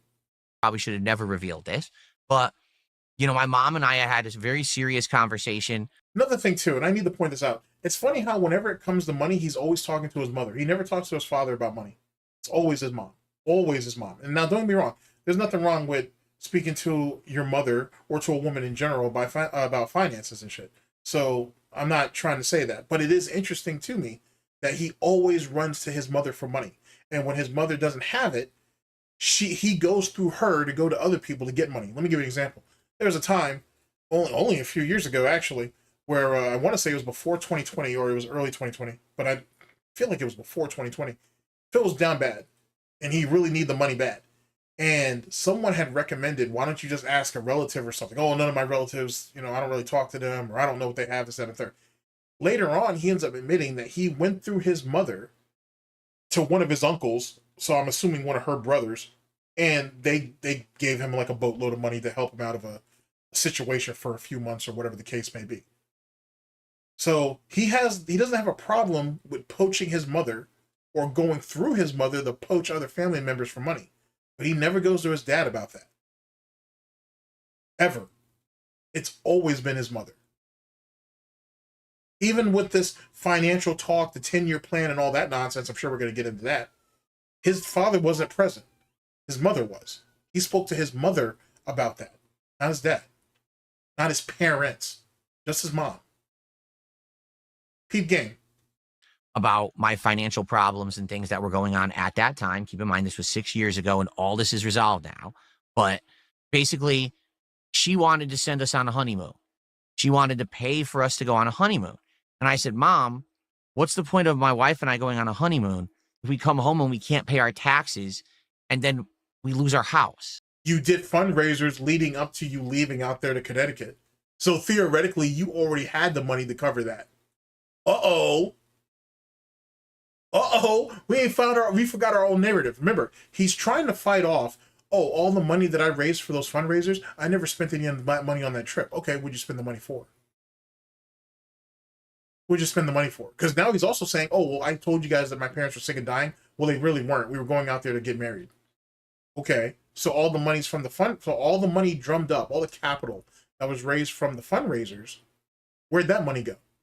You said you didn't spend it on this trip. You said your parents did all that. You're saying that your parents forked over money to you, which they did. I'm actually jumping ahead a little bit if he goes into it, but they gave him money not only to help resolve his taxes, but they gave him some money on top of that too. So we'll see if he's honest about that. So what happened to all the money he raised on those fundraisers leading up to it? Leading up to him going out to Connecticut? He can't tell you. He doesn't sound like he's telling us where that money went. But now he bitching and complaining to his mother about how, oh, well, you guys want to send us on a honeymoon. Well, I can't afford to do that because I got to pay my taxes. But theoretically, the fundraiser money that he had was there to cover those taxes, if you think about it. If he didn't spend any of the money on that trip. Shaggy? right? But what's the point of that? I say, if you're going to give us money, we got to put it towards the thing that's important, keeping our house. That's what the point of the honeymoon is. Let me explain. I don't need to explain to y'all. Those of you who have common sense, you know. But the point of the honeymoon was to give you and Kat a chance to really bond and build a strong foundation for your fucking marriage. So then when you guys go back home, you guys are somewhat refreshed, you guys have a game plan, and then you guys can tackle what's coming next. Instead, you ain't sat there and basically starved yourself to try to get yourself to this weird fat skinny type state that you're in. And Kat ain't sat there and ballooned her shit up to the point where it's clear that chick has depression. That's clear that chick has fucking health issues and whatever. Maybe going on a honeymoon would have helped negate some of that, because it had given you guys an idea, a time, a place, and a chance to actually sit there and actually think about what needs to be done and what you guys need to do moving forward. That's what happens when you get married, Phil. You become part of a team. One complements the other.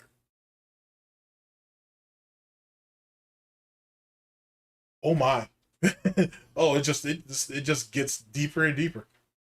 So if you're going to offer a trip we can't accept, if you're going to offer us some money so we can put it towards the most important things like keeping our house and paying our taxes, then I'll accept. Now that's interesting, because let's go back to a situation where Phil ain't fucked his wife out of money that was given to her by his parents. So Kat had, it was either birthday money or it was Christmas money. And Phil had already forbade Kat from ever going back to the gym. We never really found out why that was. So he forced her. So like I said, it was either Christmas money or his birthday money. And they sent it to her so she could spend it on something she wanted. She wanted to get an exercise bike. Okay. And so Phil ordered it from Amazon. They shipped it. It was on a giant pallet. It was a huge thing. And he had to assemble a portion of it. Right? And he somehow fucks it up because he's a fucking retard. So of course he did.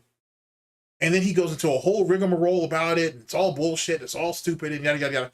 So he calls Amazon. He gets them to take the bike back. So they did. And he gets a refund. He never gave that money back to Kat.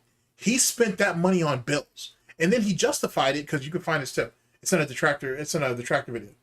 SNORTBUCKS has it, or Memology for sure has it. Mighty D may have it. Where he said that when they were like, okay, well, did you give the money back to Kat? Oh no, we had to spend it on bills. But you said that was Kat's birthday money or Christmas money or whatever. Yeah, I did, but it was important. We have to pay bills.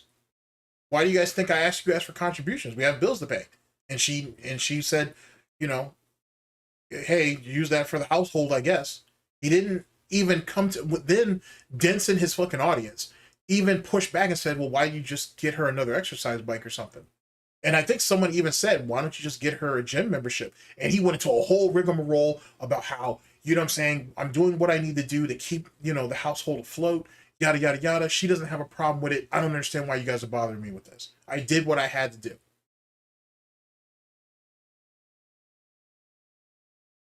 That, ladies and gentlemen, is what we call a pattern of behavior.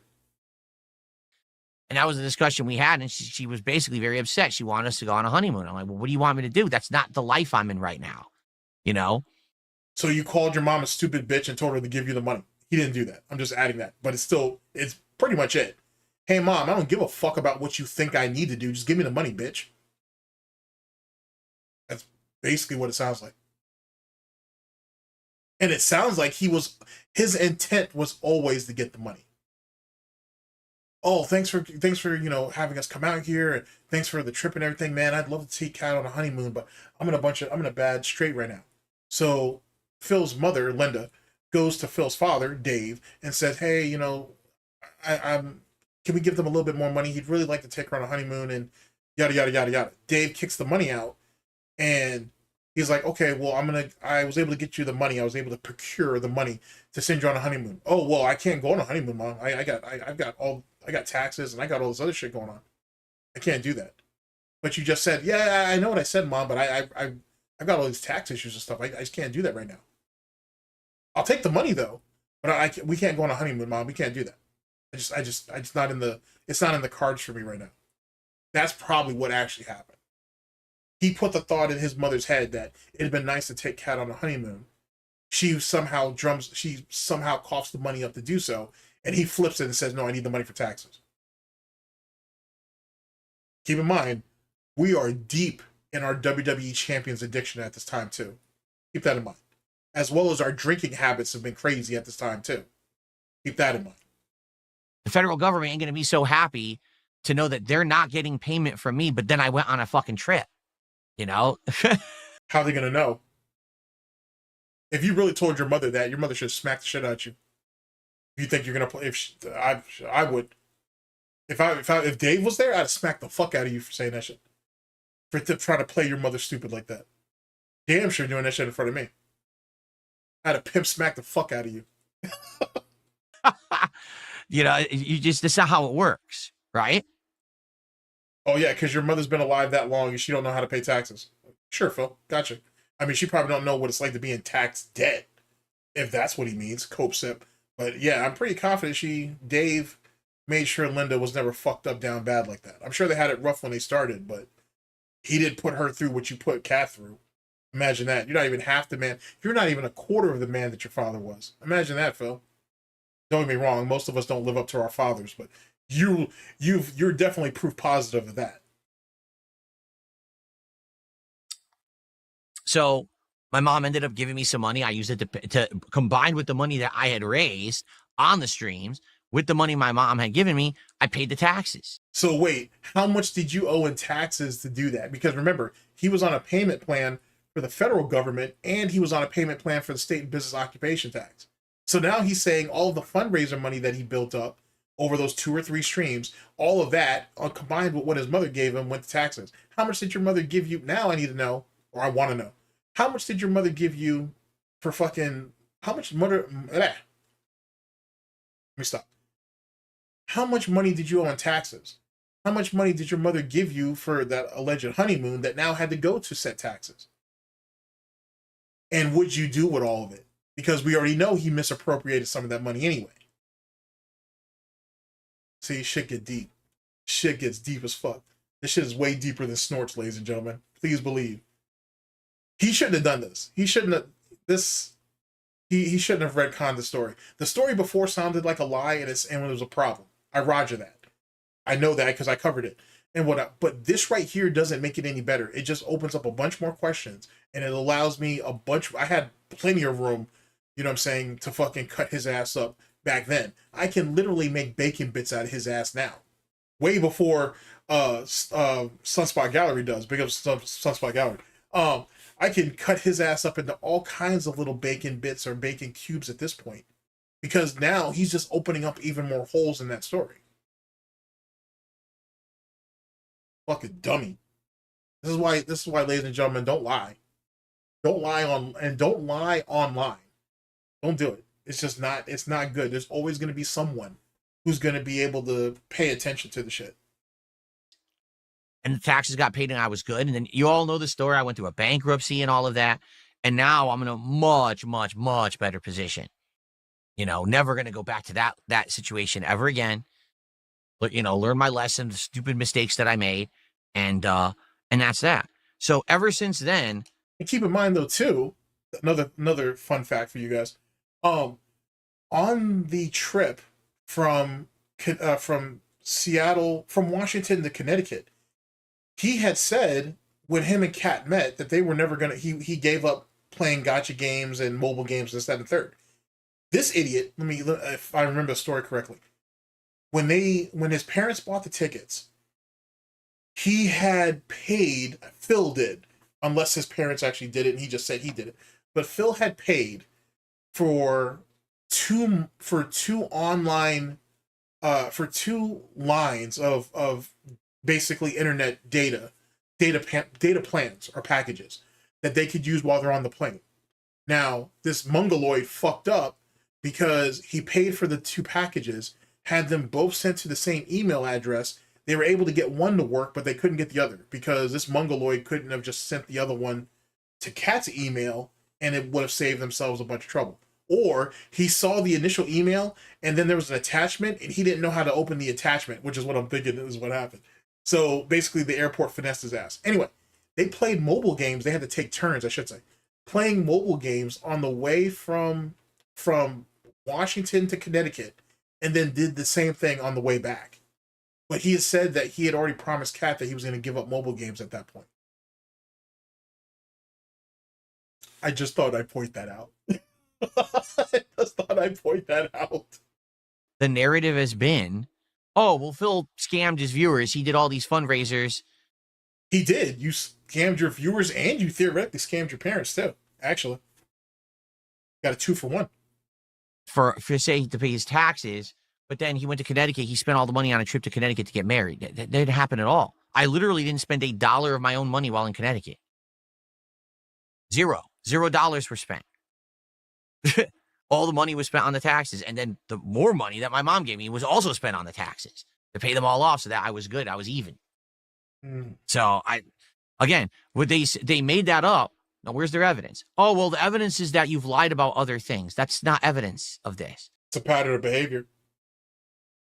Sorry, Phil. That is what that is. That's a pattern of behavior.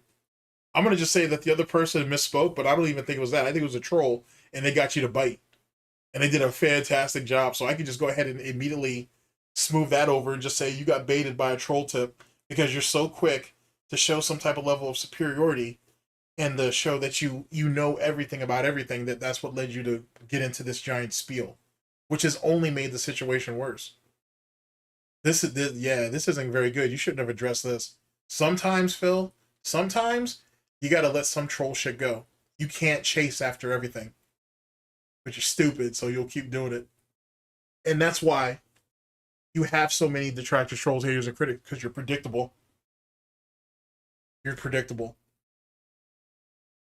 That's like saying, so someone once did something bad. That's just evidence that they've always did things bad forever. So is this how you're going to sweep for wings? Oh, so you're going to try to get a 2-for-1 out of this too, huh? Well, so what's this, buy one, get one on fucking Burger King chicken sandwiches or something? That's what this is? You can just infinitely accuse them of anything you want forever because you think that they did things. I'm sorry, you don't know how to speak? You got a problem, Phil? That gin's getting to you? You want another sip? Go ahead. Because this isn't it. Your best better get a whole lot fucking better, son. This is not working for you. Something bad once. No, that's not how life works. That's not how life works in reality, in fantasy, in. That's funny because that's how, great screenshot, by the way. That's funny because that's how he accuses people online. When these companies, quote unquote, are allegedly screwing you guys over, that's what he do. That's how he treats Burger King ever since they fucked up his little chicken sandwich on, and I'm pretty sure that was on Kat's birthday when that happened and whatnot, but he made it about himself. He still holds that shit over Burger King's fucking thing. Jesus Christ, this dude was damn near in a blood feud with fucking Burger King for like a year over that nonsense. It may have been longer than that. So it's funny how he doesn't want to be held to the same standards that he holds everybody else to. Court of law, that's not how it works. Like, nowhere does it work like that. Only in your broken, twisted, terminally online fantasy world of circle jerking detractorism does that actually like hold water. Sounds like projection, if you ask me. Normal people don't think like you because normal people aren't stunted. They didn't grow up online. They actually did things in real life. They needed intelligence to do them. Yeah, because you showed a whole bunch of intelligence, not learning how to swim, not being able to ride a bike, trying to finesse your father into buying another grill so you could have a bunch of friends over. And you weren't even willing to learn how to use the grill itself. I mean, you want to keep going? This is how intelligent you are, Phil? You know, it's the problem. That's why you ain't damn near got fired from every job you've ever been in. The only reason why you got the job at your father's helicopter company is because your father had been there and shit, and it was you're literally a nepo baby, which is the reason why he very rarely speaks on the whole pirate software situation, because they're not too far off. It's just pirate software is falling off far faster than DSP is. Womp womp. With this generation. The generation of the stunted. It really is. It's pretty sad. This is the world we're growing up in. Everyone around me is like... You're still growing up, Phil? Like half retarded. Half retarded? Well, that's good. Oh, no, that's real good. I hadn't heard that one. Good. So is that how we justify you abusing your audience because they're half retarded? Is that a thing? Maybe. They can't even do basic shit.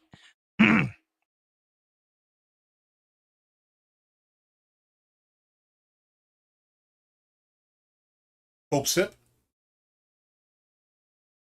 Is this the same guy, by the way, who said before he started working out, he struggled to pick that thing up just to take drinks out of it, and now he's doing it with no problem? That's the thing, right? I'm pretty sure I heard that. Pretty sure I heard that. I think I saw that on like Broside Phil or something. I just thought I'd ask. And there you go. So then people bring up the 10-year plan, right? So the 10-year plan, it's just great. It's amazing lore that these people have fabricated. Oh, you want to tackle that next? Okay, I'm here for it. The 10-year plan is lore that people have brought up time to time again from this visit that I had to Connecticut. During the visit, when I was talking with my mother about we can't go on a honeymoon. Yeah, it's like I said, I want you guys to really think about that. It's always mommy. We're always running the mommy for money. He never was man enough to go to his father and ask for he doesn't actually go to his father to ask for help for anything. He always runs to his mother.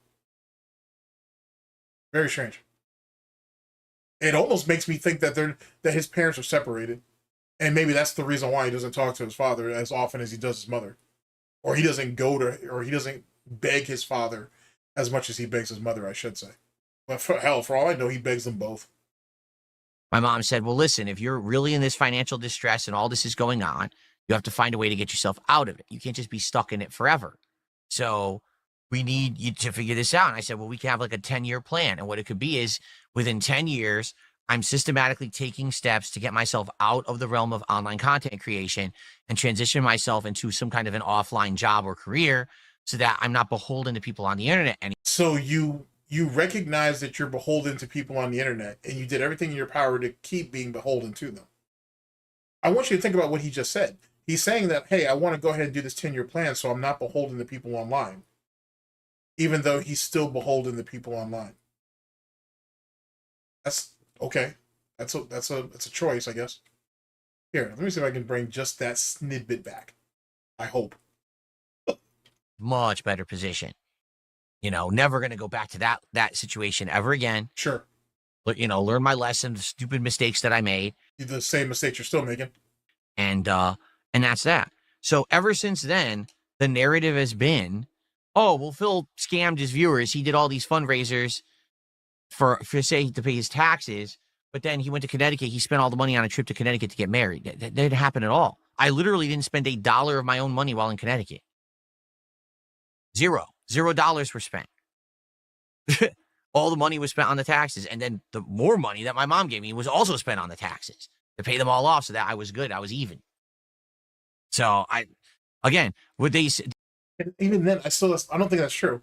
He still was dealing with business and occupation tax even after he got back from getting married. And then he still had the federal taxes for a few more years. So what? They made that up.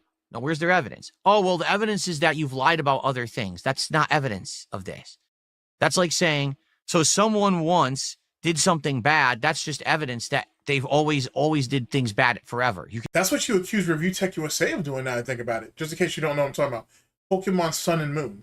That situation there when Phil had that huge blow up. Why is only 400 people here? You guys are lazy, so on and so forth. Review Tech ends up getting wind of it. He calls DSP out on it on Twitter. DSP wakes up the next day seeing all these tweets about people calling him out over the shit, and then he makes himself a little pity-patter sorry video for treating people like garbage, and then flips it and says it's Review Tech's fault for not giving him a chance to rebuttal because he was sleeping and whatnot. Basically saying, hey, I was done with my work day. You should only make complaints during normal business hours. That's basically what he said. And he's been beefing with Review Tech USA ever since. On top of the fact, actually, let me throw this tidbit at you. DSP had admitted that Review Tech USA and Panda used to follow each other on Twitter. And they may have even DM'd each other. I'll say that. I'll leave that to your imagination if it actually went anywhere. You just infinitely accuse them of anything you want forever because you think that they did something bad once. No, that's not how life works. That's not how life works in reality, in fantasy, in a court of law. That's not how it works. Like, nowhere does it work like that. Only in your broken, twisted, terminally online fantasy world of circle jerking detractorism does that actually like hold water. Normal people don't think like you because normal people aren't stunted. They didn't grow up online. they actually did things in real life. They needed intelligence to do them.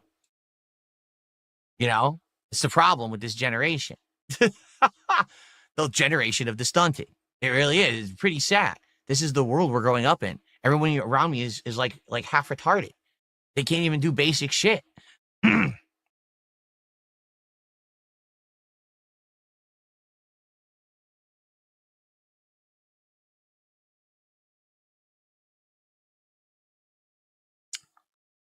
And there you go. So then people bring up the 10-year plan, right? So the 10-year plan, it's just great. It's amazing lore that these people have fabricated. The 10-year plan is lore that people have brought up time to time again from this visit that I had to Connecticut. During the visit, when I was talking with my mother about we can't go on a honeymoon, my mom said, well, listen, if you're really in this financial distress and all this is going on, you have to find a way to get yourself out of it. You can't just be stuck in it forever. So we need you to figure this out. And I said, well, we can have like a 10-year plan. And what it could be is within 10 years, I'm systematically taking steps to get myself out of the realm of online content creation and transition myself into some kind of an offline job or career so that I'm not beholden to people on the internet anymore. And I don't have to worry about, oh no, you know, trolls are saying something or doing something and it affects my livelihood. Okay? That's what it was supposed to be.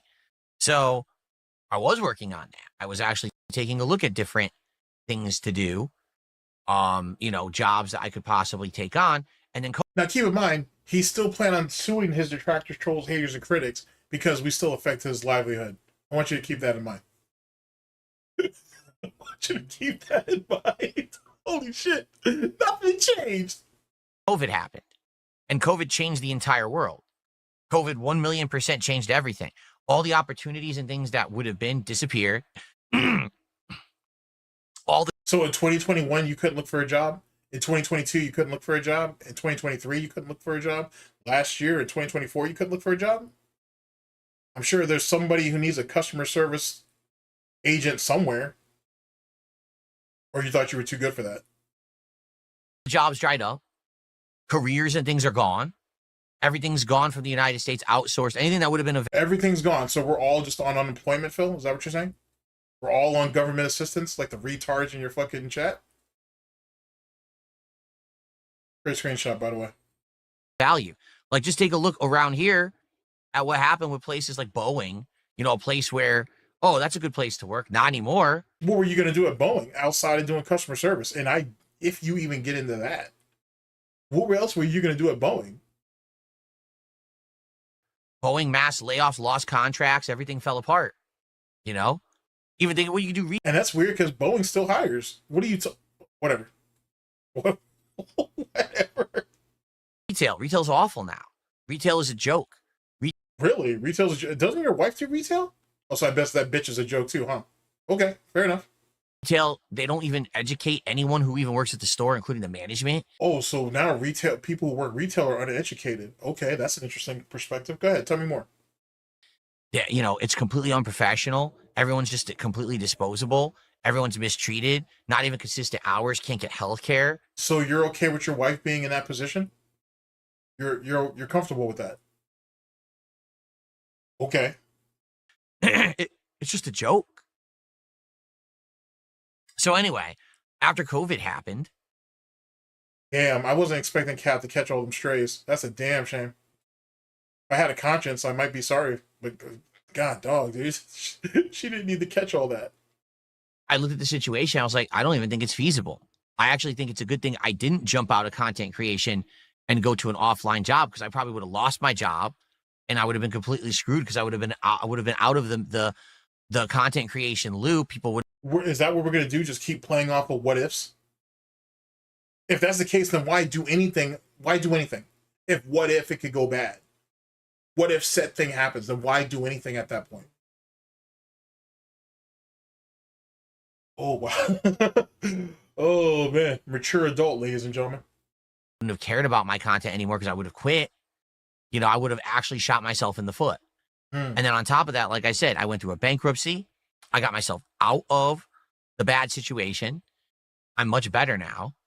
So the point of the 10-year plan was, well, if I'm stuck financially and the content creation's not working. Well, here's the thing. He failed either which way, hence the reason why he had to file for bankruptcy.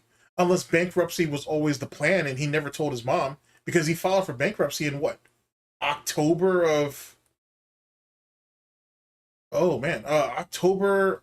is either October of 2019 or 2020. So let's say at the very least, within a year and a half of him getting the money, well, 6 months to a year. Within 6 months to a year of him getting the money from his mom, he ended up filing for bankruptcy anyway. It's almost as if it was planned. He planned it like that. And I'm really screwed. Get myself out of it. Well, I'm out of it. And it's 6 years.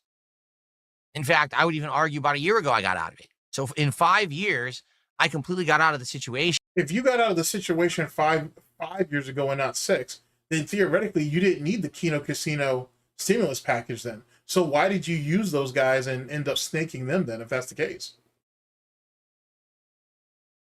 Uh-oh. But remember, he said that he wasn't doing so great before Keno Casino showed up. Now he's saying he was doing perfectly fine before they popped up. That was supposed to take me 10 years to get out of. But the bonus is I'm still doing what I love. I'm actually more successful at it now than I ever was. And I'm actually happy and healthy. So are you going to, well, you're happy and healthy, but Kat's not happy and healthy, so there's that. But are you going to pay your parents the money back then, if that's the case? Or your mother back at the very least? Are you going to do that? Or are you just going to chuck that into the monthly stipend or the weekly stipend anyway? Because it's not like he still doesn't ask his parents for money each and every week. So we just chalk it to the game, I guess. Oh boy, Phil, you shouldn't have done this. This was not a smart idea.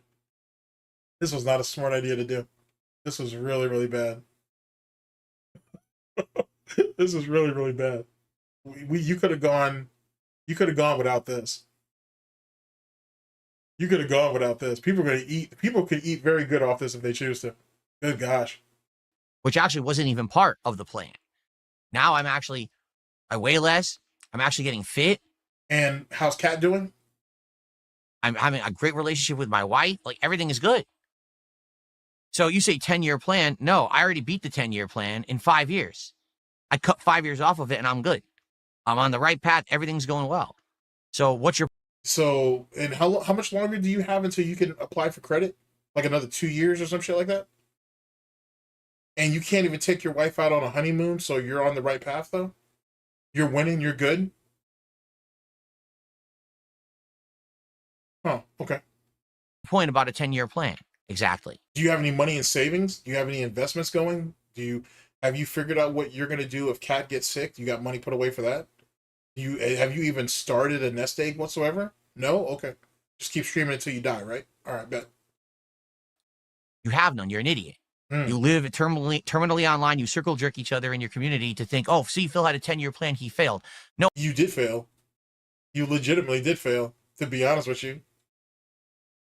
You used bankruptcy to get yourself out. You fucked your credit over for the next, 7 years and shit. You're having to run around snake people so you can improve your streaming setup, which really isn't much better, to be honest with you. And, truth be told, you're in the same position you were before you asked your mom for the money for the taxes and shit to do the 10-year plan.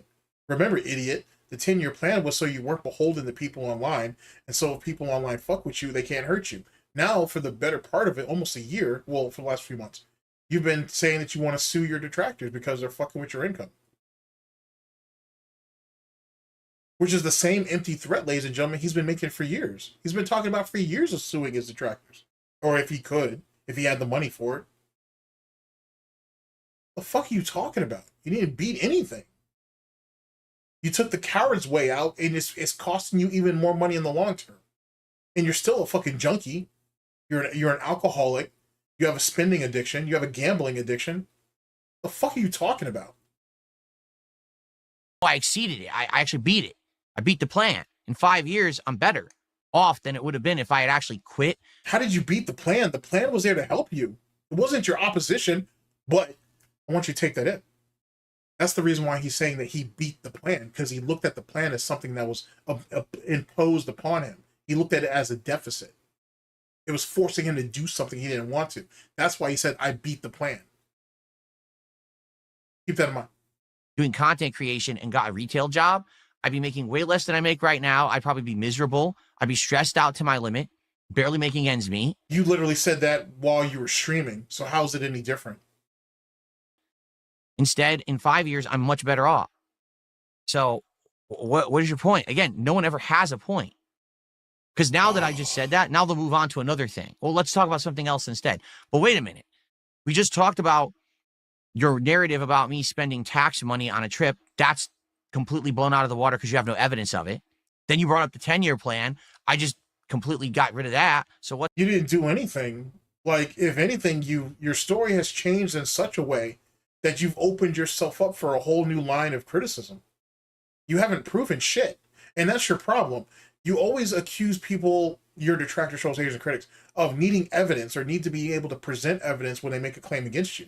But yet you're going over to low-tier God trolls, you're going to Wingsofredemption trolls, and you're taking exactly what they said as the gospel under the same pretenses. Now, let me stop deflecting and let me go back to you directly. You literally admitted that, yeah, my parents were never sick and dying. I lied to y'all. And really the plan was for us to secretly go out there and get married.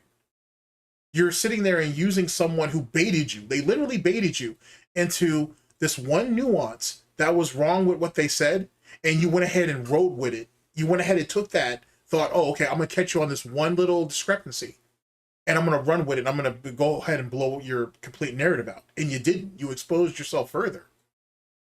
You did even more damage to yourself. In the same way that he tried to do that bullshit with Fotavi or Liveria Media. He knew the contract they sent to them looked off. It was bogus. But because they promised him a managed partnership, he thought, oh, this contract is off. There's things wrong with it. Address was wrong. The YouTube URL was wrong. All this bullshit. I'm going to sign it anyway.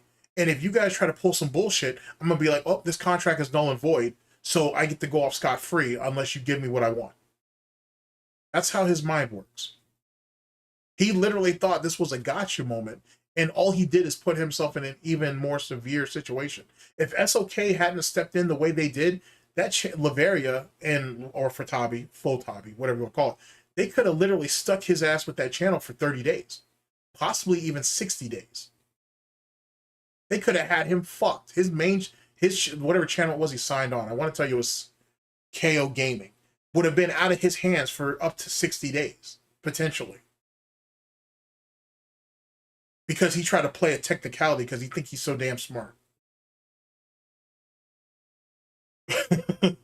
It's always amusing. I'll give him that. It's always amusing. What's next? Well, on to the next, right? Because this is how they live. This is literally how they live. Oh, man. You know?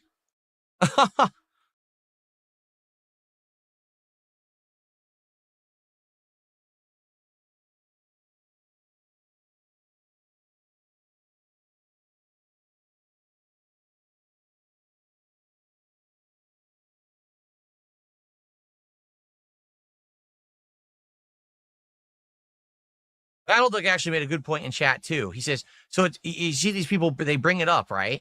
They all want to bring this nonsense up. And they do. If it was nonsense, he wouldn't have bid on it. Like I said, he's made the situation so much worse for himself that you don't see it. So then all of a sudden it gets addressed. They get completely destroyed, like always. Like always. Yeah, that's what it is. Always. Mm-hmm. Sure. So then they either say it's boring. Why is he bringing this up again? Because you did. Or they just move on to the next topic. You're right. His own people in his own chat are calling it boring. Not the person who baited him into this. What are you talking about? Like, how can you lie so fluently like this? Like, how is that a thing? How's that not a sign of mental illness? Right. They're eternal losers. The only reason that people act like this is because they have no life.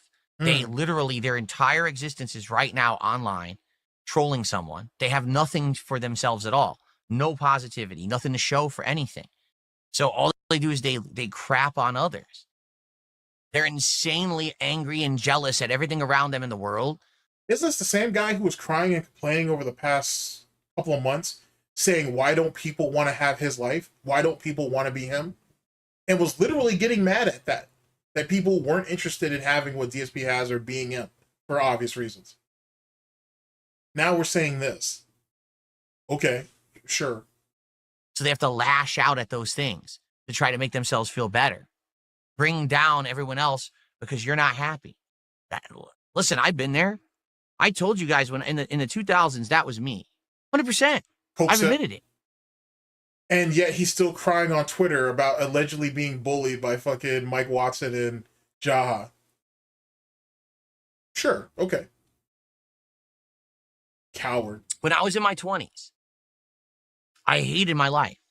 I thought that everything was going the wrong direction. I thought that I wasted all the time that I'd spent in school, first of all, which was... Speaking of which, let's talk about that really, really fast, because this needs to be clarified. DSP didn't pay shit for school. Let me be very, very clear about that. DSP got a partial scholarship, right? He got a partial scholarship, and his parents paid for the rest of it. The reason why he worked is so he could have pocket money. That was it. He basically went on a full ride. Whatever his partial scholarship didn't cover, his parents did. Which makes sense, because they wouldn't have wanted him to be in debt when he got out of school. The irony is, he found a way to put himself in massive debt anyway. Keep that in mind. A lot of my youth, I was sitting in school going to classes that were completely worthless and got me nothing and went nowhere. I put myself into a bunch of debt going to college, which I thought was a complete scam. He's lying, but I already said why, so it is what it is. And waste of my time. The job. And then keep in mind, this is the same ass clown who's mad that he couldn't get into an Ivy League school, despite the fact, and I just finished reading this not too long ago, his SAT scores weren't good enough. Like, they would need to be double, like, what he was getting to be able to get into the schools that he believes he should have got into. He wasn't smart enough. He was never going to get into an Ivy League school with the test scores that he had. This wasn't a thing. Jobs I had, I hated. Okay. The only thing I really had for me was competitive Street Fighter, which that I was getting burnt out on, didn't like. No, he had turned everybody against him in the community and shit, for the most part. And he was slowly but surely getting he was either going to get ran out or he was going to get his ass beat. You know, like a lot of things were just going the wrong way. So I became an online troll. I started trolling people in the Street Fighter community and acting like a jerk. And I 100% now, as an intelligent, mature adult, regret that time. 1,000,000%.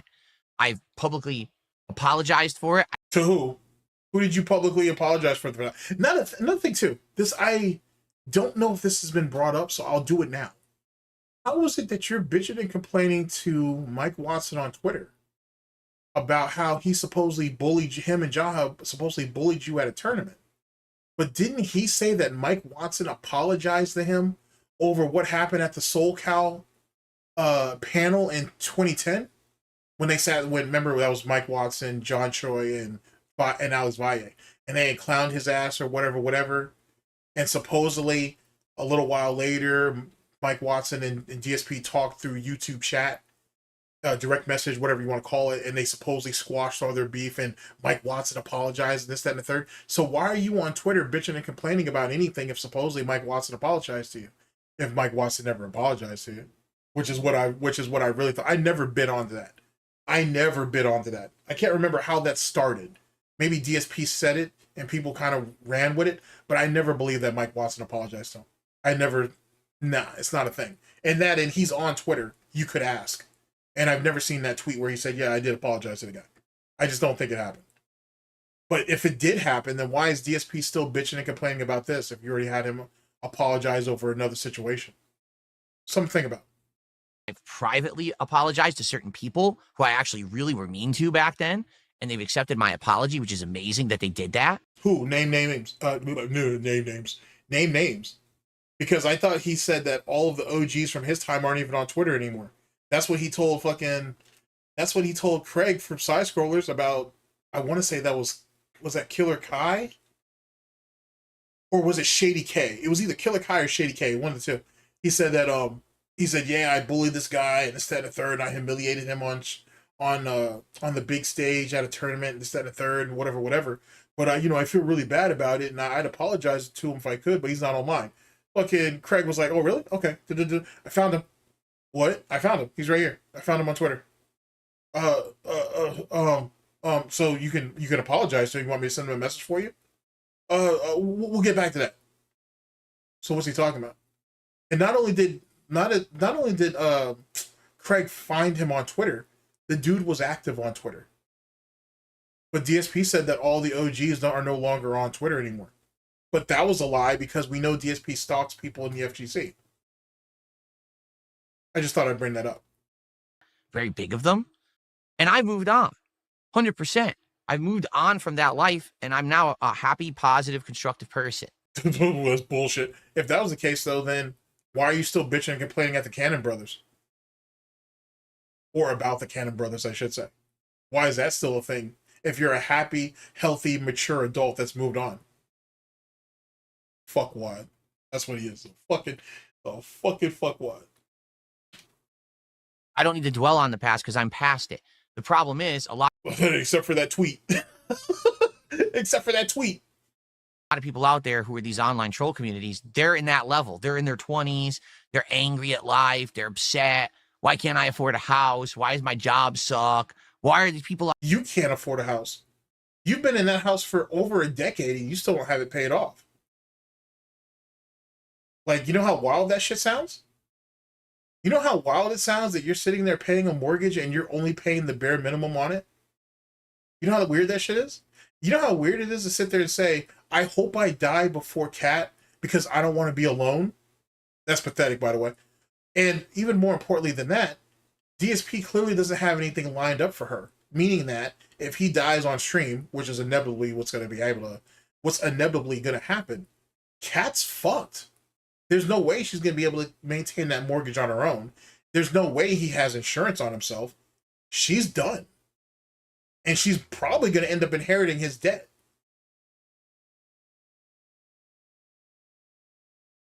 I just thought I'd bring it up. Online get all this stuff. I don't like them. So now I'm going to crap on them all day. Right? That's not a good way to go through life. I wish those years that I squandered being an online troll, I wish that I was doing something good for myself. Really, I do. You literally did the trolling to go at people that you didn't like or you felt that had more than you. Was that not self-serving in its own right? I guess you don't know. I wish that I was working out. I wish that I was... I thought you said you were buff, though, in your late teens, early 20s, though. Actually doing, like, more positive, constructive things, rather than me just sitting there being angry at people on the internet all day because they were doing better than me. So why didn't you beg your father for a job sooner, then? Stupid. You know? Really.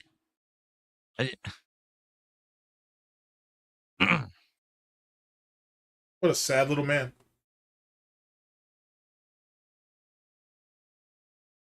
Okay, let's see here. By the way, I got another $5 troll super chat. Thanks. I'm not reading it, but I'm going to accept your money. I mean, I could not accept it. I can't, it's a super chat. I can't even like send that back if I wanted to. Thanks. Let's see here.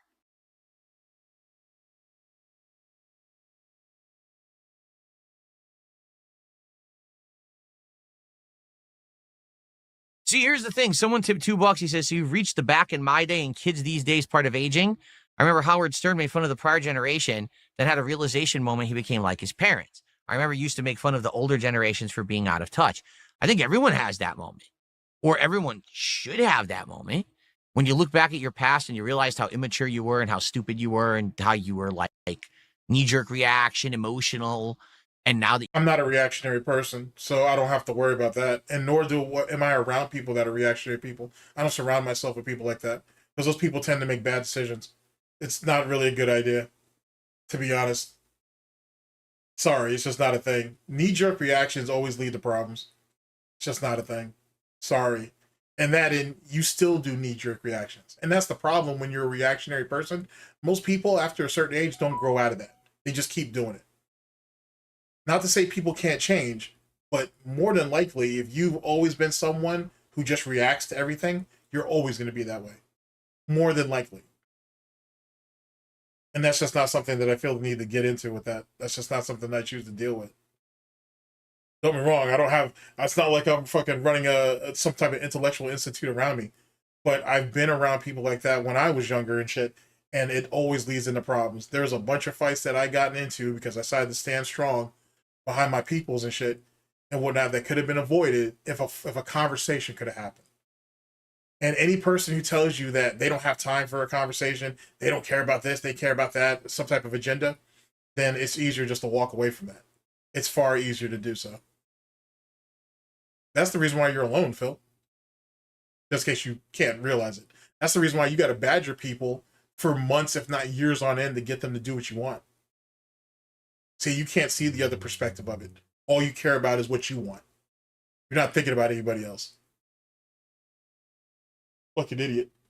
You get older, you mellow out, and you get more mature, and you get more wise, and you realize there's better ways to handle things, and you don't always have to be a jerk. Oh yeah, like you're doing now, like you've been doing, like you'll always continue doing. He's proven my point, so I don't need to go any further with it. You know, like I think everyone has that moment, and to some extent, I'm going to agree with you here. I think when Howard Stern matured and became more like his parents, he got boring. Is when you don't care about him anymore. It's like, dude, you sound just like your parents, and that was who you always said was bad. Well, listen, number one, I'm going to tell you right now, I don't sound like my parents. Well, yeah, you're unlike you. You didn't make the mistake your parents did by having a child, basically, and that in their circumstances are different. Your father went into the military, then he went into a field that he specialized in. He went back to school to better himself for his family, you know, his wife and his kid, so on and so forth. He took the responsibility of his brother, who was an alcoholic, as well as his sister-in-law, who was also an alcoholic, by raising their kid. That's Melissa, just in case you guys don't know. Just in case you guys are keeping up. You know what I'm saying? Like, Dave did everything he could in his power to make sure that he could provide for himself and his family, despite his infidelities and alleged possibly battering or abuse on Linda. We're still on the fence about that one. He still did what he had to do for his family. That's not something that you do. You've never been one to do that. You've never been one to put someone before yourself. You've only lived for yourself. You pray to yourself for yourself. So yeah, you're nothing like your parents. I don't agree with how your parents raised you, but they did the best that they can with what they had. That can be commended. Infidelity and all that other shit to the side. But you know nothing about any of that. And maybe that's a good thing. Maybe you shouldn't be bringing children into the world. But please believe what you have brought into the world is you're not going to be remembered for it. It'll all look like a stain when it's all said and done. So go along with this happy-go-lucky bullshit, talk about you actually have a life outside of this when you really don't. And you're just going to end up dealing. That's what the reality is. You won't be remembered for anything because you're nothing. You did nothing, you accomplished nothing. You're just this useless little e-beggar out here looking for internet welfare, and that's all you'll ever be known for. Your parents may or may not have some decent traits. They didn't pass it on to you, at least not genetically. Certainly it didn't happen through you being raised. So yeah, don't worry, Phil. You're nothing like your parents. Linda and Dave can at least say that. I don't. I really, my parents and I never really saw eye to eye on many different things. And, you know, the way that I don't sound like my parents, but I definitely agree. Like, young Phil was this kind of like raging constantly, always upset about something. Life is unfair, you know, kind of a mentality. And now it's more like, he's still like that now. He's still like that now. Nah, I've gotten older and I feel like I don't want to do the kind of content I used to. Like, that's the other thing. Well, Phil, if you said sexual commentary and made racial jokes and did all this stuff, you'd be more entertaining. Yeah, I'd also be an asshole. You're an asshole now. So being an entertaining asshole versus being a boring asshole, still an asshole. I'd be an immature, loudmouthed, over-the-top asshole. You're still that now. I don't see where the changes were made. It's still the same shit. Which I don't want to be. At one point in my life, that's what I was striving to do because that's what I thought people wanted on you. You were striving to be a dickhead. And it's other people's fault because that's what you thought they wanted. Okay, that's a choice. YouTube. but I've been around for 17 years. I've laid the groundwork, and there's enough tenure there, and there's enough experience there. People don't need to hear me be like that to be relevant. I don't have to be some idiot to be relevant. A lot of people do. A lot of people have to be loud. You harassed a mentally ill person for a year and a half to get an interview with them so you could make money and be relevant. What are you talking about? Isn't that the whole point of this whole thing with him and Review Tech USA? Not Review Tech USA, I'm sorry. They all kind of blend into each other now. Wings of Redemption? You got somebody who's literally mentally ill, he's admitted it, and you've been literally harassing him for a year and a half to get him to talk to you. For your own benefit. Because you're not willing to pay him. What? Mouth blathering idiots, just screaming at everything to be relevant. I don't. I can be chill. I want to be chill. There are times to get upset. There are times to get full of energy and stuff. You know what I'm saying? But not all the time. And certainly not extrapolating, over-exaggerating just for attention. You know? And that's something that I think I've earned. 17 years of my life that I put into content creation, that I don't have to be an asshole anymore.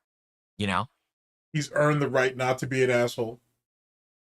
This isn't even cope anymore. This is just sad delusion on a level that I don't know if I continue I don't know if I continue to, if I'm feeling comfortable with this video with the rest of this shit. This is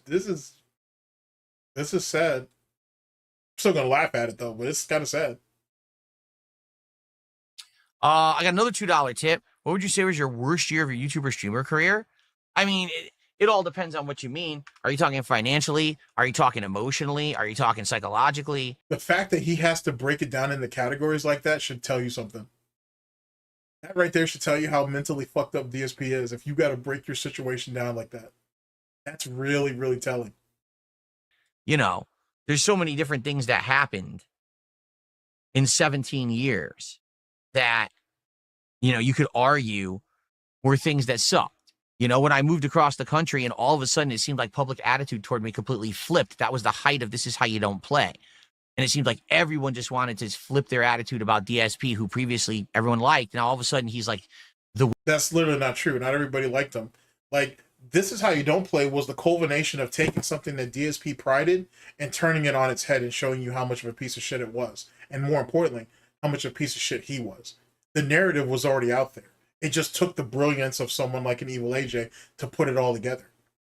That's what that was. Whipping boy, the villain of the internet, everyone laugh and point, you know? Then there was the whole, you know, adpocalypse / year where my personal life fell apart, my business fell apart. That was terrible, right? There was the whole, you know, the whole. Don't let him conflate, by the way, his personal relationship and his quote-unquote business being tied in together. That wasn't the case. That situation with him and Panda been, it probably had actually been deaded at like the end of 2016, to be honest with you, and whatnot. It took the emergency stream to finally push her over, but their relationship was probably damn near done back in like late 2016. And according to Phil, he said this recently, he said it this year, he said that they were already broken up before the emergency stream even happened. They just chose not to tell anybody. So who knows how long that relationship has really been, you know, in the gutter. So no, he's not gonna. I'm not gonna let him lean on that. That's not a thing. And then as it pertains to Apocalypse, he fucked himself over. He had already gone back and reactivated his account on Twitch in late 2016. Reason why that was is because Twitch was unveiling or revealing new things that they had for you to make money on their platform. He says other people told him that. The reality is, and he's actually kind of admitted it, but he's stupid, so he'll never really commit to it. But he actually, the real reason why he found out about that is because he was a partner on Twitch before he left early on over the bitrate situation. He was still getting emails letting him know about all the upcoming changes and stuff that they were adding to the platform. That's how he found out. So he reactivated his account under the guise of he was going to start streaming on Twitch because there was more ways of making money. He sat there and was desperate to hold on to the machinima thing because he wasn't ready to pull the trigger on Twitch yet. And he put himself in a bad spot that forced him to go to Twitch. I mean, yeah, that forced him to go to Twitch. If he had shut his fucking mouth He could have still made his little residual money on YouTube, and he could have started over on Twitch, which is what he did anyway. So yet again, no, it wasn't. He's the one who made his circumstances bad, or made them worse, I should say. I'm not going to say that he wasn't in a bad situation, but he did everything in his power, damn near, to make it worse. Bankruptcy stress and shit that I went through when I was going through all kinds of crazy stuff at the same time, like getting identity theft was going on while I was trying to go through a bankruptcy and shit, which is all fucked. That's funny, because I thought that the banking information wasn't his, so how were you the victim of identity theft if the banking information wasn't yours? Semantics. You know, all kinds of stuff. But the thing is, I don't want to dwell on things that were bad. And remember, that right there was why he wouldn't admit that WWE Champions was his, or at least the account, so to speak, wasn't his, because supposedly the bank information, the Bank of America stuff, wasn't his. But he won't explain where was his actual identity theft, where that part is actually at. So if he admitted that the bank leaks were real and they were his, he has to admit that the WWE Champions account is his. Womp womp. And we're still kind of lying on that because of how he compartmentalizes that whole scenario. He's still trying to give himself deniable plausibility on it. I wanted to, or plausible deniability. I'm sorry. Well, my hair is so bad today. I want to dwell on things that are good. I would rather think about the things that are good in my life than dwell on the things that went wrong. No one dwells on anything that's good. Just in case you don't know, Phil. That's not how that works. You know, especially because thankfully for me, I don't relive the same problems over and over. Yeah, no. Gin o'clock is a thing. And I'm sure that if someone reached out to John or Howard, I bet. And then all the disdain that you have for the FGC, you really want me to get into that, Phil? I've been on your neck about that pretty much all year. And there's so much more that I still have to show people. No, that's a good thing. Hope so.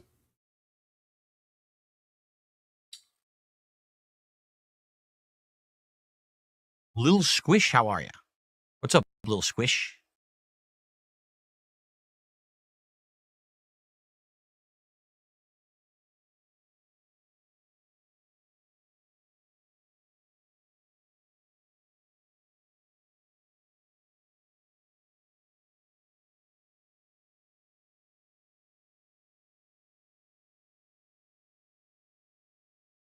It's nice here today in Washington. Right now, it's only 70 degrees in my office.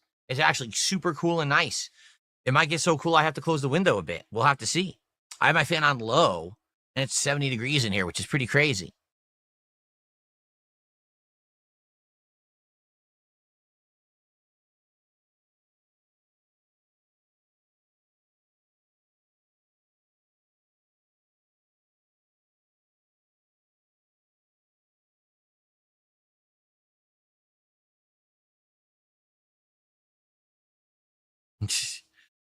All right, guys. So last chance, if you want to talk about something, you tag me in chat. A lot of idiots. I'm just gonna toss.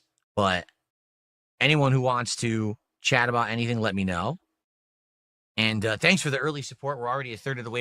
I hope Wings had listened to some of this shit and whatnot. I hope. Fucking A. You know what I'm saying? Maybe, just maybe, Duty fucking, because Duty's known to make a bunch of videos and shit. Maybe he sent him a couple of stuff from this and whatnot, and maybe it got used, maybe it didn't. Holy shit. Like, Wings has a nice, this whole situation so far has given Wings a nice little foothold where he can really dig in and he can really get at Phil. I don't know if he's going to utilize it, but I hope he do. I hope he watched some troll video and got, you know what I'm saying, and got hip to some of this shit. Holy fuck, bro. This is like damn near Phil ain't giving him the keys to the Gouty arsenal with all this bullshit. Got more than enough ammunition. To our goal, which is appreciated. It sure would be great to get some support from Kick. All we had was a couple kicks this morning. It would be great to get some subs and things on Kick today because we're starting off a new week.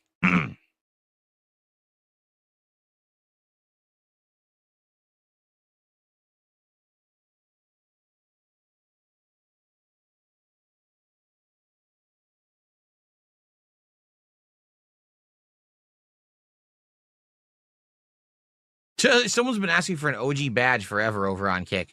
At this point, I don't think anyone's going to give you an OG badge. You've been asking for like 2 straight weeks. No one has complied. You've been keeping track of that guy for 2 straight weeks. Just imagine that. He's got someone allegedly begging in his chat for an OG badge, and he's been mindful of that for 2 straight weeks. You ain't got shit else to do in your life but to pay attention to that? Yikes. That's pretty sad. Let's go. To end the show, let's get some real support instead of a bunch of dollar tips and nonsense, right? Let's get a super chat. Let's get some memberships. We got no memberships today so far, right? Let's get a tip. Let's get a sub, right? And let's get some kicks right now to end the podcast. Let's do it. All right, Sneed Dave Williams with a $2 super chat says, "It do be like that, Mr. Burnell." There you go. There's our super chat. Who's going to do some memberships? Let's get some memberships. What did we just get? 100 kicks. Thanks for that. Perfect. All right, let's get a sub. Right now, let's get a sub. Let's get a tip. Let's get a membership. Boom, boom, boom. Then we got one of each. Nice, solid ending to the show.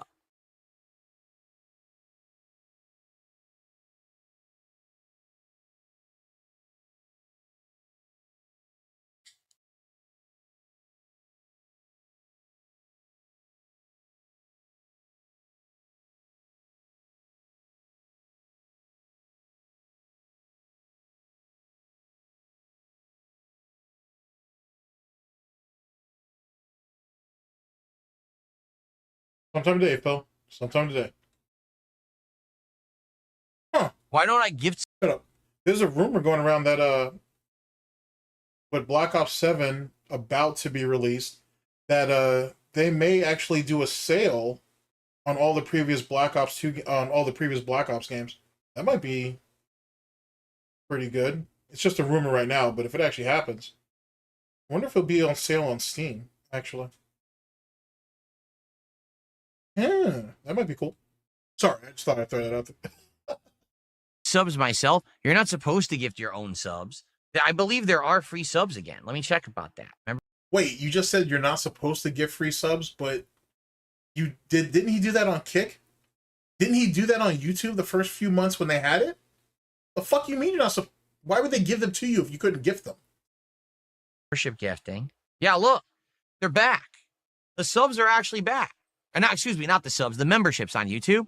They actually gave them back. They took them away for several months, and then they gave them back. So here's the thing. If you remind me, either tomorrow when we're doing the decompression, or maybe on Friday during the Halloween marathon, I can gift out some free memberships on YouTube because they gave them back again. We just realized this a few weeks ago. Wait, what? Wait. Like, no, people, what he just said. First he said that you're not allowed to do it. Then he's saying, oh, well, here, let me check. Oh, yeah, they're back. Yeah. So remind me at such and such to do this. And then be like, yeah, they let us, yeah, I realized they're back. I realized it a few weeks ago. But he's saying right here, he just now realized that they're back. But then why did he say that he realized it a few weeks ago that it came back? Why would, okay, let me stop. Let me stop. That shit doesn't make any sense. Do be like that, Mr. Burnell. There you go. There's our super chat. What a weird thing to lie Who's about. going to do some memberships? Let's get some memberships. What did we just get? 100 kicks.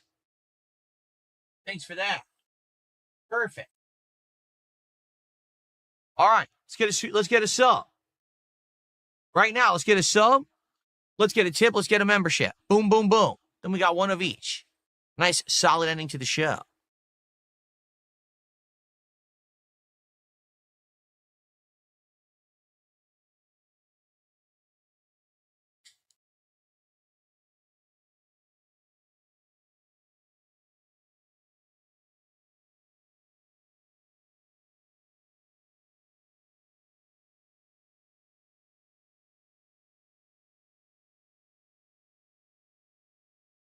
What a bizarre thing to lie about.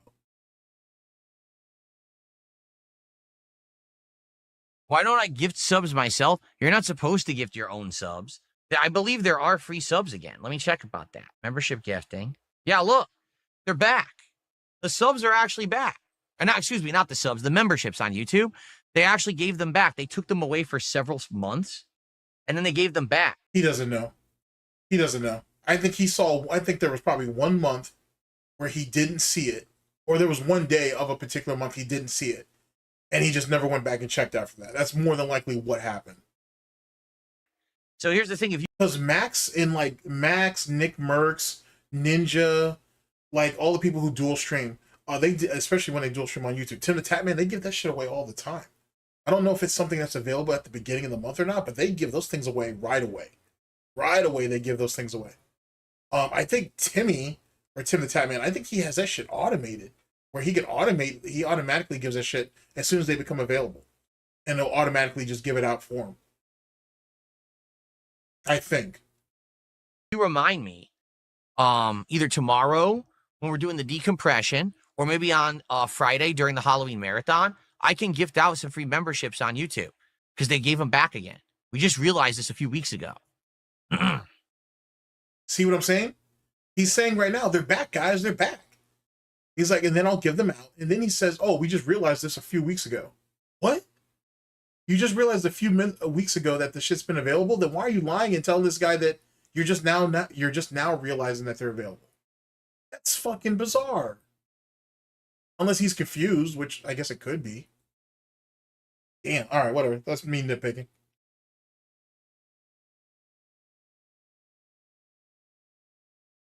How much is left in Silksong? I do not know. I don't spoil myself. I know that we have like 2 optional missions that we have to work on because we have them from the billboard things. And then I think there's the 3 areas we're supposed to find and be able to go in. And I don't know if you have to fight bosses or whatever to get these items to get to the final part of the game. I couldn't even find it last time. I was looking all around and I couldn't find it. Basil, thank you for a 1313 super chat. He says, even though my week sucked, I always look forward to watching you play Silksong. Thank you, Basil.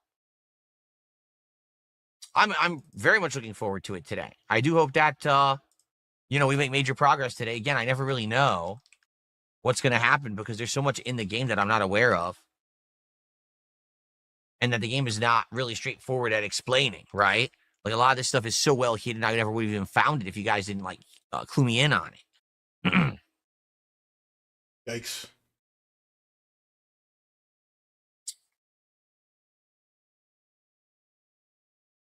Cool.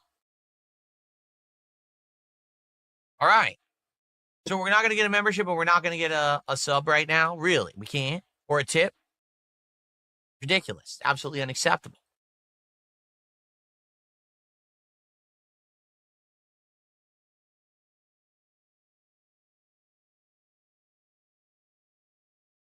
Ask Wing some questions about Halloween tomorrow. Maybe we will. We'll talk about Halloween. It is a holiday on Friday. And, what's our history with Halloween? Did he used to dress up? Did he trick-or-treat a lot when he was a kid?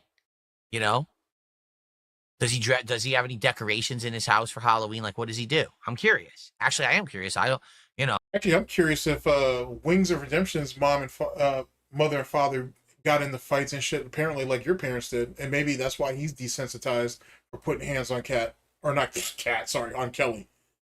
That'd be a good question to ask, Phil.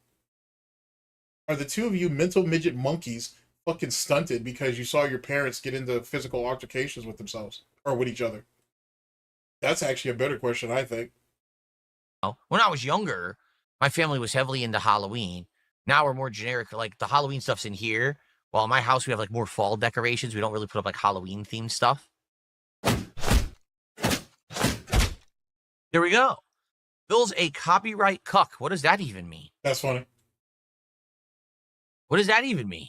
If Super Crazy was still around, he could tell you what that means, Phil. Being that, you did it to him. A copyright cuck? In what regard? I'm probably the most... It's funny because didn't he just say that fucking Wings falls for the bait? And yet he's literally done that for a better part of 2 hours. Well, hour and something. It's like 3 hours of my timeline, but that's because I talked too damn much. Opposite of that, I'm the guy who outright doesn't do anything with copyright on YouTube, despite the fact I very well could flex my right. Did he forget that we've seen his flag history? Or at least some of it. Anyway, we didn't see all of it. There was multiple pages. We only saw one. So there's that. To do so and execute it, I don't.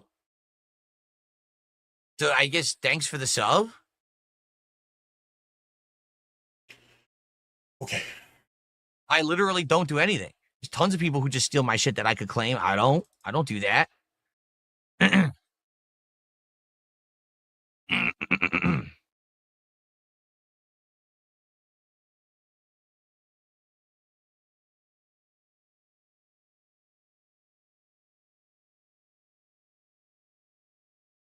Mission Vow, LTG will not come on a podcast. What makes you think that he would? Like, what are you talking about? He goes, he won't play you in fighting games, but would you have LTG on a podcast? He would never come on the show. Like, he has no interest in it. He's made that clear a million times, has he not? And if that's the case, then why have you been harassing him year in, year out for the last few years then? He's, yet again, he's fighting against his own narrative. And he even said he's going to continue harassing him each and every year around Evo time until he gets what he wants. Because, you know, LTG's a slave, so it's not like he has any other prospects or anything. Which is going to be kind of crazy because I haven't taken my victory lap on that yet. I will. But the fact that LTG is back on YouTube and he's trying to build himself back up, I'm not sure when he's going to start paying for subs, allegedly. I'm not sure when he's going to start doing that.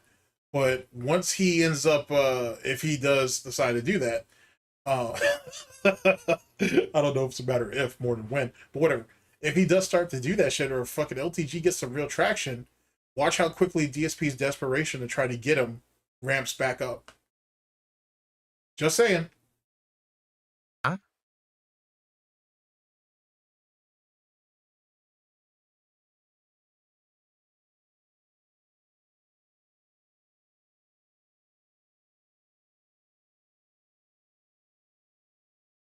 Any plans to play Deadlock, Valve's Overwatch style hero shooter? No.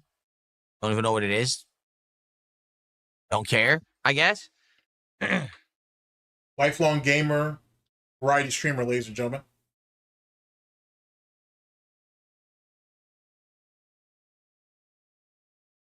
Okay. Are we good?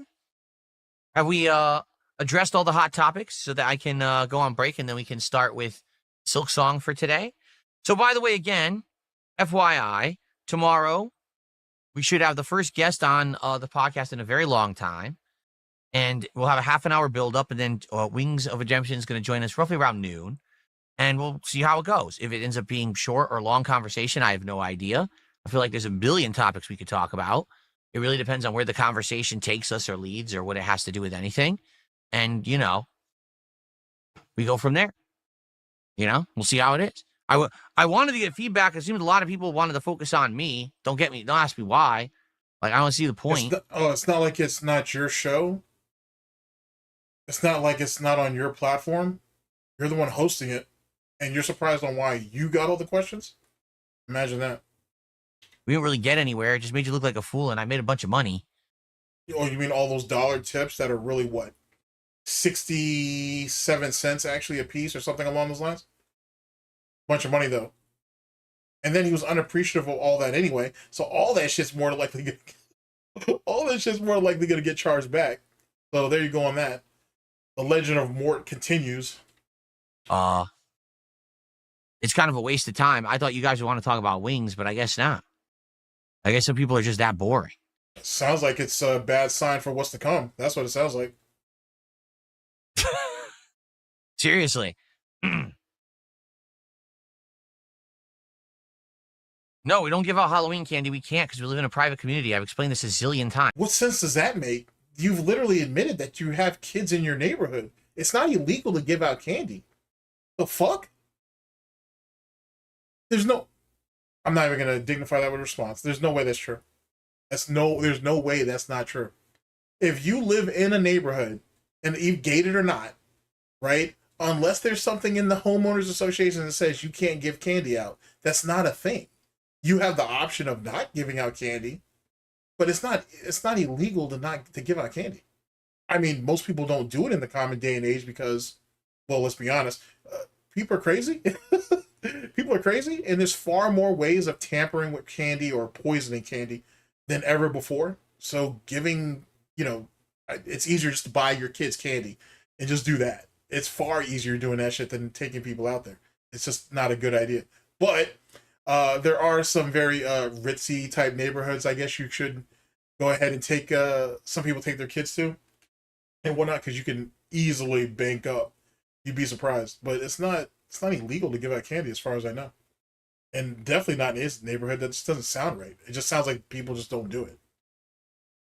For 11 years I've lived here and I can't give out candy. You're full of shit. And let's be honest, when you think this piece of shit would buy candy to give out, no. I can see Panda doing it. I don't think Kat's gonna do it. She's probably way too self-conscious at this point. So why would you lie about something like that? That sounds weird as shit. Like during COVID, I could see that. Like I could definitely see COVID in a few years afterwards. But to sit there and blatantly say that just seems ridiculous to me. Okay. No, I'm never playing Marvel Rivals again. No one likes it on my streams. Not like he wasn't any good at it anyway, so.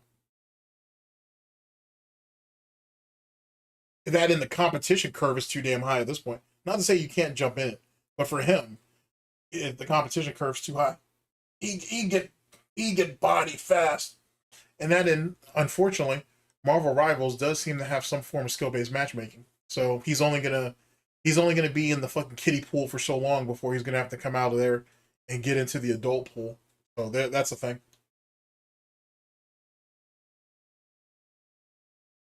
By the way, and this is just for the Call of Duty heads out there or whatever. Skill-based matchmaking was not removed from Call of Duty. They said that they minimized it, which doesn't mean shit because they do that every beta, to be honest with you, and they do it for every free weekend. They'll crank that shit right back up and they'll do it gradually. What is that thesis called? Or, well, not thesis, but it's that experiment. I know someone knows because, like, we've all done. Well, you don't do it in school. You dissect frogs in school. Look at it. I almost said that we did this in school. We didn't. So let me be very clear about that.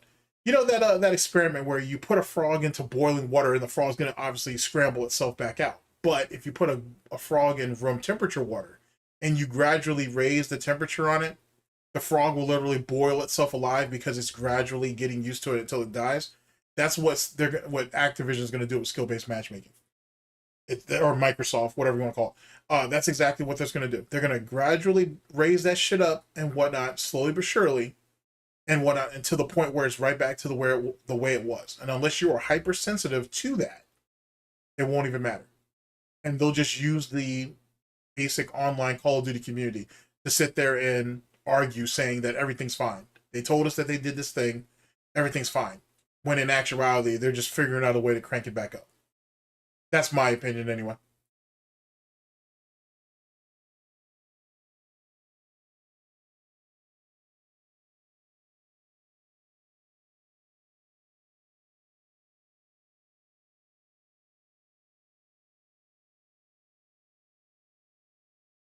Cadbury's Crunchies? I don't know if we have that. That sounds like it would be like chocolate with like little Rice Krispie things in it. We do have those, but I don't know if Cadbury's makes them here. It was like Nestle's Crunch. I love Nestle's Crunch. Yeah, I'm not going to take Nestle over Cadbury, though. Like, anything that Cadbury makes for the most part are fucking ridiculous. The quality of chocolate is just fucking amazing. That's just fucking amazing. I haven't had it in a million years, man. I want a Nestle's Crunch. Like I said, I'm a chocoholic. I crave chocolate. Except for when your wife bakes you stuff and then you eat like one or two bites and then you throw it away. I'll get to that. That's in a broadcast I got coming up where DSP admits what he does with his birthday cake each and every year. You're gonna love that. Holy shit. You're gonna love that. He should not have admitted to that. Am I sad I can't give out candy? Well, I wouldn't be able to give out candy anyway because I'll be working. There's a marathon on Halloween. Cat could do it. And if it's illegal to do it, you should say, no, I don't feel bad. I can't do it. But he immediately jumps to, I wouldn't be able to do it. I have to stream. So which one is it, Phil? You can't give it out or you won't give it out? Dumbass. I wouldn't be giving out candy. Fucking mongoloid. Cope sip. Gotta wash the lies down.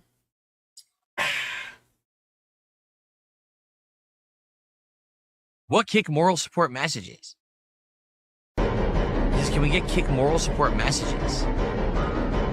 He knows what they're talking about. It got taken over by trolls. That's the reason why he disabled it.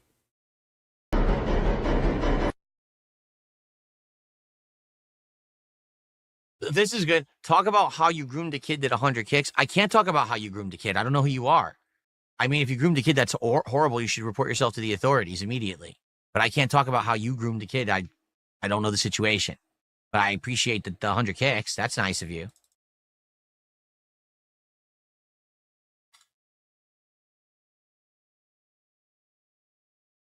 Anyway, okay.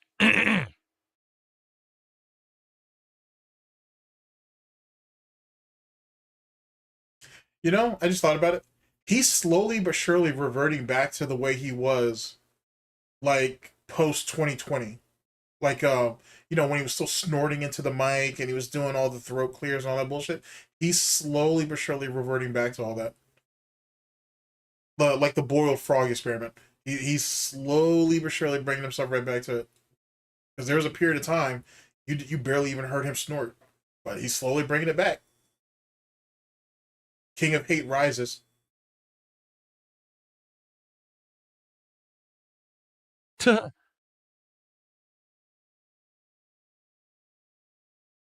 Oh, I see. You're talking about the moral support message. You're talking about having a message when you do a moral support pop-up, but we had to get rid of them because the trolls were still able. The people who were getting banned found out that Kick very foolishly didn't put a situation in place where you stop people from doing those after you're banned. So then they would send a whole bunch of messages that were very insulting and horrible things, right?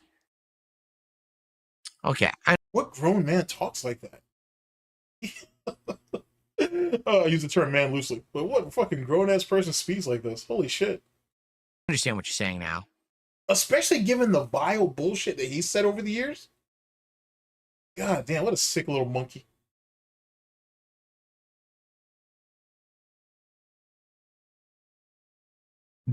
Broadcast just became a member. Let's see if that's a fresh one.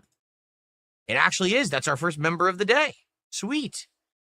Thank you to Broadcast for becoming a member this morning.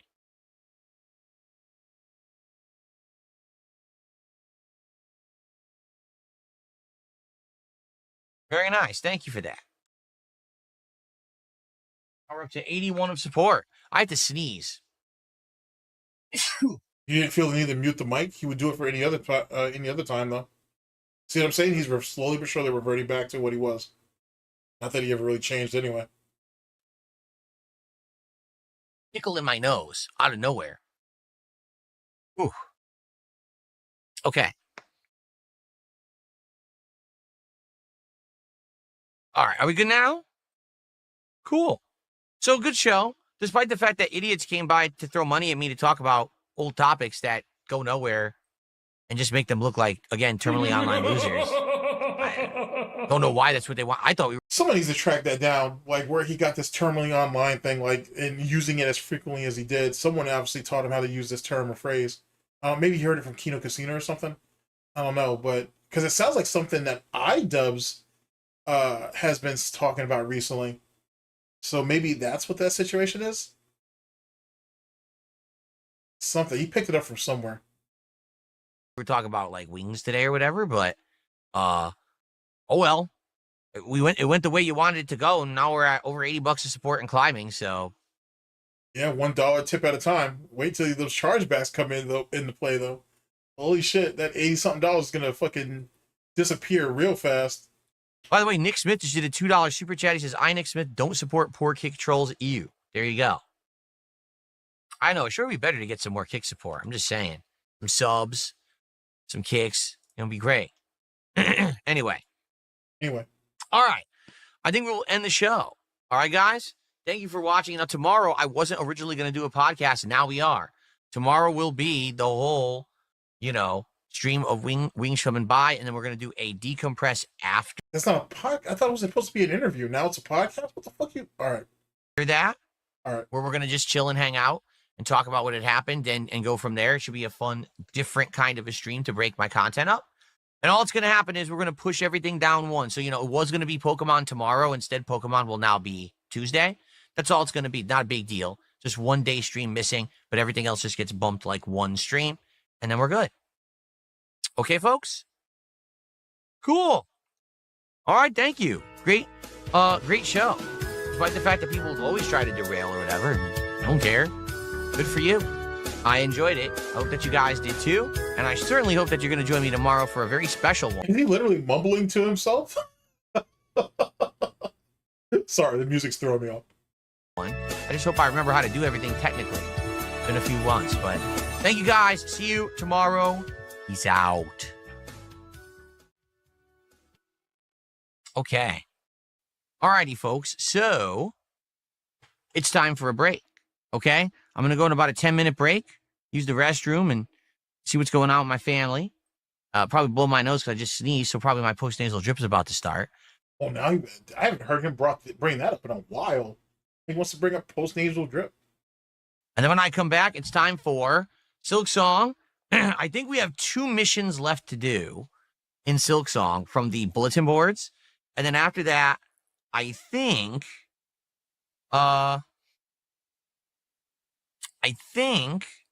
we are going to do the endgame stuff. I just don't know how, you know? Okay. Yeah, he's definitely watching somebody else's playthrough. I just don't know. I don't understand why he's dragging that shit out. He should have been done with that shit. Fucking A, bro. He should have been done with that. That's insane. Right. Cool. Jade, you're not going to be here tomorrow? That's all good. Come back Tuesday. We're going to do Pokemon on Tuesday instead, okay? So just come back for the Smart on Jade. He doesn't want to sit around and listen to bullshit. day stream on Tuesday, Jade. Cool. All right, folks. That is it. Let's take a break. All right, I'll come back in a few minutes, and then we'll jump back into Silk Song. Sound good?